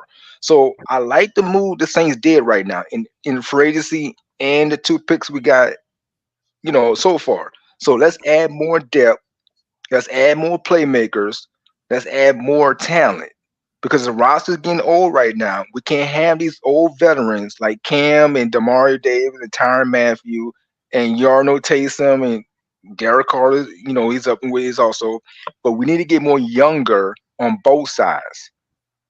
So that's what we need to do, and that's what we need to focus on when we're doing the draft. Add more players, add more pieces. And you know that because Clint Kubiak going to call the players no matter what. You got Andrew Janoko as the quarterback coach going to help Derek Carr develop himself. But you show the flash, but you don't need to screw things up that you had before. But you can do things more different. That's how it's going to change the offense around. This season, that's how you're going to have a motivation. But you got to grind in every single day. And that's how you got to have motivation. Because you got to have charisma. You got to have the kind of connection, the chemistry, all that stuff that's going to pick this team that's going to move to the promised land. We got to have a successful season. We got to have succeed. But it's all about coming down the offensive line. That's the bottom line. And that's what we need to do on one by one. All right, Byron, man. Listen, bro. As always, man, it's always good to talk to you, my brother. Good to hear from you, man. And appreciate you. Thank you too, Big Q, man. Man, you know how it is, though, bro. Same you too, and I appreciate that. I just think I always be like, I always want to talk to my family though, my Who That Nation, and I think that I never had the opportunity, to hear from y'all ever since because, I always like, keep y'all covering, in my standards, but I always think about y'all a lot though, and I care about y'all, dearly and everything, cause y'all my family and everything, and I got much love for y'all, and I think that it's my first time hearing from y'all for the first, today though, but I just never get Wow. chance though, you know what I'm saying? So it's been a long time though, but I always keep y'all posted and everything. But like I said, I always gonna keep my eyes on y'all and everything. We have a show and everything and stuff like that. But in conclusion, we just gotta keep our team and everything, and we just gotta go have a good year. And the Super Bowl is right in our hometown. We just hope we just gotta go raise the prize and win the gold. That's all we need to do. So let's go ahead and finish this draft right here and get ready for day 3 tomorrow and see what the Saints gonna do round 4 and 5 and go from there. All right, Byron. Thank you, man. Appreciate the sentiment. Much love to you, my brother. Thank you. And I'm gonna talk to you tomorrow, bro. We'll be back. It's an all-day show tomorrow, brother. The Saints. All day great, baby. You know how it is. Dope. Oh yeah. Yeah, representing, bro. Chime in tomorrow, bro. I love to hear what you have to say about. I'll be here tomorrow morning. I'm bright and early, so you know how we do it, bro. You know what I'm saying? So we're gonna get this game continuing and get it a little further. All right, my brother. Thank you. Appreciate you, Byron. Peace. Anytime, man. Appreciate it, bro. All right, that's brother Byron chiming in, man. Good to hear from Byron, man. I had heard from Byron in a while, man. And hey, fam, it's the thing is like, we've been doing the shows, but I have not done a call-in show. It's been a while since I did a call-in show. I've been doing shows. I've been doing a lot of shows. Tough Tiger Talk, Ring Kings Boxing, Pelican Post Game Report, Sports Coma. We've been doing shows. TSC Unleashed. We've been doing shows, but the call-in shows, man, it's been a while since I did a show on the Coma, man, talking about the black and gold. And I wanted to fire it up for the draft, man, because I wanted to hear from the family members and see what they thought about some of the moves the Saints were making, like the draft moves tonight, or actually rather over the last couple of days, the 2 picks, the Kool-Aid McKinstry pick. Prior to the pick, I was like, fam, I think we need a cornerback. We do need a cornerback. We can use some other stuff. So let's kind of focus on that, fam, as we get ready to kind of roll into the rest of the picks for setting us up for tomorrow. What do you guys think? Chime in the chat, man. Let me know, what positions do you guys think that we need to address as a team? And when you put the positions, kind of put them in priority. Put them in terms of what's important to the team, not in terms of just looking at it saying, well, we could use this, that, and the girl. Make it. Let's add a little bit more intensity to it. Let's make sure when you label this the needs of the team, label them in priority. Like, for instance, what's the next really pressing need the Saints need to address? What's the next pressing need? Okay, so we got a offensive tackle. We got a cornerback. What's the next pressing need? And then kind of label them. Give me the next 3 or 4. Make it 4 of them, right? Give me the 4 pressing needs that the Saints need to address with the remaining picks that you guys think we should go after. Put that in the chat. Let me know what you guys think it should be.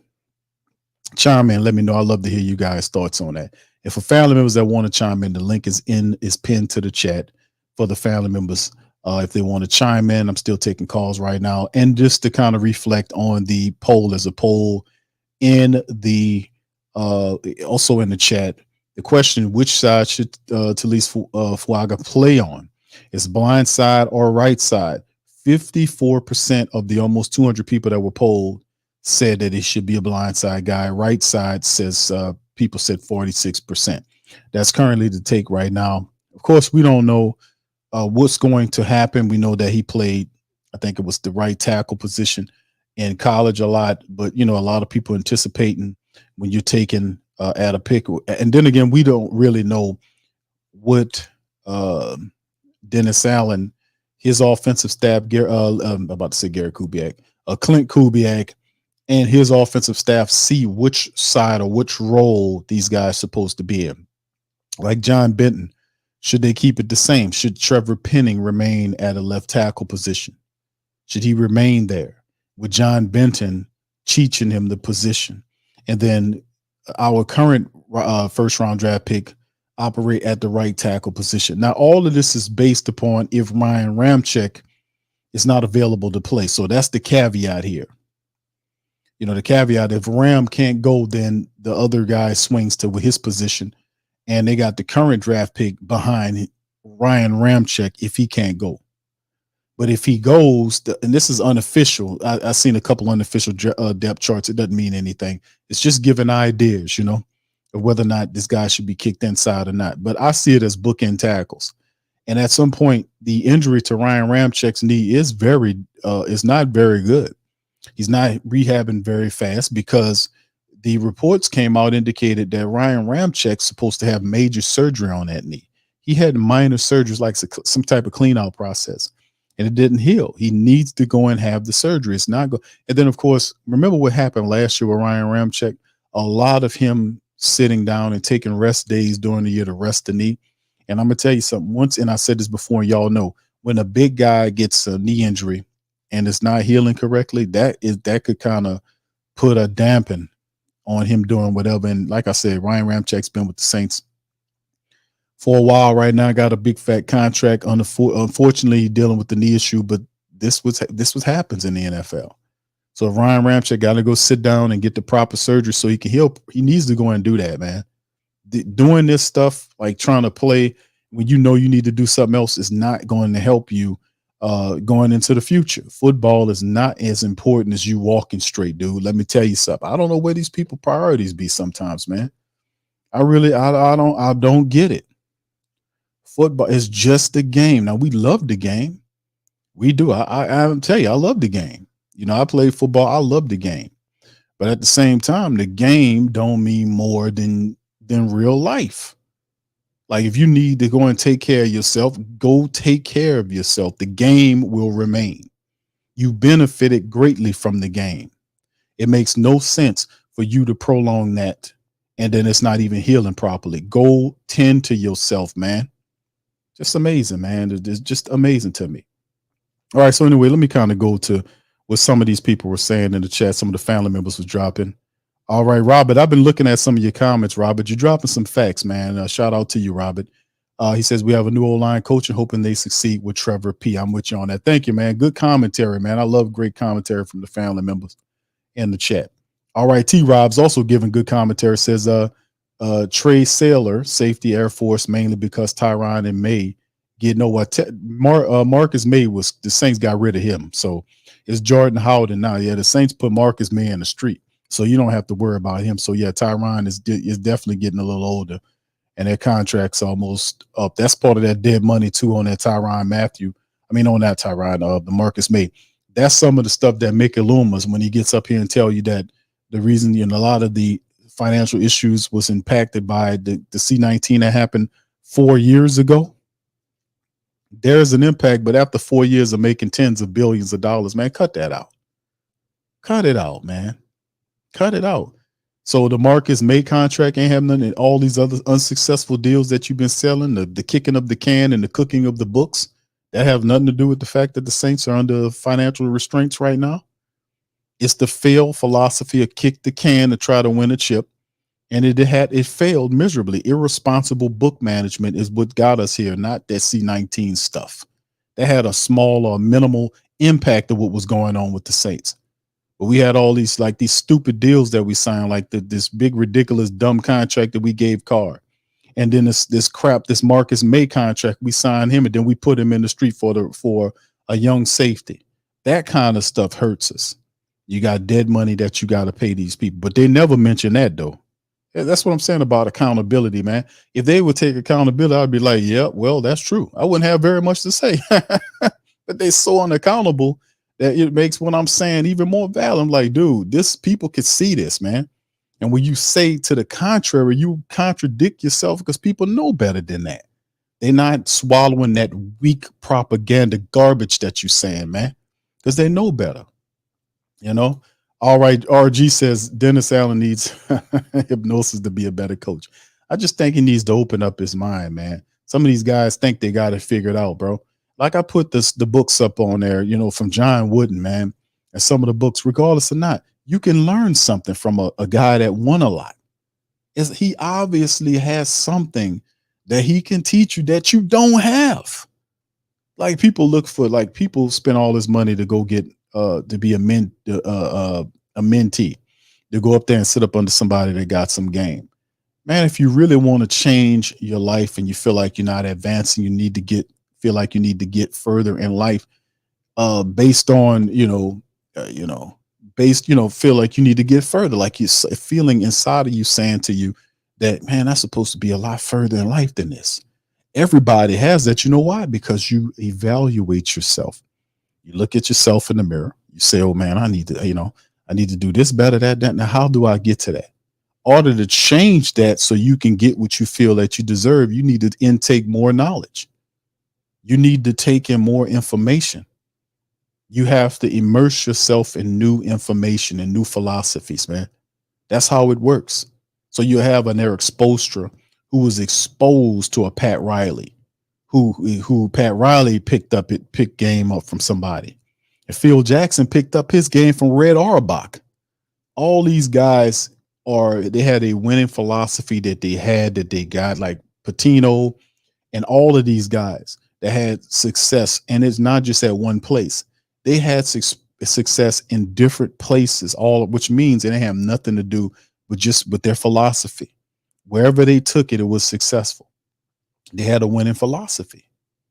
They had the ability to take a bad situation, adapt it, apply what they need to apply, and then turn it around into what it was supposed to. And then they were mentally strong enough to not, I ain't gonna say force that on players, but made people see that this could win. Because people buy into what you're saying because they want to do better. Most people, if they ain't crazy, they want to do better in life. They want to make some more money for their family. They want to provide some security. They want to do good things. Well, in order for you to step up the ladder, where you are is because of what you know. And if you feel like you need to go up and go further, you need to intake more information. That's why I said, if you're not buying the books, at least listen to something. God damn. But the thing is, at the end of that's why I said, what are you learning? And I apply that to Dennis Allen. What are you learning that's making you a better coach? Because people can look at you and see what you're lacking, but he don't see it. That's the problem. What kind of issue is that up here where you think you can backstab people and get away with it, and then think you're going to command the kind of respect of a person that don't backstab? What sense does that make? Where are you at here? You see what I'm saying? It didn't pretend like it's not happening, even though it's happening, and I'm witnessing happening, looking at you, pretending like it's not happening. You got what I just said? But that's the part that I'm like, there's something missing here. And as long as it's missing, you won't get the type of success that you think you're supposed to have unless you do what you need to do to get there. What you have is a culmination of what you know. And if you want more, you got to learn more to get what you to feel like you need to be getting. You're missing something, in other words. So, I mean, it happens to everybody, man. It happens. That's why people look at successful people and say, man, I wonder how this person got there. Whatever they got, you got. Well, I mean, you can get. It's not that they're created from a different cloth than you are. They just have more information, that level information, and they put it in an application. They're applying what they learned. And that happens the same with everything. So, like I'm that person. I always look at it like that. Dude, if we're going to get better, we got to get better here. If we're not better here, this drives everything. If we're not better up here, we can't be all this out here, it won't work. It won't change. It will not change unless you change it here first. But you got to see it here first, and not pretend like it don't exist. Like you ain't backstabby, like that you're not a liar. It's just crazy, man. It's crazy. Can't get them to see it. They playing these weird ass games. And that's one thing I just can't stand, man. YO says offensive tackle, linebacker, wide receiver, DT, and defensive end. Thank you, bro. So you want another tackle?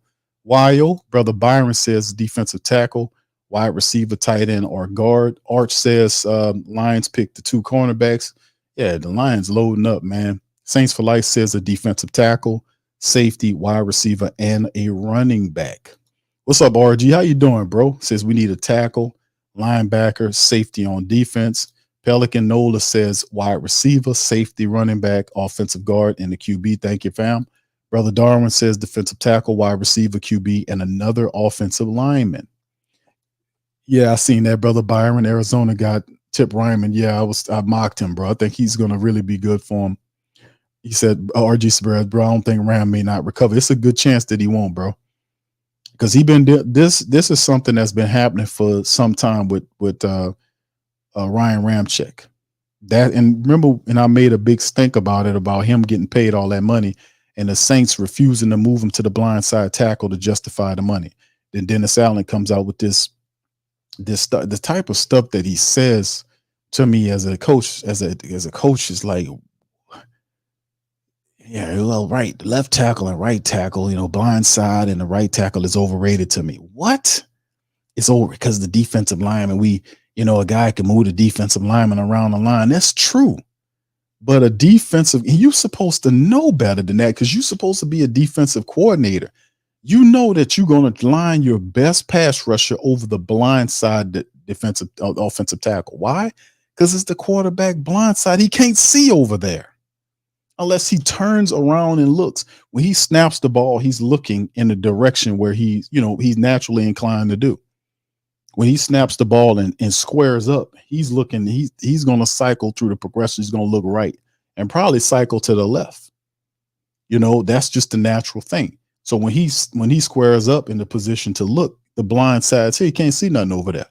If you got a shitty offensive tackle over there and the defensive end from the opposite team can blow right through that guy, hit your quarterback, destroy him, cause a fumble and possibly get the ball to a touchdown, a fumble recovery for a run to a touchdown. Blindside overrated, man. Come on, bro. It's not overrated. Blindside tackles make a lot of money. It's a very particular position that not all offensive linemen could play because you will see the best lined up over that blindside tackle. You best believe it. How is it overrated? The type of stuff the man says, I don't know if he be thinking or I don't know what's going on. How could you say that?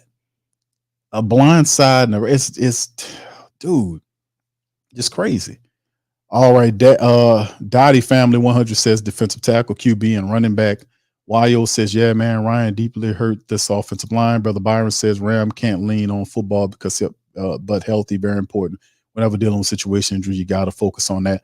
And the back to the Ryan Ramczyk point. We knew Ryan Ramczyk was hurt, but they really didn't tell you how hurt Ryan Ramczyk was until at the end of the season, into this offseason, when you started really realizing how bad the knee was. They didn't tell you how bad the knee was. They just made you seem like it just was a small, minuscule issue that he was having. But you really didn't get the full scope of it until later this into the offseason. The back of last season and into this off season, then you really start realizing that it was career threatening. Then it all made sense because it didn't happen overnight. It been happening. It's the same pattern that they used when they talk about James Hurst, when James Hurst just retired out the blue. Then all of the people say, oh, we already knew. We been knew he was going to retire. Oh, really? Then why didn't he retire? Why did you cut his salary then if he was going to retire? Why not just say he was going to retire? Why did you restructure his contract? Why would it be a need to restructure James Hurst's contract if he was going to retire, if you already knew it? So if you knew, it's just like stuff like that. Like we've been knew about the Hurst situation. They've been known about the Ryan Ramczyk situation, that it was life threatening. That's why they didn't move him from the right side to the left side. That's why they didn't move him from the right side. They tried to protect him by keeping him right side. And in the result of keeping him on the right side, you destroyed the confidence somewhat of your young offensive tackle, Trevor Penning, who shouldn't have been even playing that left tackle position. He shouldn't have been over there. If Ram couldn't shift to left tackle, then he shouldn't have been on the field. If he can't shift to left tackle, Ram's supposed to play. As a veteran, you're making all that money. So it's just weird how they handle it. That's why I said I just don't get what goes on there. I really don't. Professor says Christian Jones from Texas is still available for the. Yes, indeed. TJ Tampa at the top of the board. Carolina opens up the 4th round tomorrow. We'll be in the building. Robert says, well, they swallow some Kool-Aid in this draft. All right. Can you too? You says we need a safety. All right. Brandon says Dennis Allen loves him some Connors. All right. Robert says Spoelstra started as a water boy. That's right. Let me ask you this, Robert. Think about it like this. Think about this. how much ambition does Eric Spoelstra have to go from being a water boy equipment manager to becoming the Miami Heat head coach, championship head?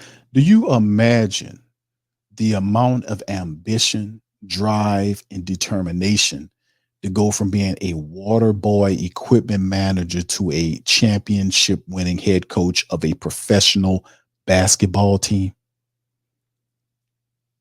That is a journey. That's amazing to me. Because it takes more than luck. He has to also have to have the skills and the learning and all of the stuff that it would take for him to make it that far. That to me is astounding. Absolutely astounding. All right, Platinum Edition says we need wide receiver, offensive line, and defensive tackle. Brother Quivadius says Brian Baldinger says Fuaga got more power than Alt and sees him as a right tackle. A lot of people said that he's a right tackle, bro. A lot of people saying that. I just wonder what the Saints will say, you know? Slim says, what's up, Slim? Says Dennis Allen's favorite song is Backstabbers. What they say? They smile in your face, to take your place back. Backstabbers. Yes. Oh, man. Man, don't make me play that, man. Don't do that, brother.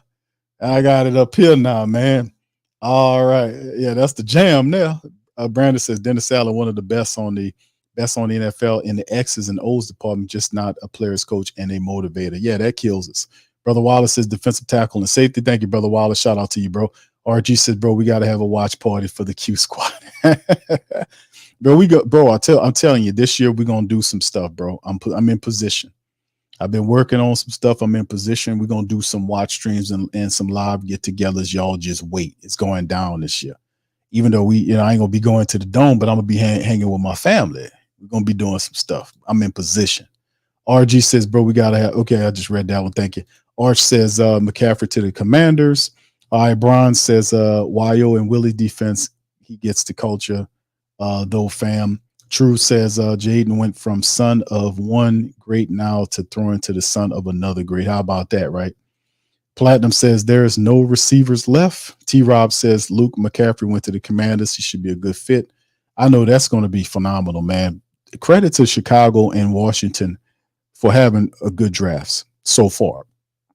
I mean, they turned their franchises around in this draft. Caleb Williams was phenomenal. Then you get Jaden Daniels with Washington. They changed their fortunes tonight. And these teams were teams that were struggling with just losing a lot. Credit to them for having a solid draft so far. All right. Marley Mall says Trey Franklin still out there. Pelican says QDA is giving the press conference. Okay, yes, sir. Let me put that on right now because I know it popped in there. Actually, it started at 10 o'clock. So I got the notification. I just was talking to y'all, man. Y'all more important to me to listen to that asshole talk about something. I mean, my bad. But nah, I mean, I like talking to the family way more than I like hearing from Dennis Allen, obviously, man. So I put his ass on pause any day to listen to the family. I'm gonna just keep it $1.15 with you. But anyway, let me go ahead on and tune him up. Here goes Dennis Allen. It was kind of quiet. Not a lot going on. We couldn't help ourselves early on, though. We had to move up and go get somebody. So, look, I feel really good about getting Kool-Aid. I think he's a really good player, highly intelligent, highly instinctual in terms of a player. Has shown the ability to play press coverage, can play outside. We feel like he can go inside and play inside in the nickel. So there's some versatility with that he can play with.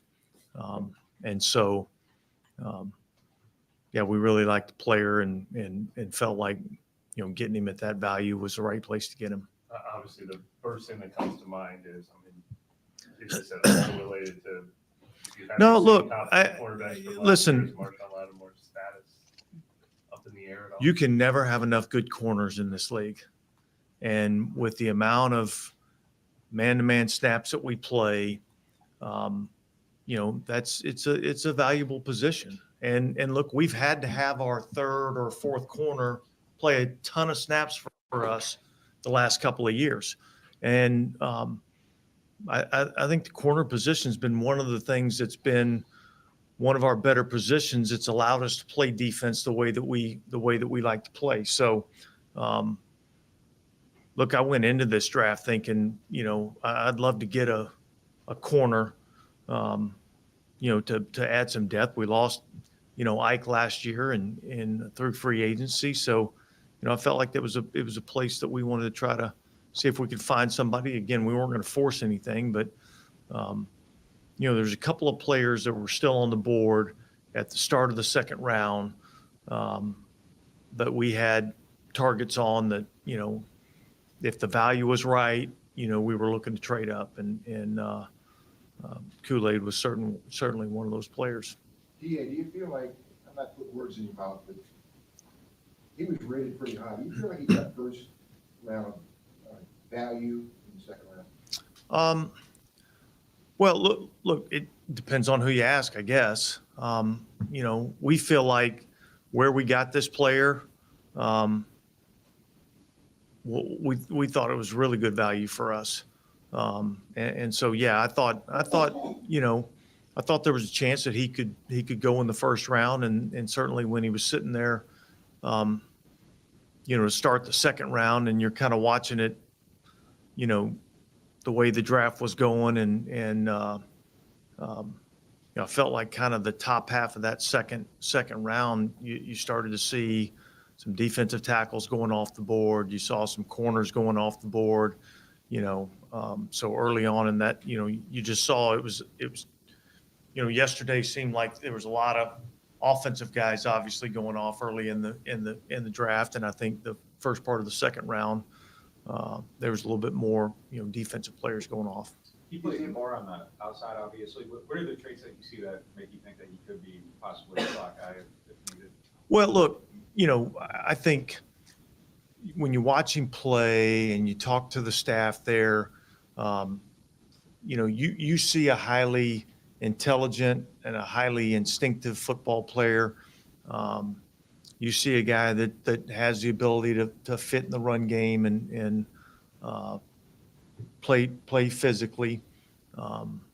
And so when you have somebody that's got the skill set, the coverage skills like he does on the outside, and then you combine that with the instincts and the intelligence, and you see the willingness in the run game and the physicality, that makes me think that he can play inside, even though and I think Coach Saban would say he could play inside. Do you think he'll start? Do you think you'll start him in camp at inside or probably outside first? Or? No, he'll play both. He'll train at both. So when we kind of look at these nickel positions, I kind of look at it as, hey, look, he's an outside corner that slides inside and plays, in the nickel. You kind of got to give him a home, and so I think from a corner's perspective, you kind of always got to look at him as starting outside and then moving inside. Oh, yes, I haven't watched a ton of him yet, but like the first couple scouting reports I said, both said something to the effect of he's a lot more.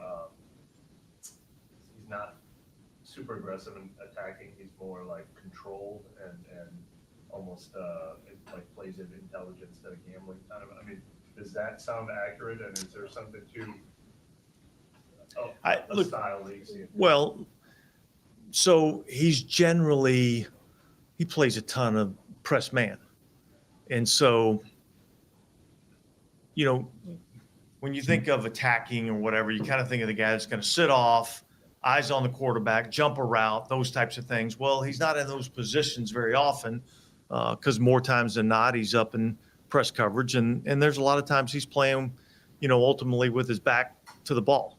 But there again, there's another aspect that I like in that, there's not a lot of panic in his game down the field. And he can play the ball, with his back to the ball and the ball above his head. I mean, I think those are things that he does well. Yeah, how do you see that kind of Well, look, I mean, I'm not sure I totally understand the question. I mean, that he's a really smooth athlete. He doesn't panic. You know, he's got confidence in himself and in his ball skills to be able to play the football. And so there's a return value to this player.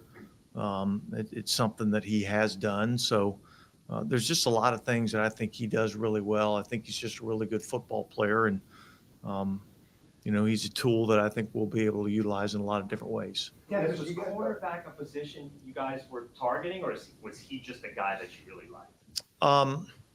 Yeah, well, look, I think we go into most drafts looking to, you know, see if we can add a corner. I don't think you can ever have too many of those guys.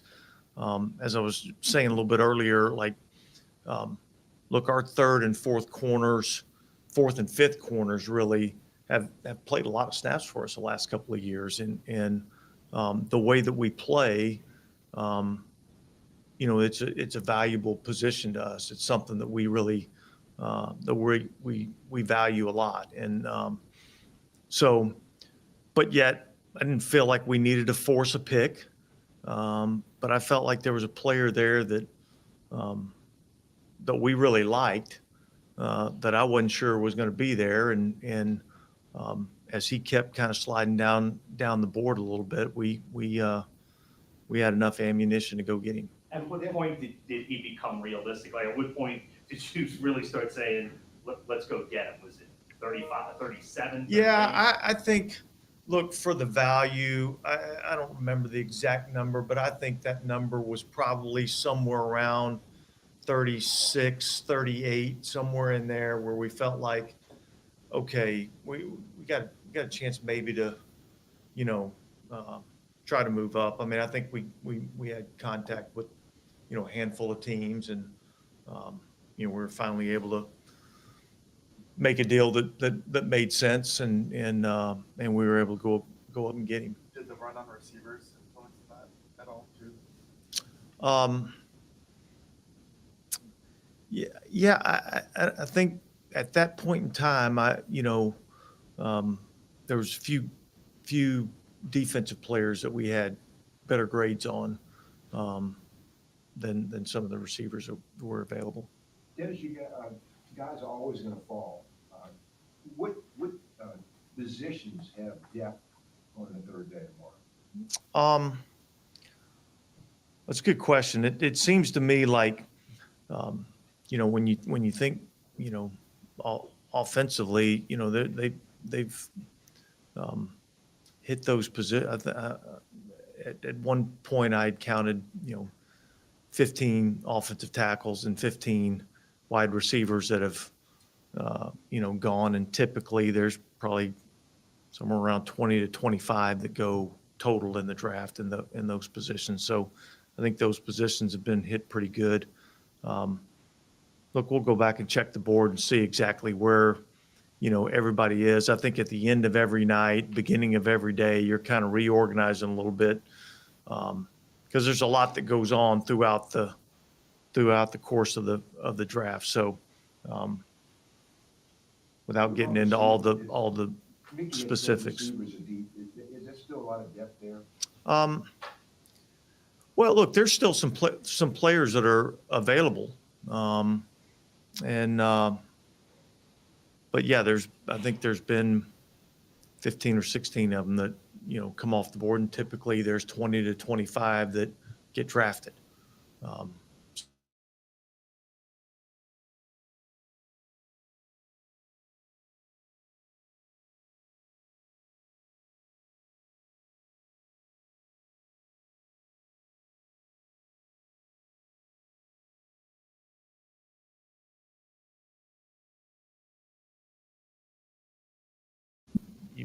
If there's a quarterback that you think has a chance to be, you know, your future quarterback, then I think it's always something that you're going to consider. But I'd heard that report. It was brought to my attention last night, but there was zero effort on our part to move up for a quarterback. There's always discussions about trading up or trading back, but none of those were in an attempt to get a quarterback. It's got that be a position where, I'm sure you go into every draft trying to be open-minded to any position, but is that the one position where it's kind of an outlier from everything else, just with I guess the weight of it, because it's so important and. Well, yeah. That question even makes sense. Yeah, no, I get the question, look, it's the most important position on the field. Obviously, we feel good about the quarterbacks that we have. And yet, I think you're always looking to make sure you're, secure in your future. And so, but that was not a position that we targeted and said, hey, we got to move up and go try to get one of these guys. And it really wasn't a position that we were really considering at 14. Yeah, was there any effort tonight to get back into the third round? Any kind of serious effort to get into the third round? Not really.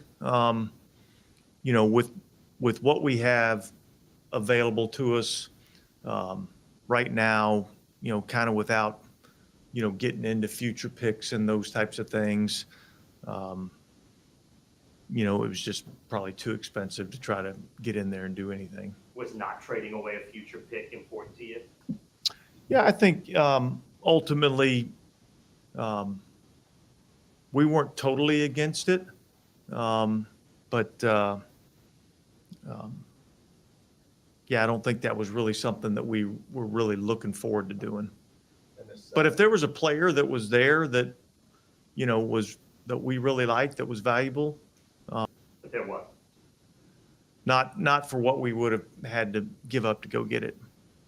I'm not sure how many like Nick Saban defensive backs you've coached in your time, but is there benefit to taking a guy who comes from that coach? Well, here's what I know. I know that he's been coached really hard, and I know that he's been around a lot of good football, and a lot of smart football, and so look, you value those things. And look, I think when you're able to get a guy from a program like Alabama and a big school that's played really good football at a high level against high competition, I think that adds some weight to what you're getting. You just mentioned that the conversations with the combine went really well, and you came away from it feeling like the interest was legitimate. Is that kind of echoed by y'all's side as well? Yeah. So we had some good conversations at the combine and had a, kind of a off the, not really the interview, but we just happened to see him in the hallway as we were walking back, to the hotel, and got a chance to have a 5 or 10 minute conversation, casual conversation with him, and I thought that was, it was a good conversation, and I think, I know myself, Mickey, I believe Jeff and Michael Parrington, maybe Kai, maybe we were all probably there together, and I think we all kind of came away with a positive view of the player. Was there anything specific about that conversation that kind of led to that? No, I just think it was just a casual, conversation. How does that? We know that wasn't an accident. We spend the whole time in Indianapolis trying to accidentally. I was just trying to make it to the hotel. That's what I'm going to say next time. Yeah. How does that work though? Do you like introduce yourselves? Like, does he know who you guys are? We actually had met with him, I think, earlier that night. So we kind of knew he knew who we were, and we knew who he was. Regardless of this pick, where do things stand with Marshawn Lattimore?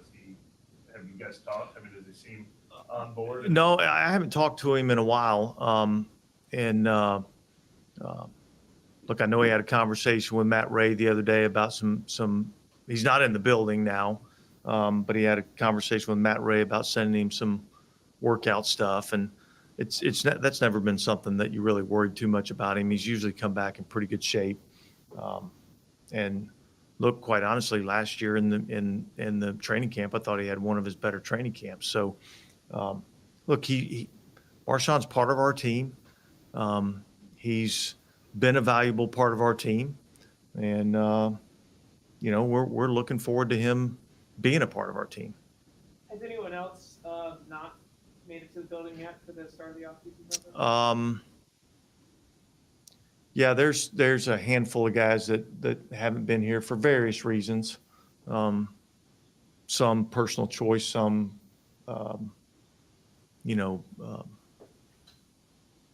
family reasons, things of that nature. So, look, it's not 100%, but it's pretty damn good turnout, and we've had a good first couple of weeks of the off-season program, and we start with kind of some football meetings and things of that nature starting next week. So we'll start ramping the football part of it up. Is Kool-Aid's butt injury, you think that could sign him like this spring? Yeah, I don't anticipate him being able to do a whole lot this spring. I think he's probably we're probably looking more towards sometime in June that he's really going to get cleared, and I think we'll be a little cautious with that this spring. Nothing that's going to cause any concern going into training camp. People are going to read into the you haven't talked to Marshawn in a while. Is that abnormal to maybe go through part of the offseason without contacting a player? No, not. I wouldn't say. I mean, Marshawn's one that we haven't had a lot of contact with anyway. You know what I mean? So I wouldn't say that this is anything, abnormal. He's I'm sure back in Cleveland, getting himself ready to go. He'll come back in shape, and then he'll be ready to go when we're ready to start up. So this would be it's typical with this player and kind of how he interacts. There's nothing that's been out of the abnormal. Did you guys made a decision on paying returners for your option yet? I don't think we've come to a conclusion on that yet. All right. Thanks, guys. Thanks, Dennis. All right. That was Dennis Allen, the head coach of the New Orleans Saints, man. Shout out to the fam. Y'all please feel free to hit the like button. Hit the subscribe button, fam, as we are in the final stretch before we end the show. And of course, for some of the family members, Dennis Allen, some quick points I was able to jot down to talk about Dennis Allen after this press conference, talking about Kool-Aid McKinstry's injury situation. He had a foot injury that occurred, and he has been given a clean bill of health. Let me show y'all this article right here. As we were talking, I decided to kind of bring this into focus. Alabama cornerback Kool-Aid McKinstry. This was done yesterday. Alabama cornerback Kool-Aid McKinstry receives clean bill of health despite having a foot injury and a procedure after his pro day. Kool-Aid McKinstry should be fine. Injuries are one of the most difficult things to project with NFL draft prospects. They add another variable that NFL teams don't often want to deal with. The talent makes it worth the risk, but red flags are real and can take a player off a draft board. So one of the players who were dealing with an injury was Alabama cornerback Kool-Aid McKinstry, who was revealed to have a Jones fracture in his foot from medicals at the NFL scouting combine. He still found a way to run a 4.47 on his 40 with the injury. That's impressive. He did have a procedure to fix the injury after his pro day, and early reports that he will be just fine for training camp, which is Dennis Allen said that.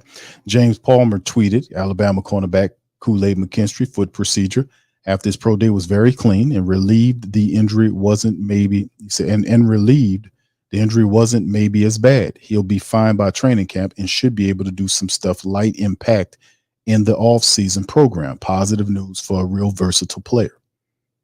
All right, so it says with the injury set to have him ready for the 2024 season, McKinstry's stock should level out and likely be taken Thursday. They thought he'd be taken Thursday night. This is, like I said, this is from the other day, but actually was taken Friday night. 4.47, and he had an injury to his foot. He still ran the 4.47. Could you imagine what the speed would be when he's totally healthy. Very impressive. Now, just to kind of go back to what Dennis Allen was going on, talking about in his presser. He was talking about Kool-Aid, making mention about Kool-Aid and how he liked him. He made several really interesting points that I actually agree with. And one of the points was he talked about the cornerback position, which I myself said that when family members was questioning me about Q, why are we taking this pick here? And I was telling the family members, fam, listen, the injuries, the cornerback situation, they've been injured several years. You've seen Lattimore miss time. You've seen Alante miss some time. Paulson Adebo miss time. It happens. And he play his style of defense, he being Dennis Allen, always has 3 cornerbacks out there. The moment one gets hurt, your 4th cornerback has to come in and play. That's Kool-Aid McKinstry. That's what I was saying. It makes sense. And usually, like I said, the rule of thumb is with the first 2 pick, and even with some people said three rounds, you're looking to get starters with those picks. Well, Fuaga's a starter, and Kool-Aid McKinstry, due to injury, could step in there. And most certainly he probably will see, because it's very rare that you see the Saints go through an entire season with all of the cornerbacks healthy. It just doesn't happen that often. So McKinstry could be an instant starter if one of our cornerbacks misses some time. So I agree with him on that. And other points was just to throw in there about, he mentioned the style of play that Kool-Aid McKinstry plays. Press man, plays a lot of press man a lot. Usually with his back to the with the quarterback. He doesn't panic in his game, which I agree. I've seen the tape of Kool-Aid McKinstry, very solid. There's no confidence issues, and he's a professional. We put the interview early on today saying that he doesn't want his grandmother to see him look bad, so he respects the position. He plays it the correct way. He was under Nick Saban, who, Nick Saban is a guy that really hard on defense, and he kind of got his bones there. So he played under a professional system there, and then you bring him into the Saints secondary with Joe Woods, defensive coordinator, but Joe is in charge of the cornerbacks, in which Kool-Aid McKinstry will be there. So I think that's a positive. They also made mention that that the Saints never considered it was a rumor going on about the Saints were thinking about taking Michael Penix Jr. Dennis Allen said that, that they never considered taking any quarterback. And I actually believe him on that, because he would never do anything to upset Derek Carr.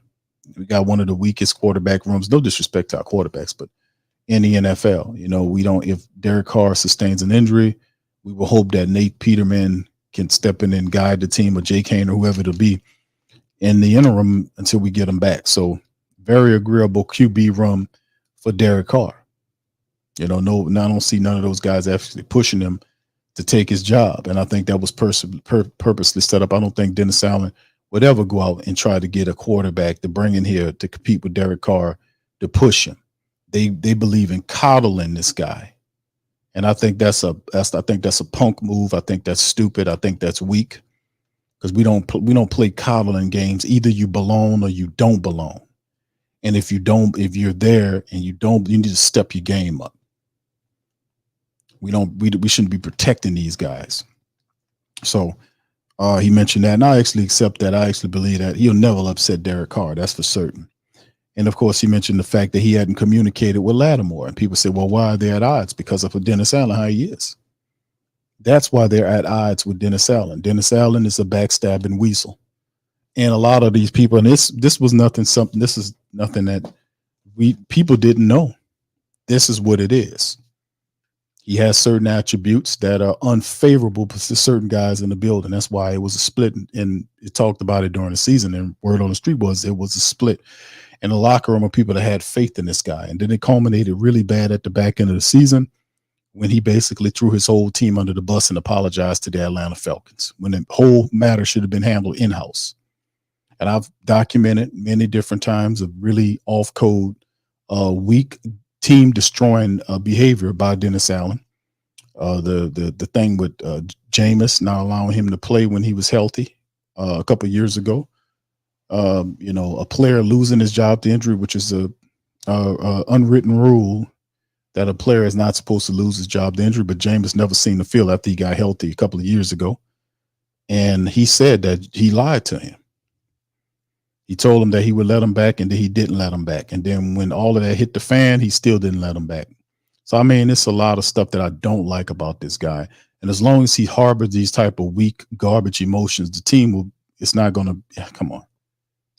People, real players is not going to play for no guy like this. They're not going to buy into a system of some guy they can't trust. I mean, seriously. And then, of course, Kool-Aid McKinstry, no work until June. And, of course, that goes along with the article I just showed you, family, about him having a foot issue that he's currently rehabbing for. So that's some of the notes right there that I picked up in Dennis Allen's presser. And once again, the Saints, man, in day number 2, they make a move. They do pick up a new cornerback in Mr. Kool-Aid McKinstry. He's the Saints' new draft pick. And I actually, like I said, I really like the kid. I think he'll really help the Saints. And a lot of people not really I know a lot of people wanted to get a wide receiver, but there's a bunch of wide receivers that's remaining in this draft that we could be looking at when we finally touch down. And remember, the Saints currently right now do not have a pick until the 5th round. And I'm going to go through the picks with you. Again, let me show you some of the picks. And right here, I'm going to put it on screen for the family members so we can go over it once again. Saints 2 picks right now. Day 1 pick, Talisi Fuaga from Oregon State, the tackle. Today in the trade, they sent a couple of picks to move up from 45 to 41 to take Kool-Aid McKinstry out of Alabama. And like I said, this is the breakdown of McKinstry. This is what they said in the post-draft analysis. This may not appear to be a pressing need considering Paulson and D-Boy is playing at a high level and starts opposite of Marshawn Lattimore, but Lattimore missed 7 games with an ankle issue. In addition, second-round pick Alontae Taylor hasn't played well as hoped. McKinstry can win the nickel job and develop into a starter in time. That's what they were saying. Now, the pre-draft analysis of McKinstry 2023 tape was inconsistent, but he is fundamentally sound press corner who started 33 games at Alabama. He has good length, runs well enough to stick with receiver, and locates the ball well enough. McKinstry also has instincts and body control to smother receivers underneath. He makes it difficult for wide receivers to finish catches, and he broke up 20 passes over the past 2 years. He's a dangerous punt returner with good open field vision and burst. We said with an injury to his foot, he still managed to run a 4.47. That's absolutely amazing. What is he running without the injury? What is he running? A 4.44? That's pretty eye-opening. So, and of course, that's what they say about him. And of course, if you look at the rest of it, these are the picks. The Saints have 5 picks remaining in the draft. They have, as you can see, 3 5s, 1 6, and a 7. And of course, rounds 4 kicks off tomorrow. So the Saints, will they just stand back and just do what they got to do? Or will they take 2 of these picks, 2 of the 5s, to move up into the 4 and then go 4, 5, 6, and 7? Will they do that? I think there's a trade somewhere along in there where the Saints could possibly do that to jump into the 4th round to get a 4th round selection. I think that would be pretty cool for them to do that. I can't see them standing pat and allowing the entire 4th round to go for them to step up in there. And then, of course, to make mention of it, there's a few players that are also still available that we can cycle through and look at for the team, depending on the need. Now, we mentioned some of the needs in the draft. Right now, the family members have the biggest need right now, offensive line. And so far right now, almost 50 picks in the new poll that I just put up. What position do you think the Saints look at in day 3? Offensive line, 37%, wide receiver, 33%, 19% for the combination of either a safety, linebacker, or a tight end. And 12% for a defensive end. So that's some of the current poll that is up for the team. But anyway, as we look at players that could be available at different positions, looking at the quarterback position, no quarterbacks taken in the 2nd or the 3rd round. So you had all the quarterbacks went in the 1st round, 2nd round, and 3rd round passed. I don't think any quarterbacks were taken in the mostly a lot of wide receivers. We expected a run to happen. So in rounds 4, you'll see Michael Pratt. You'll see guys like him. You'll see Jordan Travis, which is another quarterback that, boy, I wish the Saints would take that guy, man. He'd be a good guy you pick, but of course, it's Dennis Allen's not going to do that. You look at some of the running back positions right here. There's a few guys. Ray Davis is pretty good from Kentucky. If you're looking at a good, he's kind of undersized, but Braylon Allen from Wisconsin is another really solid running back. A lot of productions from him. Aldrich Estime from Notre Dame. This is a solid dude right here. Aldrich Estime, S-Time. And there's a couple other. Isaac Davis from South Dakota State. Tyrone Tracy Jr. from Purdue is another dude. If you're looking for running backs, wide receivers, Troy Franklin, the fast speedster, the speedster from Oregon is on the board. Jerry Rice, son Brennan Rice. Javon Baker from UCF. Devontae Walker, we talked about him from North Carolina. Johnny Wilson, the big wide receiver from Texas, who's about 6'6", 231, projects as a tight end at the next level. We talked about Bub Means. Jamari Thrash is there. Cornelius Johnson from Michigan, I mocked him as well. Aeneas Smith is also is up available on there. Jordan Whittington, Xavier Weaver, Jaquan Jackson from Tulane, undersized but a player. Jalen Cooker from Holy Cross is another very productive player that's available. These are some of the guys. The tight ends, still a lot of good tight ends on the board. Jatavion Sanders, Jared Wiley, Theo Johnson's a real good one. Jaheim Bell, Eric All, those guys are still available. And if you need to go offensive guard help, Christian Jones is still up there. That's still available. They got quite a few of them as well. That's still available that you can use if you're looking for another offensive guard to help solidify inside. Actually, hold on. I'm sorry, that was tackle. Guard as well as they got a few people. Christian Mahogany is still up there. That's a surprise. I thought he would have been gone early, but he's still available. The Saints looked at him. KT Levinston is still up here. Keaton Bills. There's quite a few people that can help you. That's still remaining in the draft. You got a couple of centers. The Saints wanted to go after a center, and then we shift to defensive tackle. I think a lot of people are looking for defensive tackle. Mekhi Wingle from LSU, the big interior guy. That's a Christian Boyd. The Saints actually went and looked at him from Northern Iowa. They like him. Marcus Harris from Auburn. Jordan Jefferson's another really good one. Keith Randolph Jr. for Illinois. And then if you need a linebacker, there's a couple of linebackers that's available. Cedric Gay, Jeremiah Trotter Jr., the great Jeremiah Trotter used to play. Curtis Jacobs from Penn State's another good one that you can look at. And there's a couple of good ones on here that's actually pretty that can help you. And then, of course, the edge guys. Looking for another edge rusher there. Muhammad Kamara. I think Tramal asked me about Kamara. I love Muhammad Kamara. The dude, he undersized but incredibly productive.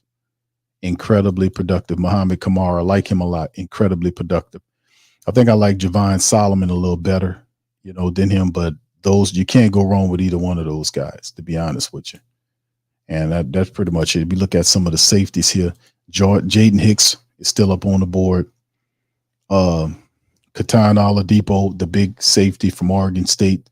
Jalen Simpson from Auburn. Bo Braid, I mocked him from Maryland. That's another dude that's available. So they got quite a few. Josh Proctor from Ohio State is another dude that we'd like to talk about.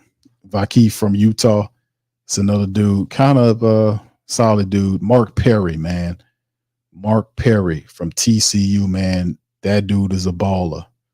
I kind of talked about him, threw some game about him as well. And if you need a kicker, I ain't going to even go there. Got a couple of kickers if you need a kicker. All right, but anyway, man, with that being said, fam, we're going to get ready to out on that. But listen, man, the black and gold, man, they got 2 picks in, and we got 5 picks remaining in the draft between rounds 4 through 7, starting at 11 o'clock. I want to say it's 11 o'clock Central Time, if I'm not mistaken. Let me make sure I give you the correct time when the draft kicks off. So we all know, I think it starts at 11 my time. Let me make sure, fam. Let me just make sure when it all starts, when day 3 starts for us. Let's make sure.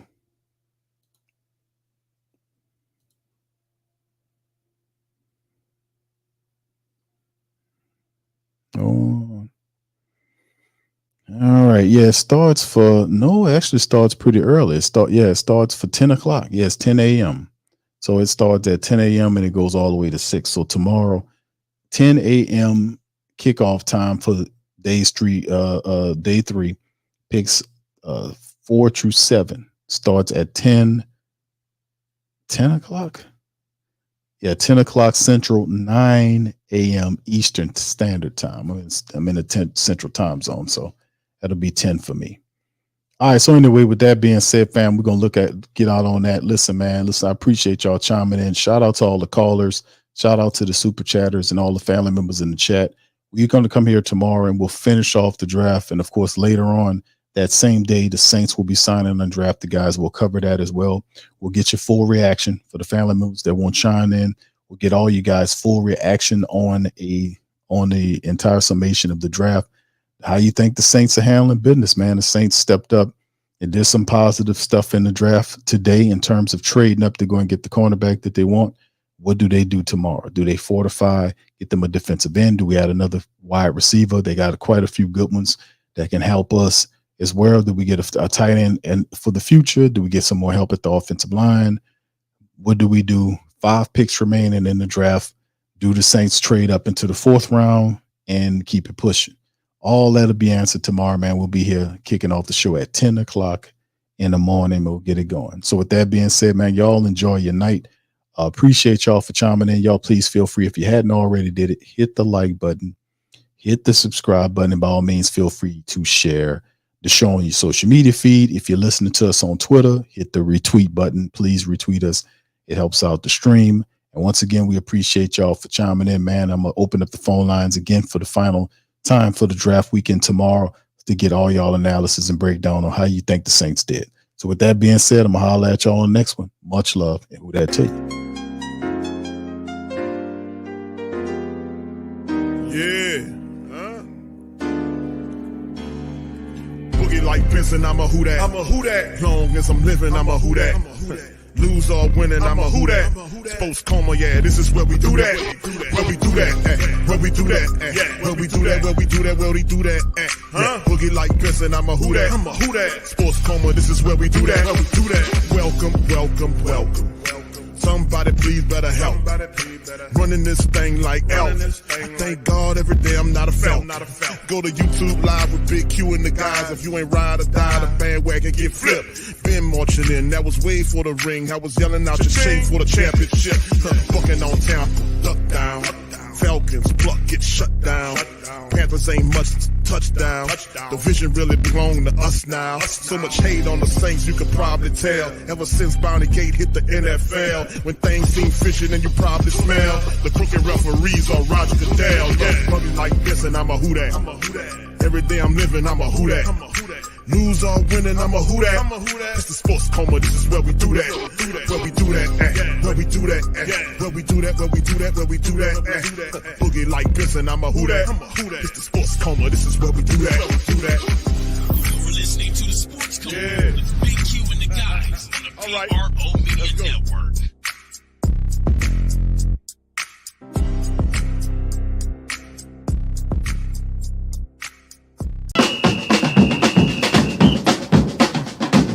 Who that say they gon' beat them Saints? Who that? Who that? Who that say they gon' beat them Saints? Who that? Who that? Who that say they gon' beat them Saints? Who that? Who that?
WhoThatDaily.com. That's right, the WhoThatDaily.com. Your one-stop shop for everything New Orleans Saints, New Orleans Pelicans, LSU Tigers, even the top flight boxing news. So if you're a Who That and you're looking for a place to stay up on your team, WhoThatDaily.com is your site. The WhoThatDaily.com for the sport Who That in all of us.